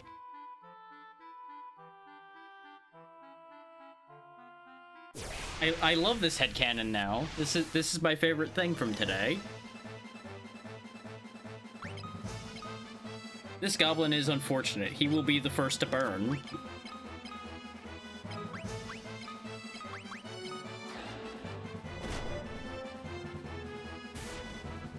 Since we're going back to the inn to rest anyway, I have no reason not to just cast spells to level their stuff up.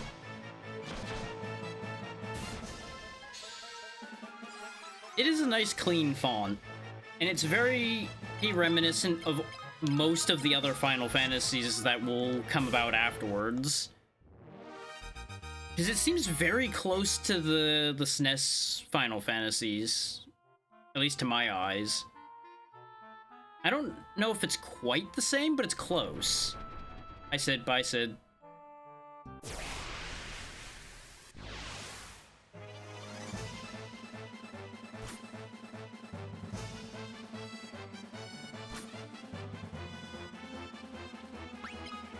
I swear this is the layout you'd see throughout most of 5. Yeah, exactly. It's like, ha, they can't fly yet. Ha, they still can't fly. Grow wings, idiots.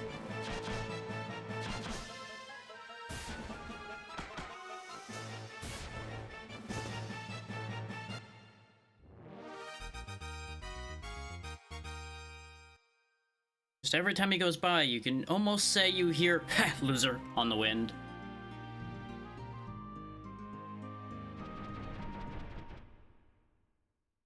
Is it? I could have swore there was a reference to somebody named Sid in the first one. Ah, that might be why I'm remembering it wrong.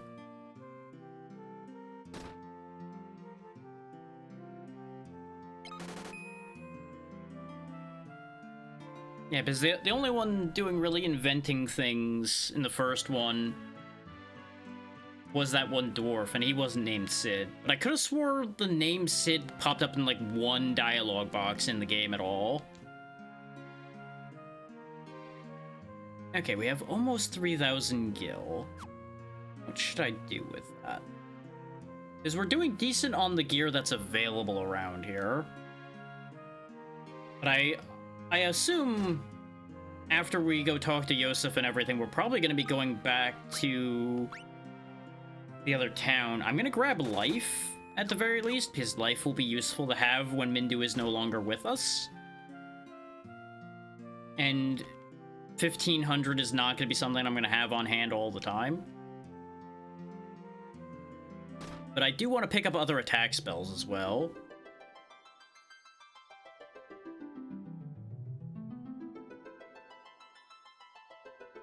Okay. Yeah, that makes sense. It might be that there was, like, somebody who wasn't named, and I may have just filled in Sid for that character. Because it would make sense within the way they do everything else for Final Fantasy.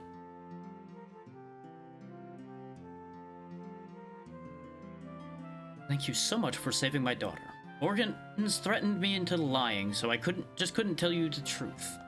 If there's anything I can do to help you, just let me know. Tell me about the Dreadnought, then. Since the Dark Knight came as the commander, the Dreadnought's construction is sped up. It will be finished in no time. The cavern behind the Summit Falls is an old mine. Mithril ore is still mined from its depths. Yeah, I already have that mithril, though. I love how he just has a question mark response to that. I already asked him about the canoe before. I don't think he's gonna have anything new about the canoe. Thank you for saving me. And Pavel's, of course, gone. He's just vanished.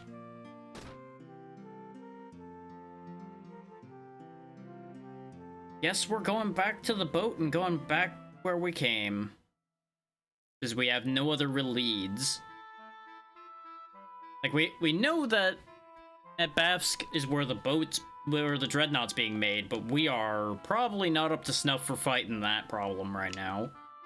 So Poft is probably the way to go. Go back across, go touch base with the boss and everything about the fact that we got the mithril. Yeah, exactly. We couldn't handle a sergeant and we couldn't handle a fucking turtle. The turtle wasn't even a ninja.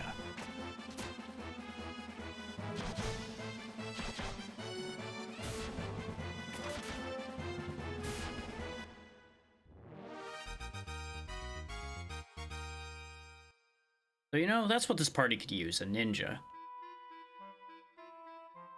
Find all those damn secret passages. Stab all the enemies. I wonder if I can get on the boat without paying. Is it just sitting there? There's literally nothing stopping me just boarding that boat and taking it for myself. Other than the whole stupid situation of, oh, you're a hero, you wouldn't do that. It's a fucking convenient boat and I need it. My boat.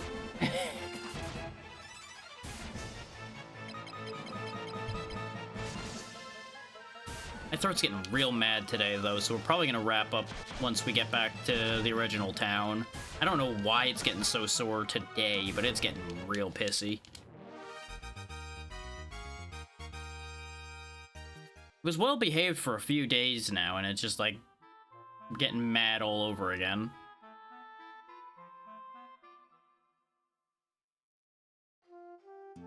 You know, I did just say I was gonna try to steal the boat, and then I didn't. Let me actually try. Yep, nope, you just can't go in the boat at all. Just because I wanted to try that, I'm getting attacked, of course, of course.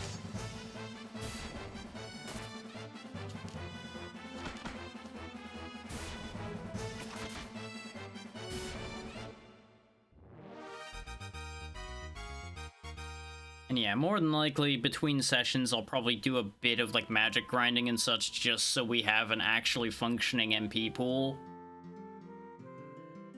And so y'all don't have to see me sit there and do that all the time. Yep. Get me a boat ride to Paloom. Did I ever even check this pub? I don't think I ever went in here.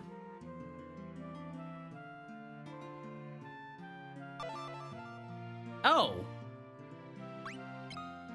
So you're saying Sid's just here, and he'll take me wherever? Huh. Now I know how to talk about airships. Hooray.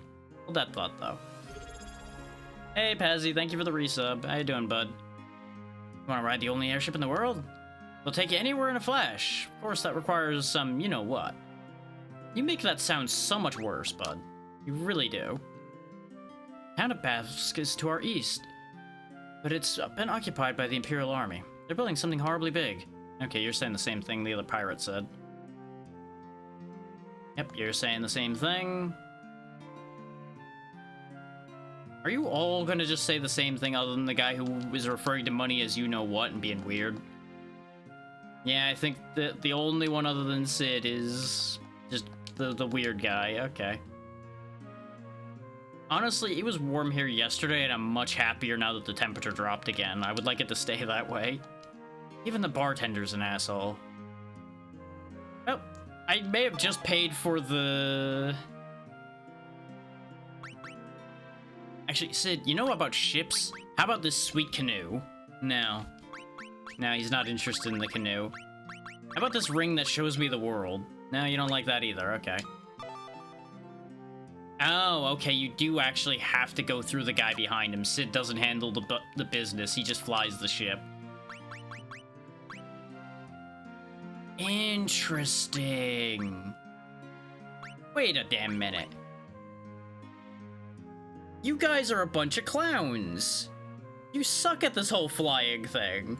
Because you know where the only places he can't take me are? The places that I need the ferry to get to. You know where the only places that it would matter to use an airship to get to would be? The places that I need the boat to get to. They can take me to a place I haven't even been to yet, but they can't take me back to where I'm trying to go. These fucking clowns. Absolutely disappointing. Worst airship service ever. You're right, I'd be better off putting balloons on the canoe. Probably get where I'm going better.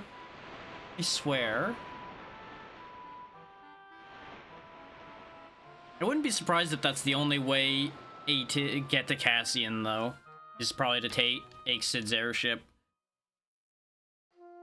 Welcome back from the ads, everybody. All you missed was me yelling about Sid's crew in the pub that I forgot to go into, because turns out they're all just hanging around in there, and they only take you to useless places that I didn't need to go. Was there anything I wanted to do here before I went on back to the original town? I don't think so, because I'm pretty sure this place only had spells that I didn't really want. So admittedly, training somebody's shield spells and such up before we lose Mindu would be wise.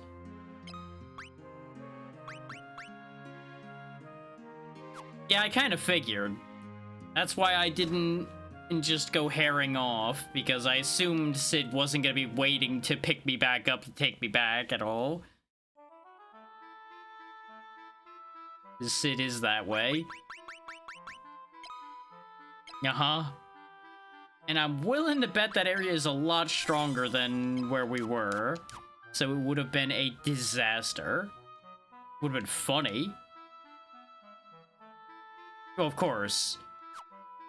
He would continue to flex on us about the fact that he has an airship and we don't. Laughing while he counts the money the whole time.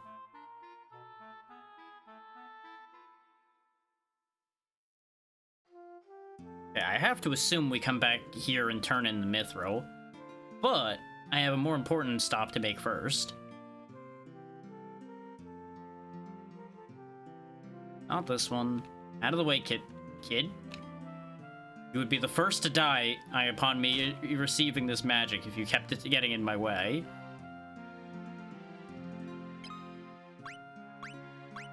I would like all of your attack spells, please. Thank you.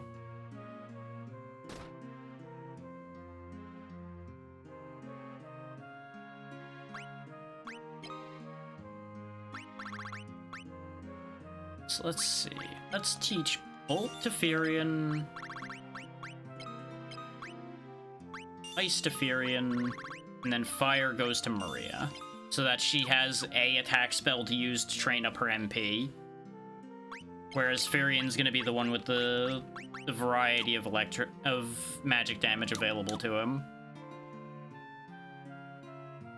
Oh, I see. They spent what they would have spent on navigation on a coffee machine. You know, that honestly would make sense. Goddamn budget cuts. Can't afford a coffee machine and a navigation system. No, you can only have one of them. Fucking hell.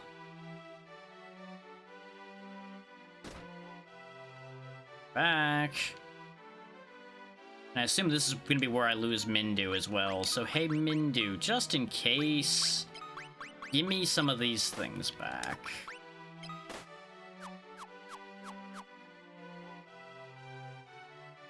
The enemy suffered considerable... No, she's just still babbling about the Dreadnought, but maybe... I don't even have... Oh, I do have the Mithril. Is that Mithril? Wonderful. Please go to the weapon shop and give it to Tobal. This is marvelous. Now we can fight the Empire on more equal ground. Okay, no, I guess Mindu's staying with us. Unless he leaves after we drop off the Mithril to the weapon shop.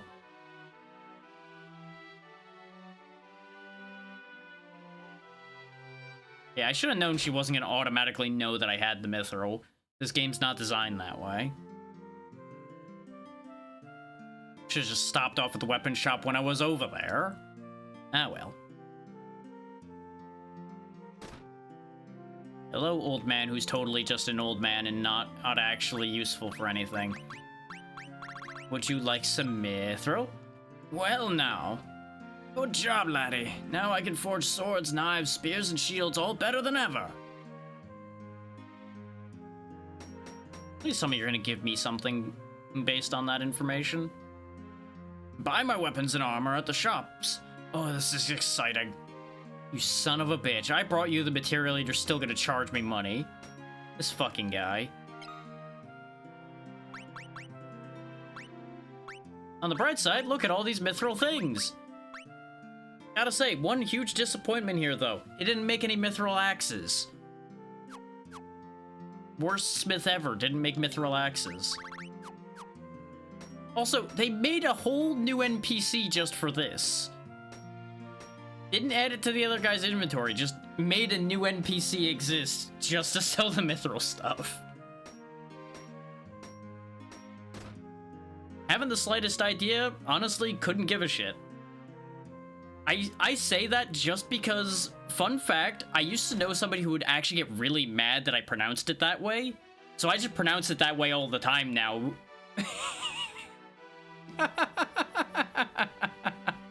It just stuck after that. So it just became the way I say it all the time. Oh, wait, no, that was actually different dialogue. It just looked so similar to the other dialogue. Fortunately for us, he was called back to Palamecia. Perhaps they're scrambling after the loss of the mithril. This is our chance to infiltrate the Dreadnought and destroy it. I will memorize Dreadnought again. Now let's ask about Dreadnought. One of our comrades in Bavsk has found a way into the Dreadnought. Please go and destroy it. Even delaying its completion would be an immense help.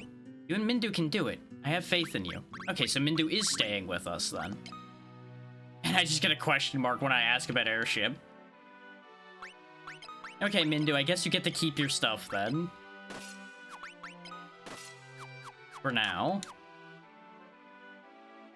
Now, you might think that I would regret having spent the money on the magic before realizing the mithril stuff is there, but since I'm planning on stopping here, that's fine, because that just means I'll go do some money grinding, buy mithril gear for everybody, and then we'll just move on with our lives next week. It's a little bit of a shorter session, but like I said, throat's getting a little grouchy, and I don't want to push my luck on that too much. Yeah, exactly. I swear, it's like playing an adventure game. You say something phrased slightly different and they'd have no idea what you're talking about. But you say their very specific code word and they're like, ooh, I know what that is.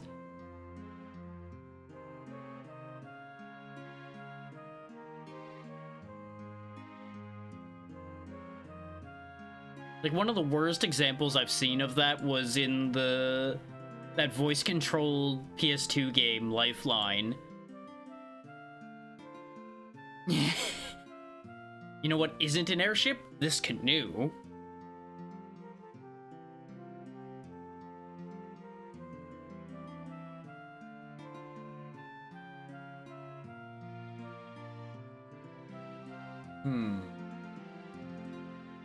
I see one immediate option. I just need to check. Yeah, and you know what? Our airship will actually be able to go places instead of going to these set locations that are useless to us.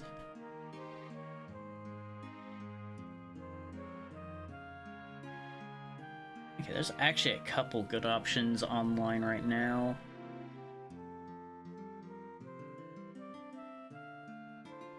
Let me see where these are at, and that will help me figure out where we're actually going to end up.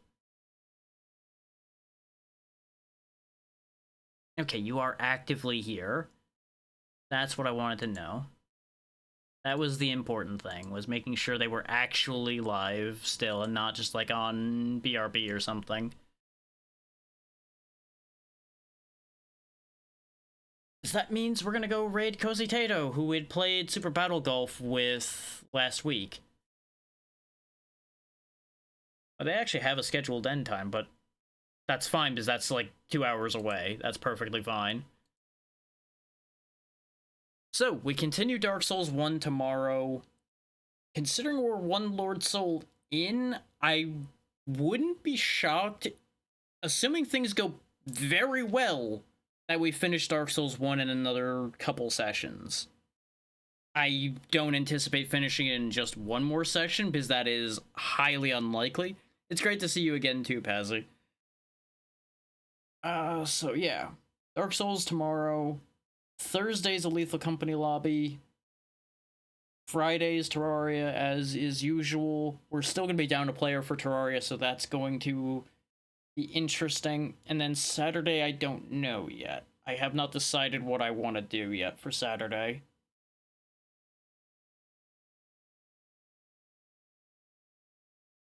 Yeah, it'll be at like 6 o'clock Thursday evening.